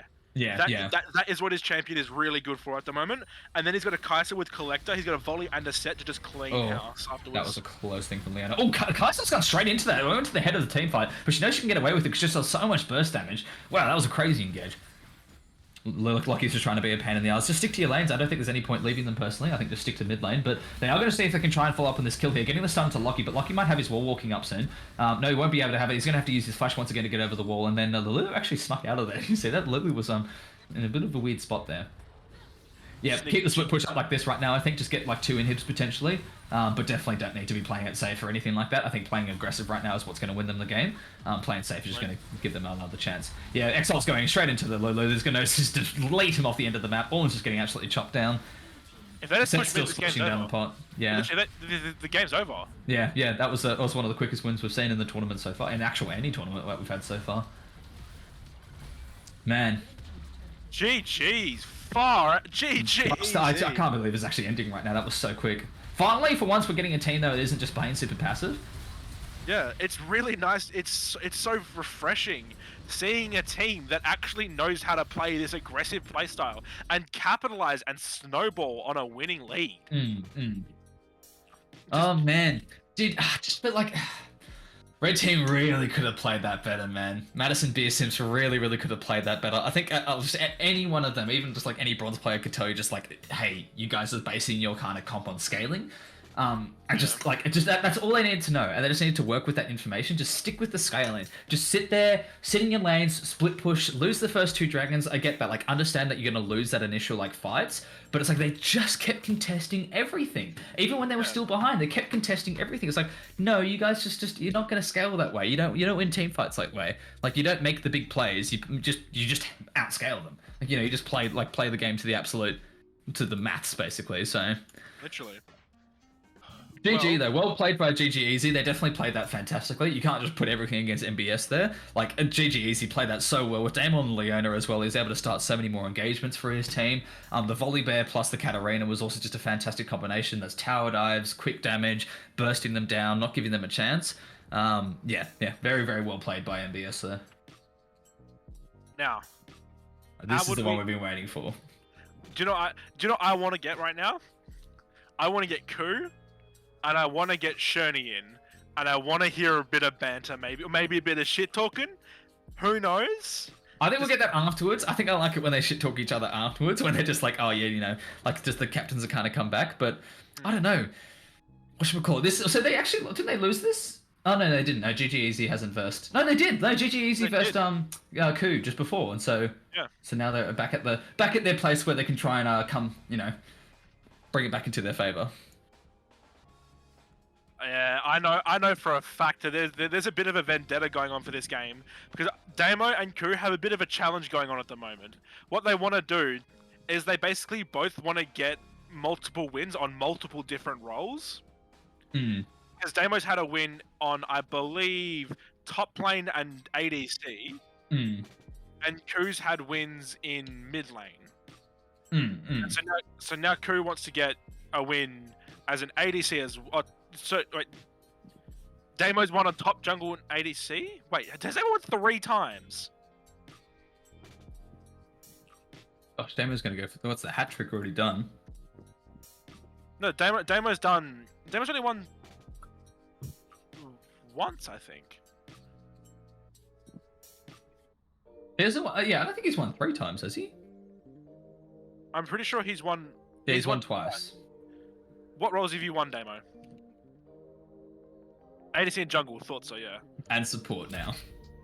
Oh, well, we don't know that yet, Peter. Come on, Damo. Which ones have you won on though?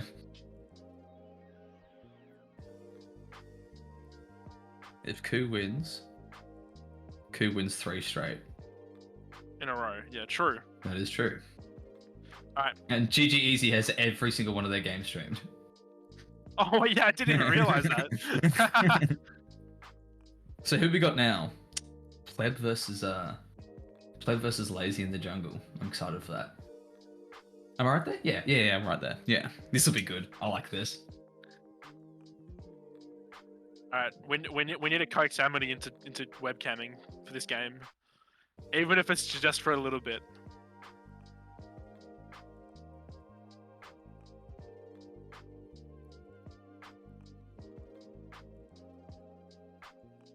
So win rate every 20, Billy. Oh, okay, by the way, you see this? Take it. The L, mate. Just cop it. Amity Cam. Hashtag Amity Cam. Come on, Amity. Come Come on, on. Amity. That's not you, mate. I want to see you in a hot tub. He's not even here. Um, That Oh. is me. That is me. No, it's not.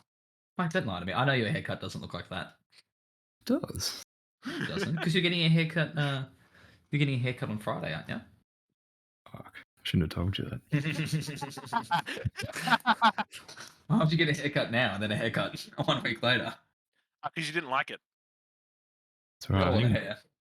Right. If Crew's team wins, I'm jumping on. I've been liking their Whose play. team wins? I've been liking the way they've been playing today. So I love Ku's team right now, dude. Ku's team is such a fantastic team to be watching at this point.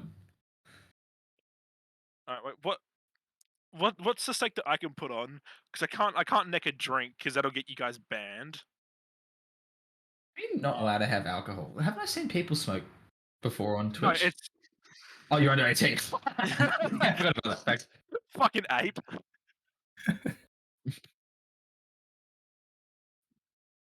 Yeah, no, never underage drink. That's terrible, You're kids. still legally allowed to drink. You're allowed to drink with a parent under the age of 18, above the age of 16. If you're in supervision of a parent, you're allowed to drink anyway, so it's not even that bad, right? right, I'm Billy's father, so it's okay. Jeez, does this count as supervision? Fucking hell. You don't even have a camera on, you're just a dog looking at a... You're just a dog looking at me very suspiciously. Why did you take your photo at like 3 a.m. after a big night out in town? Even Yeah. the room's warped. You've had one too many pings, and you're just sitting there like, oh fuck. It was a good night.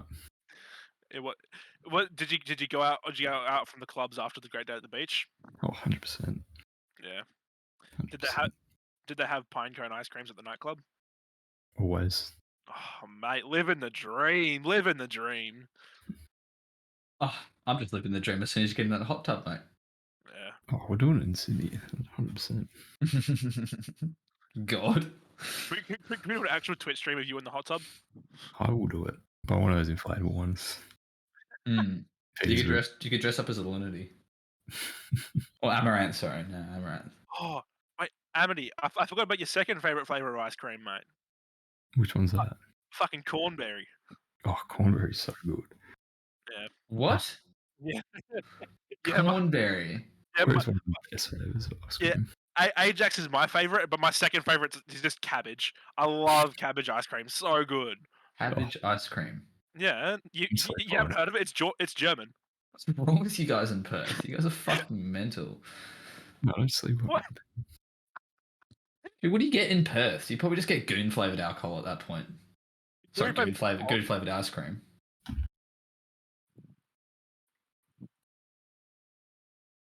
Pocky would know that.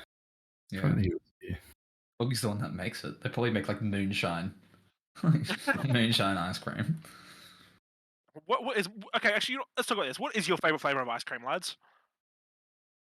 No, who cares? Oh, fuck it. Yeah, bit of I don't know. cookie. What's that? Hokey Pokey's pretty fucking good. Yeah, Hokey Pokey's I pretty fucking love good. Hokey Pokey ice cream. Yeah, any like cookie dough kind of thing isn't too bad. As long as there's not too much of it in it, like a little bit, or like fudge. Honestly, Who are we pulling in? I think Damn, it was you split and him who and in? Gamma. Him and Gamma. Why Gamma? I don't know, but I honestly, I'm gonna sound like a bit of an old cunt when I say this, but my favorite flavor of ice cream is fucking boysenberry. Boysenberry. You've just had boysenberry. 3 different favorite ice creams. I swear to God. Wait, you think me saying Ajax spray and wipe is my favorite ice cream flavor is Yeah, legitimate? What?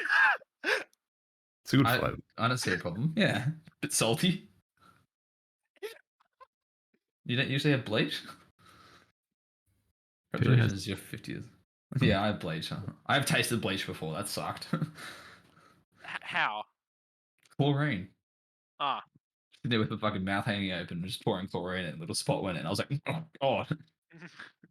I've got an hydrochloric acid on one of my cuts before. That was fucking Oh, lovely. unbelievably awful. Jesus Christ. That was one of the worst things I was going through. It wasn't even that bad. It was just sitting there like the worst paper cut I've experienced in my life. Like oh, it's like my fucking my story of pouring 36 mole.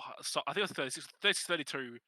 It was basically stock solution of sulfuric acid onto a chemical resistant workbench when I was in school, and then wiping over it with like a paper towel, and then the paper towel pretty much just disintegrated and set fire. Jesus. And so, but No, that'll do actually, it. I can show you how I how I wiped it. So say this about the paper towel, right? Normally, when I wipe stuff, I'll just put my hand in front of it. I'll just kind of wipe it over. But this time, I don't know what compelled me to do it, but I scrunched and Oh pushed. yeah.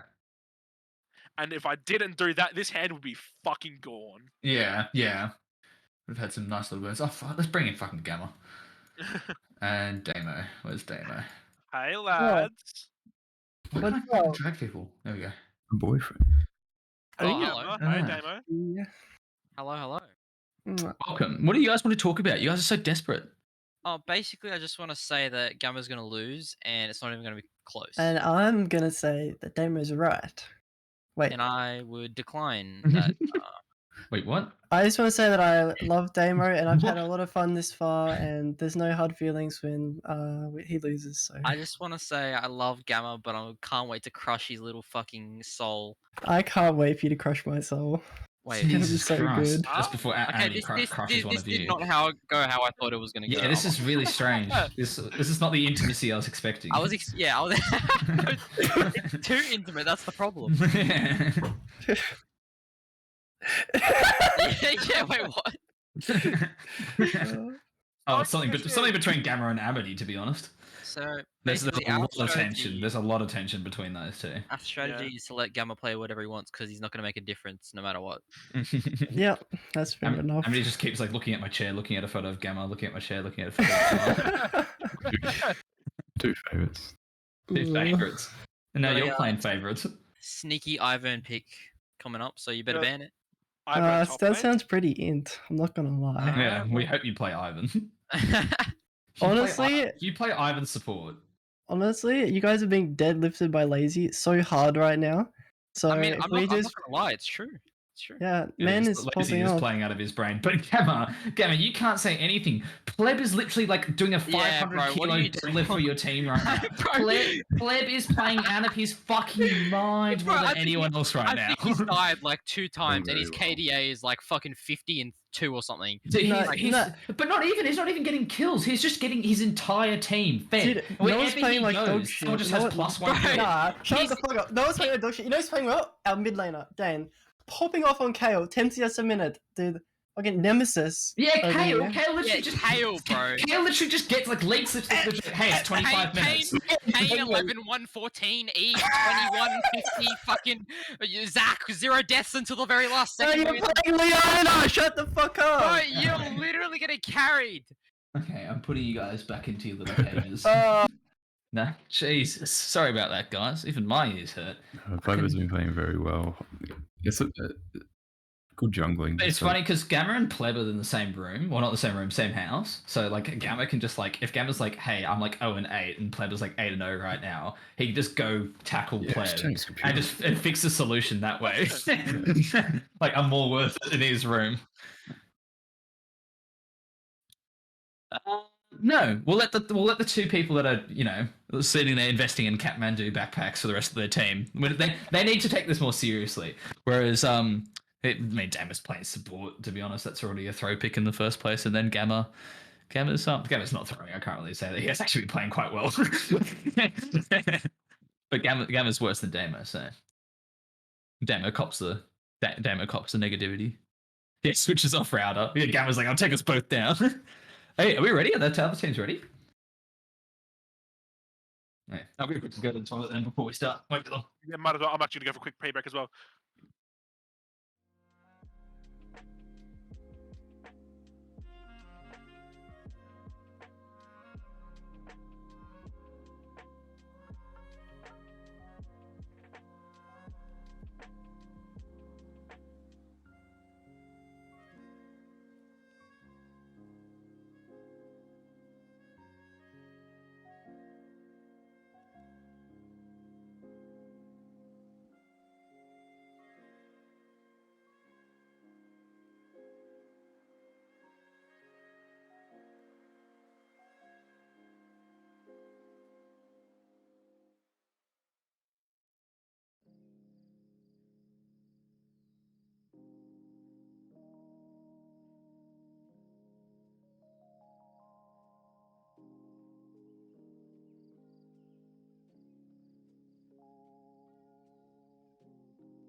Alright, we are back, lads.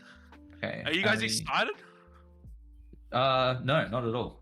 Yeah, Oh, you know no, what? I'm Fair. bored Fuck you guys. I hate It's you. just, yeah, it's just gonna be an easy game for Ku, I think. Yeah, honestly. Honestly, I think this is just going to be an easy game for the Dragon. He's just going to fucking 1v10. Hmm. it's- Can we go to the bracket actually? Let's have a look at all the falls and ones that everyone's had. So what have we got? Yeah, nice loading Tempo's computer. So what? GG Easy. They've had 2 wins so far, 1 loss, and then Madison Beer Sims. They started the actual thing off against. Oh, sorry, not Madison Beer Sims. I mean GG Easy. No, Ku's team. I'm sorry, I'm being a bit of an idiot. What do you call it? Yeah, so Ku's team won, and then they had they won 1-1-1. So they actually, if they've done this, they've clean swept the entire tournament. They've actually won every game so far. So that would be quite interesting if they do it. Look, they have versed each other before. They did verse each other in the semi-finals for the winners bracket, and Ku did win. But look, I think now that they have a chance to rethink their comps during this one, hopefully we'll start to see a little bit of a different approach come out from GG Easy against Ku this time.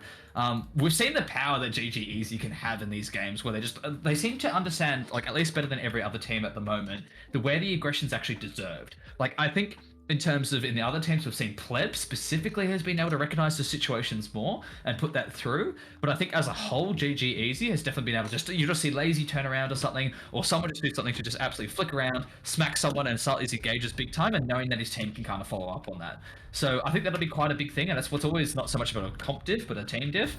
But I think the comps will be quite interesting for this one. Yeah, banning out the Zac, that's fair. And they're probably going to end up banning the Eve as well. Nocturne. Nocturne instantly taken out. I think that's honestly that's a good choice for both teams to get that taken away from them. There's the taking away of the Zac. Yeah, the Zac was way too strong. The Zac was way too strong for Pleb to have that power, have that engagement and things like that. But Pleb should definitely be hopefully seeing another big engaged champion coming in from him. I must not. Maybe I Eve. Eve's not even that Yeah, big of an I- engage, but that would still be a great thing for him to get slipped I through. do think they're going to pick up the ban the Eve here. I will wait for you. Oh, the Camille. Interesting. Okay. I think Lay really doesn't want to verse the Camille, to be honest, which is honestly fair enough. champ- The Beast. Gamma was surprising. Hmm. Actually, he was surprisingly good at the Camille. Now, who are they going to ban? Yeah, I don't think Camille's the right choice though. You can have so much more comfort picks, but I guess so. Camille has been really good for the team comp so far, but maybe not Gamma specifically. Akali, yeah, okay, standard against Exalt. Yeah, that's a honestly it's a pretty safe ban. It's one of his comfort picks, and he showed it to us on stream before. He is very good at the Akali. Yeah, he's a crazy Akali, but he's got many other champions in that. Honestly, I don't think it's like that much different between like Akali, Katarina, things like that. I think he's always got an equal influence over them.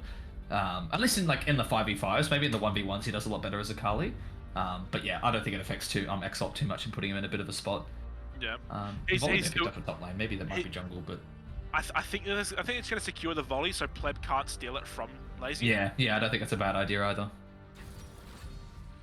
Okay, Yeah, here's the I Shyvana. saw that coming. That was the one comfort that he had left. So, I think letting that Shyvana slip through is going to be. What's Shyvana against like? Oh, again, we don't know if Volley's going top though. I'll wait till we see more of the thing before we start theorizing. Ooh, Noah on the Kane. Okay. Not as big of an engage, like still like quite good at being able to get into their backline and things like that, but not as big of an influence like the Zac has, like, just being able to control things a lot more, whereas Kane's a little bit more just being a fucking pain in the ass. Yeah. But that could be still really interesting. I'm still down to see that. Well, because they've also got the really hard engage from the Shyvana ult. But the problem is they could only play when Shyvana is at 100 like charge. Yeah. I think that if he's gonna play Kane though, I'd just pick out the Eve. Yeah. Maybe we haven't seen what they're interested in doing for the rest of the picks. Maybe there's some more hardcore assassins coming in. Because right now they're not tanky. Like Gamma will be tanky to a degree, but not as much as like Volley Malphite. That's already so strong. So Malphite on the top lane, Volley and jungle. Yeah, they're gonna have really good tower dive potential here. Yeah, we're looking at a lot of engagement coming in from. They're going back to their comp, which they won very resoundingly with. Were they the ones with the? Yeah, they were. Yeah. Because Damo was on the Galio and things like that. Maybe they'll pull that out again this time, but they've got a chance to ban it. So unless they pick Galio now, no Katarina. Yeah, that's fine. Getting in a bit of assassin damage. They're gonna need something more consistent, at least from the ADC. Maybe get the Kai'Sa if that manages to make its way through, but that will probably be banned. Yeah. Oh yes. As long as they know to go late game with that Kayle.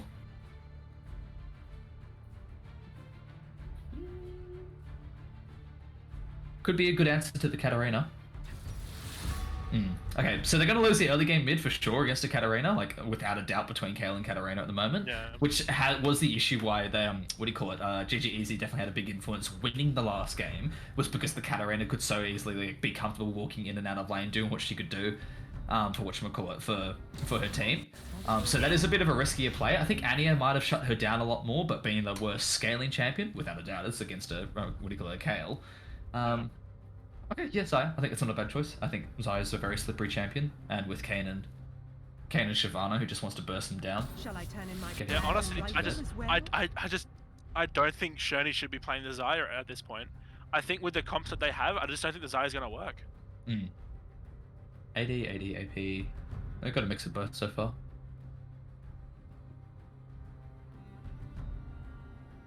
Very excited for this one.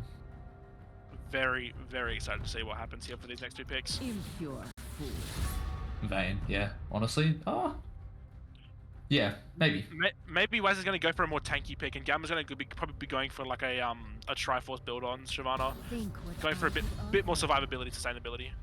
Look, I'm totally Yeah. not fucking with the Kane pick, like in my opinion. I think that's the only one I actually haven't really liked that much so far. I think Pleb just does better on other champions. I haven't seen him play too much of a Kane, and he did play absolutely mean like Eve, which I feel like you got a lot of skills transferring between the two of them. But I just think his presence as like the super tank in a lot of these fights has just been so strong. He should have stuck with that. Or they have taken the what do you call it, the cast away from Ku. Yeah. That has left Waz open to not a single ban working with them. Oh, Twitch, we haven't actually seen the Twitch so far. Yeah, them letting get the Kaisar through was interesting. I'm really surprised that the Kaisar get through And with how well Galio. he's been doing. Yeah. That's 3 really, really hard engaged, or 4 really hard engaged champs for blue. Yeah, Galio would be... Oh, maybe too much tank though with Galio. I think they need something a little bit more... Okay, yeah. No, They go with the full engage. I reckon if he goes Even Shroud or if he goes Rocket Belt, the Galio's going to be a way stronger pick here rather than like Shirelles or something like that. But who's Waz going to go to? Maybe something like Nautilus or something? Yeah, I think a hook champion couldn't be too bad here, but it wouldn't be great. Yeah, Seraphine, I think. Oh yeah, definitely. Yeah, I think Seraphine's not a bad choice. Just having a lot more damage, I think, is also quite a good thing. But also having utility. So like Seraphine, I feel like fills most of the, like both those points there. Damo's team is going to be lacking damage big time when it comes to at least the late game scaling versus Ku, versus Ku's team. Sorry. They're racking in a lot more damage, but they definitely don't have the tankiness that I think they need. I think they needed a big hard tank there. Yeah. Okay. So I had a bit of inside info because I was talking to Exalt, and he was looking at pulling out the Yasuo for this game, but they panic picked the Malphite, so they were running too low on AP, so that's just why he's gone the Katarina. My heart is broken. I was so excited for the Yasuo gameplay. Because I haven't been able to cast anyone that plays Yasuo because Ox, or every time that we like watched Ox, he was like forced onto Malzahar. Yeah. And well, Kyle was playing jungle this time, so he wasn't playing Lethal Tempo like Yasuo jungle. So I just. What do you think about Amity? What do you think about this game? It's very interesting. Like, again, blue team are going to have a very strong early mid. You can funnel resources straight down into Katarina. Katarina versus Kale as well. Like, Yeah. Katarina's just going to have free roam of just doing whatever she wants. But Shyvana versus Malphite on the top, what's that like? It's going to be a Malphite weak side, I think. I think if Lazy pulls resources towards mid-bot side, that should be quite interesting. But then again, Shyvana's going to make it quite hard for Malphite to join team fights with her split pushing. Like, she'll just have free range. She'll go Hullbreaker and slip a split push and just sort of keep Malphite locked up in top lane. Yeah. Twitch and Kale, both great scalers. Kane's decent too. If Red can hold on until late game, I reckon they might have it in the bag. Yeah, and look, they played around that really well last time. Like unlike whatchamacallit, the other team that we just watched, I forget the name already. But whatchamacallit, like they were just not holding on to that late game. So I definitely think they should be potentially looking. Like, I don't think it's as bad for them to look for the early fights, like as it was in the other like scaling comp we just saw, because all of them were late game. But we are still seeing a bit of a mix of the two here. Like Shyvana's got obviously like a nice level 6 and things like that. And then like Pleb, like Kane's 50-50, I'd say. Like, he's still pretty good at both, depending on what he goes against. But I don't think he's as good against volley, whatchamacallit, in terms of like 1v1s and things like that. The team fight though, is got to be to like GG Easy, like without a doubt. Like if you put 5 of them against each other, but level 6, then like what do you call it? GG Easy is just going to come like rocketing through and everything. So Try to get better map control and just not avoid the actual 5v5s and just look for picks like they did earlier in the tournament. That's definitely what their comp suited for. It's just little skirmishes, especially Ken and Shyvana. I definitely think it's lacking so much tank though. Just even another reason that Pleb should not have gone Kane. Like I just don't think Kane was the right choice here. They're just lacking so much of a scale when it comes to just having some big health fucker in front of you. And especially running like a, what do you call it, a Kane? Like Kane, sorry, Kale. Like with Kale just wanting to have someone like in front of them, just guarding them and like peeling for them. They don't really have that. I guess they got a bit of peel out of the Seraphine, but like that's, I think it's really, really risky that they've left this without a big hard tank in it. Whereas it's the polar opposite for blue team. Like they're tank, and then a little bit of damage. Well, not a little bit of damage, but you know what I mean? Only 2 damage If they champions. can shut down Katarina, they'll last a late game and do some big damage. Yeah. Without Katarina or Kaisar in certain fights, it's going to be really rough for blue team to actually be able to do anything. But like if they whiff their ults, or if red plays around the fact that they don't have their ults, like the blue team's going to be so exposed. Like if they try to bait anything in. Team fight heavy. Whereas I think just having such a hard engage into so many damage champs is just so weighted in blue's favor. Like.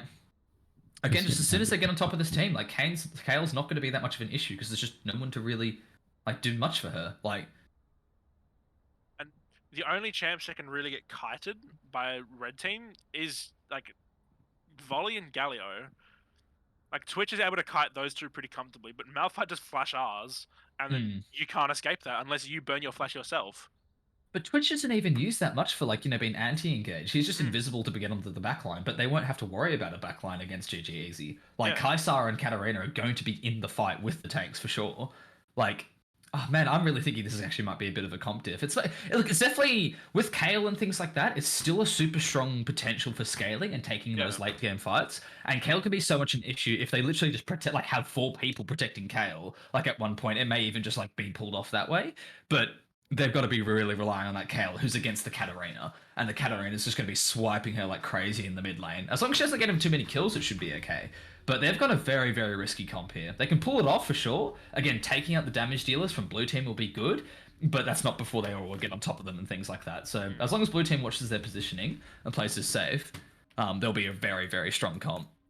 Yeah, I'm looking forward to seeing more of these really consistent tower dives coming in from Lazy. He had communicated with his team so well before about when he wanted to go in with his ult, when he wanted to flash in and get these tower dives, getting double kills in the bot lane like it was nothing before. I'm excited to see that kind of aggressive and creative gameplay once again. Absolutely. Yeah, look, we've definitely seen a lot of creative players coming out of both of them. Hopefully we can see... I just really wish Pleb was on Zac or something. But yeah, hopefully we can see Pleb making some big plays in the, like on top of the squishies, especially in the early game. Like I don't think he's going to have as much influence on the team fights when it comes to like what he can really excel at as Kane. But so hopefully getting that early pressure mid. Sorry, Tempo, your mic's really. Sorry. Yeah, sorry. Hopefully he can get a lot of pressure when he's like sitting in the laning phase. So bush strat. Please. Pause, If they pull this off, Pause, champ. don't do it, Kane. Hold it. Don't do it, Hold Kane. it. Don't. Oh, thank God he spotted that. Thank God he spotted that. You need to ward chickens? I feel like you already know he's going to go chickens. Unless he doesn't. Oh, he's probably going to get Oracle.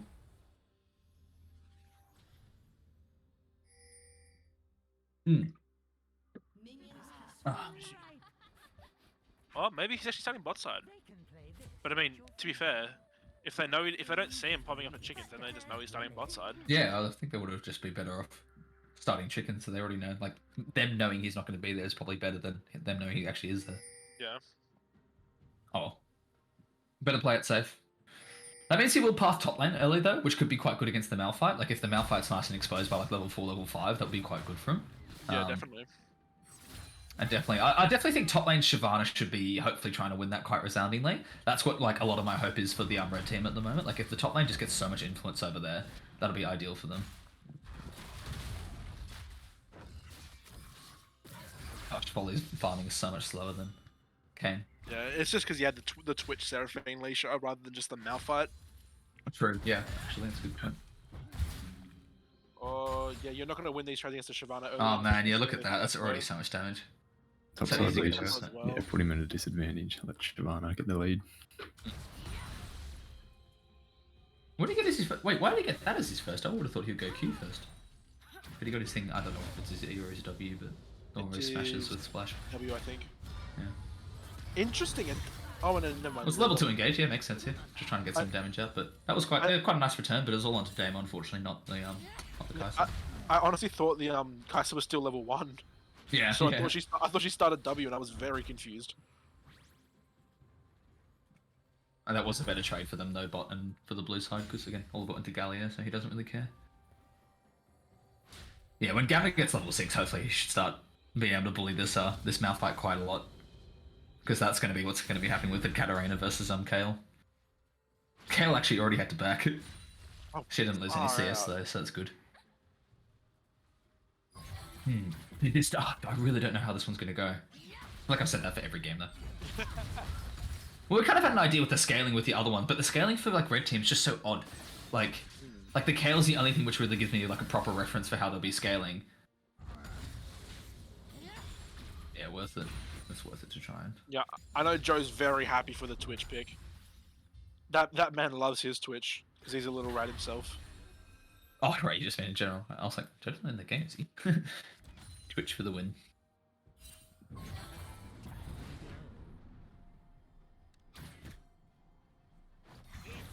Smacks him. Doesn't even engage from Oh, volley. Sherney. I thought a bit of damage there. Well, they don't have it warded, so they don't actually know the volley's there. They might be pushing up here with this wave. That's a big wave, though. It's going to be really hard for them to push into that. Ooh, Waz. Ooh. Yeah, no, he's fine.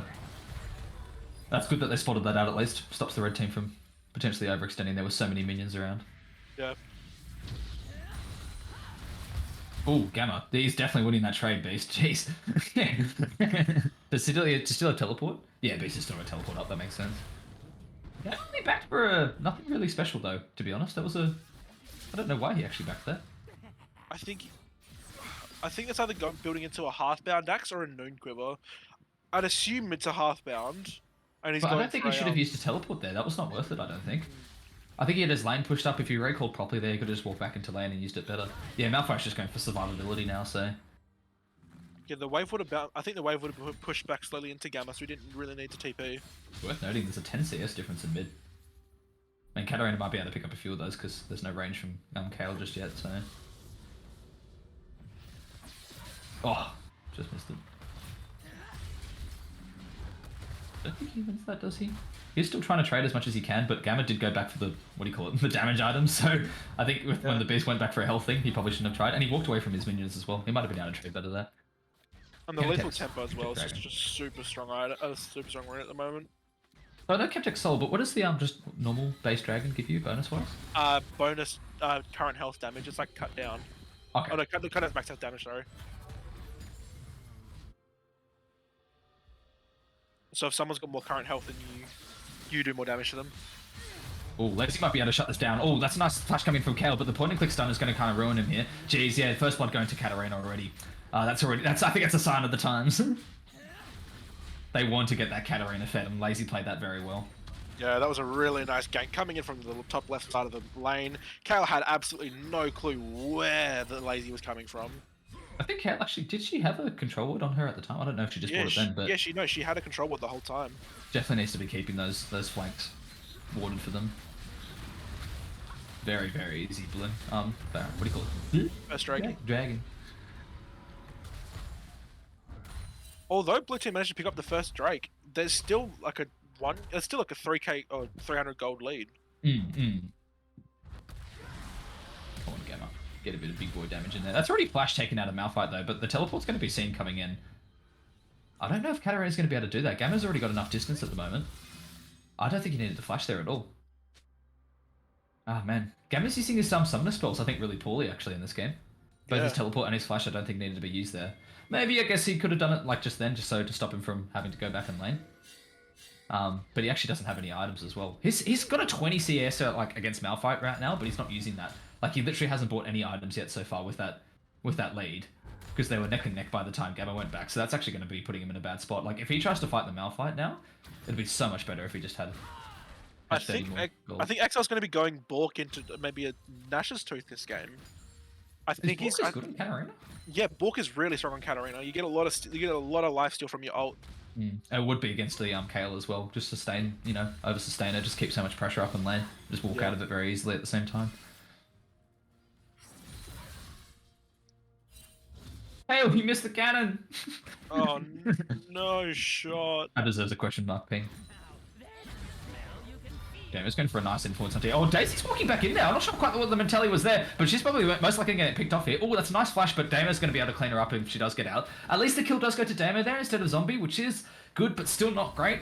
And it's already got a 10, 10 CS behind at the moment. That's going to get much further after this one. Excel's getting a lot of ult damage out onto Kayle there. Does Kayle still have her ult up? Yeah, Kayle still has her ult up, so she'll be safe for the next little bit. I think Shoney knew that was okay for Damo to get the kill there because he knew that his flash is way more important than just the 300 gold that he gets from that kill. Oh, yeah, absolutely. Yeah, Damo was definitely the one, the best one to pick up the kill there because there was no option. But it would have been much better on the Kai'Sa. They really need their damage. Like right now, blue team has to get their kill. Has to get their kills into the damage. Like if they don't have their damage dealers fed, I don't think they're going to go very well. Man, Oh, Gamma, this is just rude. Dragon Form just increases your damage so much. I don't know why Gamma's standing there though. Go back. You 50 CS ahead. That's a nice ult coming in from Galio there, but I'm not sure if I'm going to get that. Tower dive is going to be super risky. Wow, yeah, it's a very, very risky tower dive to try and pull off there. And that's going to the Kayle as well, which I think actually gets pulled off for them. There's no bounty at least, so that's quite good, but yeah, whatchamacallit, I don't think that was worth it in my opinion, in terms of... Yeah, that was a really bizarre play. I don't think that was what Did Kang should get an have assist? happened. No, he didn't. Yeah, Lazy should have. I think if they waited a bit longer and let Lazy come in with an ult onto the tower, that would have been such a free kill. Yeah, And then yeah. Exalt could have walked out and nothing would have happened. But that was just a lack of foresight, for a better term. Yeah, yeah. The Galio was still good to try and save them in the initial part, but yeah. Okay, there's going to be another stun onto Daisy here. They know they can keep pulling off this ability now because Ko's just in such a bad position. This is the problem with Twitch right now. Twitch is not going to be good in the lane against like this. Like, they just can't do anything about it. I think the Twitch is definitely going to be the hindrance to Red Team right now. I think Damo's going to Damo be just going... knows he can just walk into them. Like, he doesn't have any abilities to get away. I think Damo knows that they're in need of an AP source of damage at the moment, so I think he's going to be going for a Rocket Belt as his mythic here this game. Which I am not opposed to in the slightest. I love seeing it, Galio charging up with max speed with Predator, and then just fucking rocket belting into his team. Yeah, yeah. But I feel like where the Twitch is going wrong though, the Shyvana's definitely making up for it. That's a 40 CS lead now. Like, and Kale's still got a 20 CS lead in mid and plus that one kill. Yeah. But I think late game, Twitch is just like, Twitch is going to be bad early game and late game, like against their comp. Yeah. No, don't underestimate the Twitch. If you guys Kraken and Rune Arms, they can just shred through the tanks. Yeah, yeah. Late game, but they have to be quite fed. So if they can hang on until then. Oh, Gavin just loves pushing this lane in. I don't think they win that, even if Damo does come in. Because there's just no damage to follow up. Like, they both just do very little damage. Like, with the Katarina up there, I think they could definitely do it, because a bit of CC from the Malphite ult, things like that. But I just don't think Damo's ult's going to be giving him much value there. Damo's engage in general. Yeah, look at that. He just clears the wave so quickly. You got to see that coming, Gamma. Gamma won't have Dragon Form, so there is the ult coming out from Malphite here. I'm not sure going to be able to pull this off. Well, that is actually quite a surprising amount of damage coming in. Oh, Gamma's just getting CC'd to high heavens, but unfortunately he lost it without his Dragon Form. He's really got to make sure he plays a lot more passively. But Damo was roamed for a very long time there, and so the Twitch is going to be able to pull off a kill. Potentially two here. I'm not sure if Lace is going to be able to win that one. There's a lot of minions attacking him right now. No, but look at the amount of minions that is attacking him. Oh no. There he is. Oh, Exalt's going to be able to follow up on the damage though. Lazy's in a really bad position right now, but Pleb has managed to take him off. I don't think Exalt's going to be able to get anything. No, this will be fine. He gets a Dark Harvest stack at least, so at least he comes out with something there. But yeah, Red Team did just lose very hard in the most recent engages. Gamma, I don't know why he's played so aggressively with his Dragon. Even he knows not to. I guess it was a bit weird that the support was up top. Like, just imagine that in the first place would have been a hard one, and they knew the Volley Bear was down bottom. But yeah, I guess Damo just trying for that weird kind of strat and managed to pull it off there. But Gamma should definitely play a lot more passively when he didn't have that Dragon Form. That was a bit silly. I think Cal's going to be able to pick up the Nash's Tooth as well now. Yeah, there's the Nash's Tooth. That's a huge power spike for this Cal coming in. And Kane's got his Gore Drinker, as well as the Shyvana picking up the Bork. Katarina's still just shy of that Blade of the Ruin King, even though she's got a kill lead on him. It's still a 20 CS lead. Yeah, the Nash's initially on the Kale's going to be really, really hard to start actually getting as much lane pressure as Katarina has been. And then, yeah, no, she's going to be a lot more comfortable CSing Kale will be at least. Yeah, damn. Gamma knows his power at least when there's no one else around. Okay, this might be actually quite an interesting pick, but Gallia's got a lot of kit to try and get him away from the situation. There is going to be a flash coming out of Damo there, which is not too valuable on the Gallia, but still very good. They're going to be playing around this dragon quite hard. What ults do we have? So we're definitely down. We're down 2 ults with the Kayn and the Seraphine right now. Damo doesn't have the flash to engage, but he does have his ult. Malphite's probably not going to be able to come down bot. He does have his teleport if it's needed, and he's walking down right now. But Volibear's actually moving up to Rift. They just decided basically Rift's going to be a lot better for them here. Yeah, they know that they don't really need this dragon. It's a cloud drake. What are they going to do? They give it the 5% extra movement speed. It's not going to be that much value to them. I think Kayn and Shyvana could have just instantly walked Rift and tried to contest it. Like, they probably know they're there. Okay, this will be quite an interesting engage from the teleport coming in right now. Who is it right now? So Katarina. Katarina's going to be a weird wasted teleport. She doesn't actually get any kills out here. But hopefully Waz and that can make it away. Yeah, they make it away quite easily. That's good at least. That's a wasted teleport from Katarina, who's already struggling. Unless she stays bot. Because we've got the Gallia mid right now. Yeah, so they're probably doing a lane swap. Katarina's going to move bot right now to try and hopefully farm those two. Well, that's a really big engagement. If she doesn't dodge this next ability. Oh, she didn't dodge it. That's going to be a big slow for them. Oh, she's going to go back in for a kill. Oh, Waz! Waz escapes on the hair of his balls. That was crazy. Oh my lord. Oh, Exalt's not playing a great game right now. He's getting... If he did get that kill, I guess so. It wouldn't be too bad. But even then, he's just overextending at the moment. He's really not doing too well. Shyvana's got a 50 CS lead now. It's just getting further and further and further. CS thing coming to play, which is they're playing their comms very well. Yeah, yeah. Slowly CSing. Yeah, absolutely. We're definitely seeing a different dynamic come out of them. Oh, look at those stuns. Kale can't do anything. I was trying to see it. Come on and slam! I was going to say, I don't really think that needed an ult from Gamma. Sorry, what's his name? Lazy. Which is definitely a bit of a throw. But that's alright. Honestly, this is expected of Kale. I don't think this is going to be too big seeing that Kale died this early. Like, it's still good to go to the other team, but like all the kills being on Volley right now is not important. They need to get on the Kai'Sa and the Katarina. Like, Volley being fed's good, but they're not in shortage of tanks right now or any kind of survivability. Yeah, I don't know how I feel about the 80 Katarina. I think the Katarina was a good pick here, but Exo just doesn't seem to know the damage as well. Yeah, he really wished he had a bit more damage in that last team fight he was in. I feel like he's still playing as if he had like a full AP build. In general, though, he's just positioning like crazy. Like, he's just positioning a little bit too aggressively.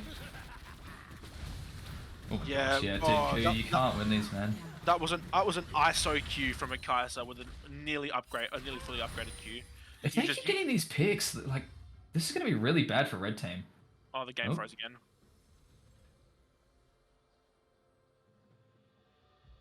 Can we go over back to cam screen? Whatchamacallit? Yeah, look, so Koosh is playing, like, Ku and Kale need to be playing a lot more passively right now. The way that they're going to bring this up, because all their kills have been, 4, 5, 6, 7. 7 of their kills are between the Kale and the Twitch right now, but there's only been 2 kills between the Shyvana and the Seraphine. And so it's like, those are the 2 people that, like, you know, theirs kills don't really matter. But by the Twitch constantly walking up like that and just letting themselves be killed against, like, 2 people or even 1 person that they know they're already going to die against, it's just playing it really silly. Like, they really need to be playing, like, leaning into that scaling, just like they were, like they kind of are at the moment, but half the team isn't. But then we also see on the other side is like also Exalt just not getting the kills that he needs to as Katarina. He's not getting that early kind of scaling, which they really need to be getting out as soon as they possibly can. At least Kai'Sa just picked up a kill then, which is still going to be quite influential for them. It was a shutdown as well. So that was a 450 gold kill for the Kai'Sa. Yeah, that was going to be quite nice at least for them getting in some consistent damage, but it's still not enough. Like, they've got, what, 9 kills or something I think we saw last, and Kai'Sa had 1, Katarina had 2. And it's like, that's not what they want. That's really not what they want right now. They need to be getting those kills kind of all onto the same people. Yeah, Damo managed to nick 2 of those kills, but that was solely because they knew that with champions like Shyvana TPs and you've got Kayn ganks, they were willing to give Damo the kills as long as Shoney didn't have to burn his flash as Kai'Sa. Yeah, yeah, absolutely. Because they knew that if they burned that flash, that was a free gank bot lane, and then the Kai'Sa wasn't going to be able to do anything. Yeah, and she was yeah. going to fall permanently behind. But they just, they should not be focusing on the more they step up, the more the Kai'Sa gets ahead. Like, let the Kai'Sa, like, CS, like, hopefully as 50-50 as possible. But if not, just get, like, 4 CS for every 6 CS she gets, and that's even not too bad. But just by standing up like that, it's just really putting your team in a bad position for Ku to be doing that there. Look, the Kayle, I guess, is a little bit more forgiving, because Kayle just wants to make sure they're getting all that CS as possible, which means they will have to be pushed up in lane. But even then, the 1 and 3 is still pretty rough. Like, they're still deservedly getting punished for that. And putting them in a not as good of a spot as they want to be. Yeah, definitely. How's the ET? Oh, game pause. Has the game actually been paused this time? Okay. Pause for 4 minutes. Wow, what happened? Internet issues. Was it Ku? Is she just making up that?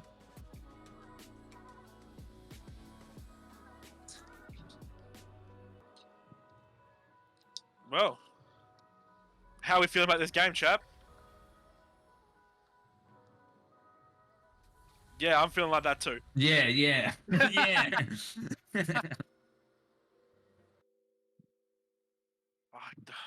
I'm still so upset that XL didn't play Yasuo.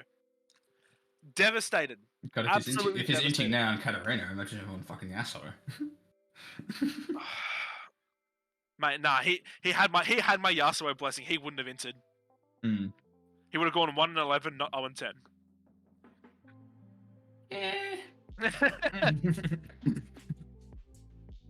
No, I believed in the Yasuo, but unfortunately not. Fortunately, This game is still. I still really don't know how it's going to go now. I've got Yeah. time to think about it. Look, Blitz team's still got the advantage with the more kills, but they're going to the wrong people, and they're also not the ones scaling late game. They're scaling early game. So it's like these kills are expected to be happening at this point, just one on paper when you put like the two teams together. But if red team just pulls their shit together, I definitely think that's like those kills again will be irrelevant. Like late game, past the 20-minute mark, past the 25-20-minute mark, like those kills are just going to be less and less and less and less influential.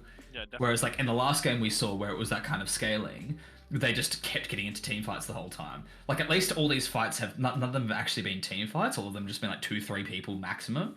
And so it's like those kills at least is not too bad for the scalers. Just means they're not like again half their team is like following to the fact that they need to scale, and the other half, like Ku's team, is not following to that. They're playing such a scattered game, and it's kind of working. Like Shyvana's doing what she wants to do. She wants to be bullying really aggressively early game, getting to that 2-item power spike as soon as possible. But then the bot lane, where they just kind of need a farm, they're playing like they would be if they were playing in top lane. Yeah, and it's like just there's so much like to think about. Like, because like even if like Katarina is currently behind right now and not playing too well, but whatchamacallit, like even beyond that, if she just gets at any point in time, like if she just gets like a quadra or a penta or like or just any kind of degree of kills in that regard, like the entire enemy team is just going to be in such a bad position. Yeah. Like whose team is going to be so vulnerable if that Katarina gets ahead. She's not right now, which is good sign for them, but it will not take much for her to start scaling. Like I think even at that 25-minute mark, like if she misses like by 30 minutes, if she hasn't scaled by then, she's going to be a bit more relevant. Like she just won't be able to have enough influence to actually kill people. But still, that's just treading on like broken leaves, man. Like it's so dangerous for fucking.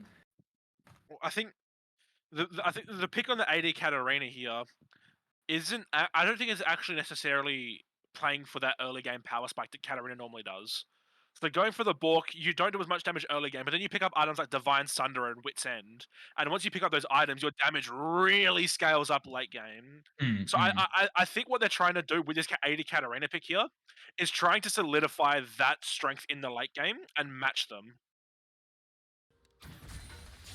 Yep. Okay. So it's not necessarily about getting the early game value that Katarina wants. It's more about getting Katarina that value in the early game and then allowing her to sustain that, say like a semi-strong lead throughout the entire game. And then when she gets to late game, she has the ability to one-shot you while still being on 4,000 health. Well, she wants to be one-shotting people at early game. That's the thing. I think like past 30 minutes is just going to be too rough. What do you think, Emily? I definitely agree. It's if she doesn't get the resources she needs now, Cat definitely falls off. But the thing is, if she does get funneled in, she can just keep going, just for the whole game. Well, that's just the first turret picked up. She That's just won't gonna be able to come huge back ahead. fold. But they're just so squishy. Like, red team's so squishy. And that's like Katarina's absolute prime. Like, especially with her team, I can just CC them to high hell and just fucking follow up with an ult. Okay, well, they did lose the mid tower, which is going to be very useful for the Katarina at least. So hopefully this is the next 15 minutes where she needs to start shining. I think everything she's done before can be forgiven, as long as these next 15 minutes go a lot better for her. Like, get out of that lane, start going top, start going bot as much as you can, but with your team. Do not do it solo. I just don't think she's a sustainable solo right now. Yeah, I think she was going solo a lot before because she had so many kills, and she's still doing the same mentality now. And it's just not paying off for her. We've got another Hextech Soul coming up, and I think they're just going to try and get everyone set up for this as soon as possible. Malphite has the TP, so he's probably going to be going back top lane, forcing Gamma to kind of back and buy whatever items he has, and then going back to Dragon. But he has the TP advantage. Malphite knows it. He can just sit here top lane, and as soon as he sees this fight in bot lane starting to happen, he can just TP back up like nothing's ever happened. Yeah. I don't think Malphite wants to be split pushing as much though. Like, It's not so much about the split push, it's about keeping the wave in a favourable position for him and getting the XP he needs for that level 11 ult. That's alright. If Shyvana can keep him locked up there, then it's just going to sort of take away from a lot of his power. Yeah. And Shyvana just has so much dominance, she can just unstoppably push. Okay, this is going to be quite a big engage here. This might be the first team fight that we're seeing so far. Pleb's caught himself out, but he's able to ult away and get himself a bit dragged back there. Katarina jumping to the backline, but not able to pick up to a kill. She does pick up a kill now onto Waz. Waz has been picked off, but the volley ult's coming in. There's huge ults coming in from them. Massive engagements, but they used it very late. The Kayle wasn't able to get on an ult because she was getting too pressured by the Katarina. Whoa! That still happened though, but Katarina was able to sync it up. Katarina's quadra kill. That was literally what I was talking about Katarina needed picking up a quadra kill right now. Very silly, I think, of Red to try and get into a team fight there. They've been on the right track the entire time, and they just managed to split now. I don't know why they threw it like that. They knew they had more kills at the start. They knew they've got a better team fight. I don't know why they decided then was the moment for them to go in. I feel like they would have had time to talk about it in the pause, like talk about how they just really need to sit back, but oh man, look, I will say they did only walk out on like 2 health. Like, that was very, very close team fight, but again, just man, it's just rough to watch these teams that want to scale just getting into team fights they shouldn't be in. Like, we've seen this consistently across the tournament right now, just them not playing safe enough. Okay. Exot's going for the Nash's toothpick here now, so I think he's going to be going back into the AP strength build, but just having that little sustainability with the Bork.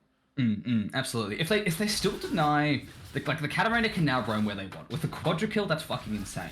Like, I can't believe that actually happened after I just predicted that potentially from happening. But whatchamacallit, like, her potentially now walking around is significantly more of a threat. But if they take away that threat, again, like, don't let her do what she needs to do, like, that would also be a good option. I think potentially, like, swap Shyvana into mid lane or something. Like, like, try and switch it up that way, keep the Kayle bot or something. I don't know, like, getting something... Oh, no. Is that going to be a tower dive? Does Volley have his ult? Or did Volley already use it? No. Volley does have his ult up soon, though. But whatchamacallit, yeah, oh, look, they're just roaming for a team fight right now. That's all Blue wants to do. And they're just haunting this poor Kayle's going to be having a hard time now the Katarina's down there. Yeah, Kayle's now versing a Katarina 3 times as strong as what she was before. She didn't get her mythic, which is at least good, but yeah, still very far ahead. Oh, Gamma. Baron's alive, but I don't think... Look at Blue. Blue's fucking done with the laning phase. They know that they're going to start exceeding now by getting out of the laning phase. Red cannot answer that. Oh, Gamma, you just got to be careful here. Red cannot be answering that, though. They need to just be sticking to what they do. Oh, Katarina already popping her ult really early there is actually potentially going to make her life a lot harder. This is a really iffy team fight, because Kai'Sa's not going to be able to follow up with any damage. Oh, man. I think if Red took that right then, that might have been good, because they knew the Kai'Sa was up top. They know the Katarina's down bottom. Like, potentially they could have won that, but they didn't have the Twitch with them either, to be honest, though, so... Stay out of the jungle. Twitch, no. Twitch. He's going to get ulted for sure. Just leave him be. Twitch is, again, just stepping up way too fast. Completely unnecessary. Oh, actually, being able to get out with the invisibility as well, which is going to help him by. Yeah, stay out of those team fights. Focus on the CS. Let Gamma split push. Kayle's split pushing as well. Oh, Katarina with this. Good decision there. Great decision to disengage there. That's what they need to do. Just slowly, just find a minion wave, push it out, grab a bunch of CS, go back. Play around vision. They don't have much vision, unfortunately. If you look down the Rubo, you can see there's a bunch of blue ward across the whole thing. They basically have a line across the whole map. So Red just can't step onto the other side of the map right now without being spotted, which will just they can just force a fight if that happens. I don't think they should take that. They don't know where any of the ADCs are right now. We can see them obviously, but yeah, red team's got no idea. Look, now I'm seeing Kayn as a bit of a better thing because he can disengage so easily and he can stay alive and so like it's definitely working more for this comp than what I thought initially it would. Like obviously I was thinking team fights, but they're not getting into the team fights. I didn't focus on the fact that he just doesn't need to be in them in the first place. He just needs to sit there and be a pain in the ass, and he's doing that very well. I don't think it plays to Pleb's strengths, but it's working very well with their scaling comp. Interesting. Kayn might right? get a call out here though. Actually, if we can go top lane quickly. Oh no, Kayn disengages, that's right. Interesting. Waz went for the Rylai's Crystal Scepter as the first item on Seraphine. Oh, Kayle missed it. Come on, Kayle. Kayle. Oh, no, I didn't do it anyway, so... No, I don't play around. Yeah, I think, look, Shyvana and Kayn right now aren't actually getting anything. They're just sitting around, like, Baron just being a fucking pain in the arse, which is the best thing they can do. Like, both those champions with Shyvana having her, like, dragon at the ready and then Kayn just having his ability to walk through walls. Like, them just keeping the pressure on Baron is going to be a really, really good idea. Him being a little bit far up here, though. Yeah. I'm just going to do Kayn things. Blade's coming with the Predator, though. He has activated to try and pull it off. I don't think they should engage on this. This is going to be a really risky fight for them. Waz is getting caught off in a really bad spot there, but he has flashed towards his team, which I don't think was the right thing. Maybe he should have just died, but they have managed to pick up a kill into him, but Lazy's going to be able to root down Ku. Oh, this is a fight like a teleport coming in, but I don't think this is the answer to the fight.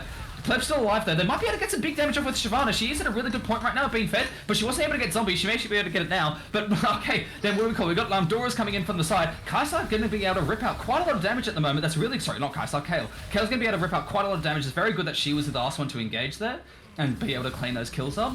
Look, I think that was a bad idea for Red to engage, but they played that so well, and I forgot how fed Shyvana was at this point. She's nearly 100 CS lead, so like her presence just then was going to be super strong.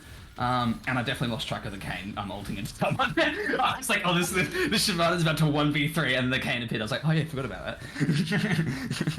It worked well because we had Kayle and Katarina bot lane matching each other, but Kayle had TP advantage.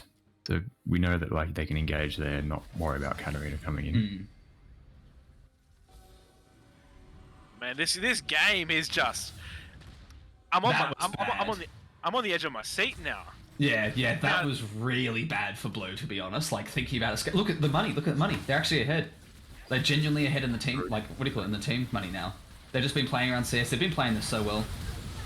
Not perfect, but well. This is going to be a really dangerous team fight. Oh, the level 6 is going to be coming out from Blue right now. This is really bad for Red if they don't engage onto this. Oh, sorry, they do engage on this, but they are going to commit. No one's targeting the Kayle. Barely a single soul has touched Kayle. Kayle started ripping out damage. She didn't get affected by any single one of the ults. No. What was Blue doing? That was so clunky.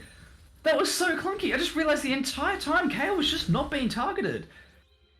Oh man, the Katarina just got absolutely rid of her. Like that's 2 team fights in a row. Dragon and potentially Baron now being taken away from them.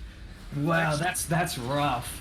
They played that fight so sloppily. They had people going in when ults weren't up. Exalt went in way too early. He got a fuck ton of damage in, but all the healing. Who died? Sorry, Ku just died to a fucking CS minion. Oh, Ku, that pretty much well summarizes Ku's gameplay, right? No. Oh man. You can't tell me that you guys come out of that fight with 5 of you alive and you die to Gromp and Blue. It's all happening as well. Like, oh man, that was hard. What did I just witness? At least Lazy knows he can do it because the one person missing died to a Lance. So Lazy's really overstaying his welcome right now. Oh, What's Lazy doing? Can we go to the bot lane, please? Quickly. He's just gonna get hit by it. Shyvana's coming in. Come on, chop him up. Chop him up. Get Lazy. Gamma's going to be really excited right now. I know Gamma's sitting at the edge of the chair. He's going to take the kill, I think, for sure. He's not going to let anyone else get this one. Oh, she thought it was over. He turned around. He tried to BM almost. Why is the movement so weird? That looks really weird. I think it's because we're Gamma's busy gonna catch up to him. Oh, wait, no. He gets out later. Oh, Gamma. You turning around there was potentially throwing that, man. Oh, Gamma. Expected more. Oh, Lazy's going to be so happy you got out of that from Gamma. Dude, this is looking really morbid for Blue, though. 2 team fights, a Dragon and a Baron. That is fucking insane to happen all in the space of like 2 minutes. They can still bring it back. The Katarina can still be so valuable in these team fights. Like, if she doesn't get targeted properly, but since her and the Kai'Sa just haven't been able to do anything in terms of, like, actually getting out a lot of damage, like, they're getting picked off so soon, like, it's a lot rougher for them. Like, them not hitting the scale that they needed to has really put them in a bad spot. And Katarina's been stuck at that 6 kills, like that quadra, for such a long time. Clock is ticking for blue side at the moment. Yeah, they need to don't be need doing to some do weird that. plays right now. They need to be sitting in a jungle or something, or just even having vision and just everyone engaging on that vision. Like, you know, they don't actually need to be in the bush strat, you know, kind of vibe. They just need to be able to like take advantage of like just basically their own jungle and the amount of wards that they've been able to get down. But I think they're so worried about the split pushing as well because they're just Red has been putting up so much like influence with the split. That's an interesting engage from Kane. They actually might get that off. He will get saved by the Galio potentially. Oh, that's a nice stun onto the Kane, but Kane's going to be able to rip a lot more damage out. He's still got the Kai'Sa. Kai'Sa did not want to get hit by that. Kale's in a really bad spot though. She needs to get herself back in there. Yeah, worth the trade. Definitely worth the trade for sure. Oh no, definitely not. They got the 1 kill for 3. 3? Oh wow, I didn't even. Who was the Katarina third? and Galio died Oh, where was the Katarina? I didn't even see the Katarina. fighting the Twitch and the Seraphine. Oh really? Oh man, Malphite's got his ult. I think. Oh, Does he? Yeah, he does. Oh. This is a rough enormous game to watch lead now. edge Yeah, look, they just know had. they can. They know they're in a good position now for these team fights, and so they can just like start contesting them. And now Blue has been taken away, like the thing that they're best at. But there's still all these fights from Blue are so clunky, man. Like, I just don't know why they're engaging at the times that they are. The whole idea of their comp is the level 6 engage from every single one of them. Like, not a single one of them doesn't have a bad engage, apart from Katarina, but you know, Katarina just doesn't need her ult to engage. But the other 4 of them have level 6 crazy engages. And it's like 2 of them are using it, and then one person uses it a little bit later. Whereas like the team fights we were seeing them win in the previous games was them just mashing fucking, what do you call it, mashing R, and then just everyone just walking into them. But they're not doing that. They're just mashing out at separate times. I guess the positioning of Ku's team is just so bizarre that it's kind of hard for them to engage properly. Like in that fight, they had Kale coming in from the top side jungle and pushing them in between the Nexus tower or Inhib tower and like the tier 2 tower. So they're just playing in such weird positions that it was kind of forcing really uncomfortable plays from blue side here. Yeah, and making Malphite absolutely fucking irrelevant in this game is just crazy. 120 CS lead. That's fucking crazy. Exalt might be, he's getting absolutely overextended here. But Kane might be able to latch onto him. Unfortunately, Kane's actually getting caught off. He's getting caught in between everyone. He might get picked up, but not without a lot of blue team going down initially. Jeez, that was a lot of damage to be coming in. Zombies getting chased up though by the end though. This may be the end. They may just walk it down mid, I think. This is it. This may be the end. No, this is GG.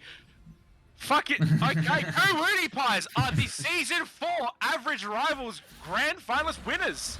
Yeah, there's 40 seconds before anyone's even like remotely up at the moment. This is it. 600 G bounty. He's trying to flex. Look at these boys trying to flex. Oh man, dude, they'll be very, very happy. Extremely well played by Ku's team. They've won every single thing in this entire division. They won every single game that they were in. They 100% deserved that win. That was fantastic. Played that perfectly. Yeah. That was insane. That was the perfect way for Kuruti Pies to come back and actually win that game from a really bad situation. Yeah, that was fantastic. I might drag him in actually. Where are they? So we got Ku. Hello Ku, you are on stream. Who else is there? Hello. I can't. Dude, everyone's got the stupidest names in Discord. Bing Chilling. Okay, Gamma. Yeah, welcome Gamma. Who else is there? Pleb? Yep. G'day, mate. I'm Vander. Ryan. Was Waz on the winning team? Yes, he was. Vander. No, he wasn't. Oh. Is that everyone? No. Who am I missing? Hello? You Hello? got Ku, you got Dane. Jasmine. Yeah. Changwei. Changwei and Ryan. Chang, Ming, Ryan was not on our team. Oh yeah, Exile wasn't on your team, that's right. Yeah, there we go. Wait, did it? Yeah, it's alright. Wait, someone. Wait, no, that's not me. That's your team, Yeah, right? fucking, how do you guys feel? Pretty good. Pretty hard. Pretty good. That was You guys awesome. won everything. You won every single game that you were in. Yeah, We lost every scrim. Yeah, we didn't win a single scrim, like, as a No, team. We didn't win a single one. I think the only one we won was we had 2 subs. But then this has come out. Dude, that was actually crazy. You guys have been playing like fucking mental this entire time. Like I think undisputedly, like usually we have like an MVP award, but like Pleb, without a doubt, it was you. Like Yeah. I think it's the bless. absolute biggest players come out of you in that entire true tournament. That was fucking crazy. Like I don't think, no offense, you didn't have as much influence as like Kane in that round, but when you were just playing Zac and all those like hard engaged tanks, it was fucking lovely to watch. Oh, Like it man. was very, very entertaining just to watch Pleb just start every single fight. Like I think it's undisputed. watching you play Zach, I could just imagine myself being a mid laner and just seeing you come into this lane and just fucking one-shot people as a tank, by the way. It was like 6-0 and 15 at one point. Like you literally had never fucking died, and then it took 4 of them like literally about like 20 to 30 seconds for them to actually try to kill you. Like you nearly got away as well. Like you came back from your passive, you did all that stuff, and that was your first death for that one. But that was highly entertaining to watch. But that game was crazy. You guys really played into your strengths there. Like, you guys just played so well. You just need to stick to your lanes, not worry too much about dragons and things like that. And just, what, Shyvana and fucking Kayn were just pains in the arse around Baron. You guys completely denied them getting Baron for like 10 minutes. Like, that was crazy. You guys really knew how to take advantage of your late game or mid to late game win con, but just like a bit of feedback, your early game usually wasn't the greatest. Yeah, we were buckling a little bit. We tried our best. Yeah. But like, we just had a breather and we were fine. Yeah, Exactly. yeah. Mental And reset. look, man. you guys won. Reset. You guys won. Yeah, you fucking won. Let's go, baby. Big rival season 4. Did you Oh ever my think you'd be God. here, Gamma? Wait, do we get a roll? I won 3 in a row. Let's go. Yeah, you do get a roll. You get your own voice chat as well for the until the next until the Oh, next let's one. go. Whatchamacallit? Yeah. Yeah, fucking well done. You guys sound so exhausted. You guys sound so. realized. What? Peter, the fucking voice channels are going to be called Kawudi Pies. Oh no. Let's go. Facts. Dude, anyone that comes onto the server is gonna be like one of these fucking strange cunts with uwu. Hold on, I made an icon for my team. Can I show it? Oh no. You what, sorry? I made an icon for my team, but I wasn't able to show it. Can I show it now? I need to find it. Amity? Yeah, Amity, Amity. I believe there was a promise actually, Amity, for Yeah. Buddy, yeah. for your favourite team to What's come going on first. there? Yeah, they are my favourite team, that's for sure. I love the way they played. It's great. Mm. The Diamond player is proud of you guys. How do you guys feel? Let's go. Oh, That's we good. feel incredible. You sound incredible. Wait, Timber, are you gonna show it on stream? Where am What is it? I have no idea what you're talking about. I? I had an icon for my team. Go ahead, an Because you said we could icon. make icons. We could make team icons. I don't like and I that. made one, but I didn't make it in time. So Oh, I don't couldn't put it do it. underneath me. No. Put it over Billy's face. Oh yeah. That's your emblem is a pie blushing. Aw. Yeah, it's a cute pie. Hawaii A pie. cute pie. Cute Ooh, little pies, cream you know? pie. Ooh, I get the ooh, reference. pie. Yes. Mm. It's just I love very it. cringe. No. Wow. I spent like Peter 30 took the minutes words out of my fucking mouth. editing it, and it's still terrible, and I love it. You took 10 minutes to do that? Jeez, that's 30 most 10 minutes. minutes. 30 minutes. Because I don't know how to edit stuff. Could have got a 'cause I'm not scrim in like- that time. I'm not like that. So it took a while. Thanks Tempo for setting all this up, by the way. Yeah, shout Yeah, outs. thank you, I'll go- Tempo. We love you. Tempo. Shout outs number 1. Idiot. Fuck you, Tempo, you Oh. fucking dick. Wait, Yeah, see- can we shout out people right now? What for? Do you have anyone that you can care about? Yeah. Okay, Gavin, thank you for telling me how to play League. Bye. Who? What? I don't even know who you Yeah. said. Gabbard? Gavin. Go Hey, Gavin. they Shout know out, who Gavin. they are. They know who they are. Yeah, facts. Who's Gavin? Yeah. Gamma. Shout out Garrett. I don't know how to play the game. It's not Gavin's me. Gavin's the motherfucker like that to lives thank across my my road who's like mom. 55. And my husband and Keels for teaching me how to play League. Thank you, Yeah, Keels. kills. Oh, I don't know who Bring it- anyone is. Aren't you the server owner, Peter? Shouldn't you know people? Yeah, you guys are listening for a bunch of people I don't even fucking know. Gavin? Where are you, Gavin? Gavin. I want to thank Amity for carrying me to that win, by the way. No, you're welcome. He's my father. You know, he cared for me and loved me in those What's the tough fucking times. camera? Trying to set it Oh, up. there's Gavin. Do it. Amity actually I just think, set it up. if you don't get it done in 30 seconds, you have to do a shoey. Will you On do one camera. with me? Oh, Amity, you said if we won. Probably you'd not, turn because it's a on the Sunday. I'm trying to Wait. set it up. Wait, Peter, you- is Amity's camera frozen? Yeah, it's What? something like that. That's a They're frozen. picture, Weird. right? Oh, okay, shit. Okay, don't Like I worry. said, it's been frozen since 3 a.m. when he was out with the boys on a on a bender. So, Look at the Peter, man. Peter, when you were complaining about it being Sunday for a shoey, that sounds like bitch talk, homie. I'll tell you to do one, but that's illegal. What? That's illegal. That was a lot of fun though. It was a lot of fun to spectate as well. That was very, very fun. Oh, there he is! The Is it man, the loaded? myth, the legend. Yes, it's loaded! There you are. There he is. I'm wearing my anal lasis shirt as well. Isn't it analysis, mate? I don't know where you get analysis from. It's just analysis. It just didn't fit on the singular word document. Oh, wait, it's Dirty written. nut. It's fucking written in Comic Sans as well. Do you walk around clubs with that on?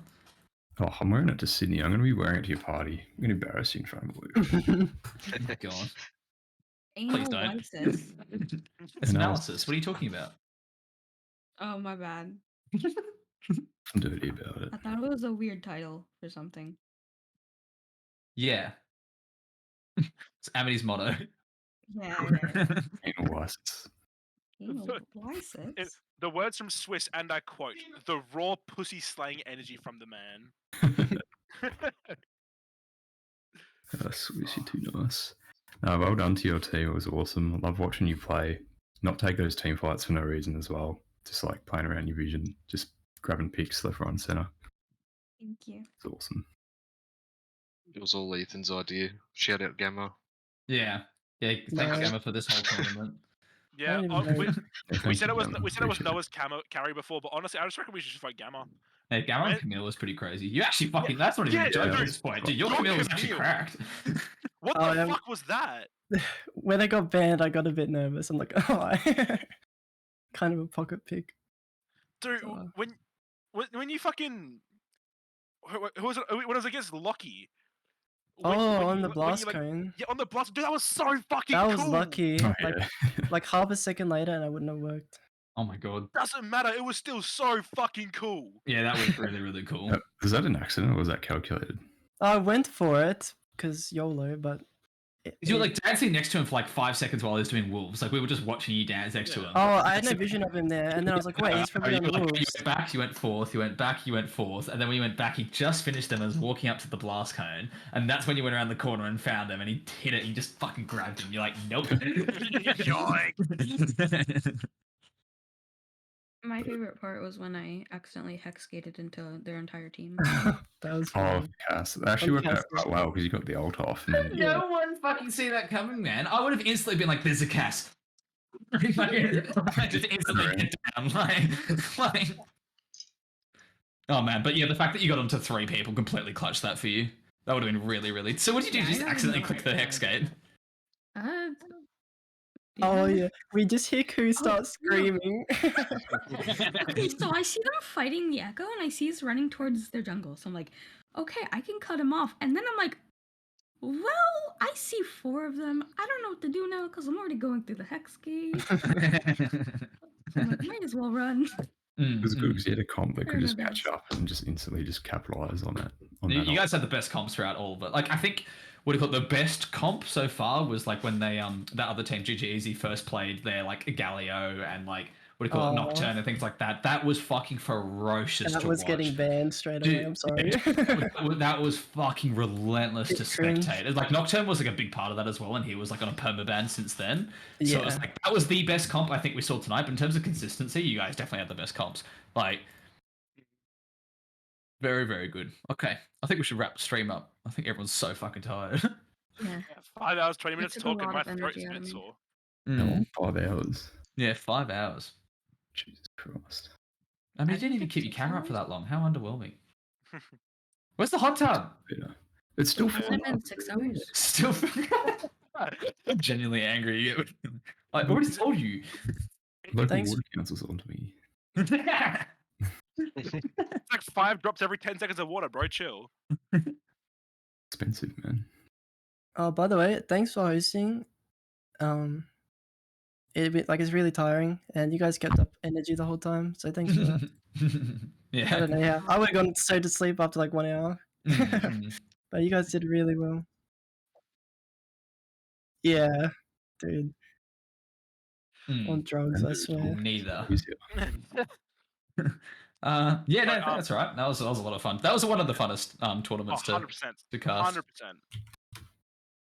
See, the reason why we have so much energy is it's the same reason why I Buy Power was so good at some point. Didn't they just throw? What's that? Didn't I Buy Power also take a lot of Adderall at some point before they did the match fixing? Oh, probably.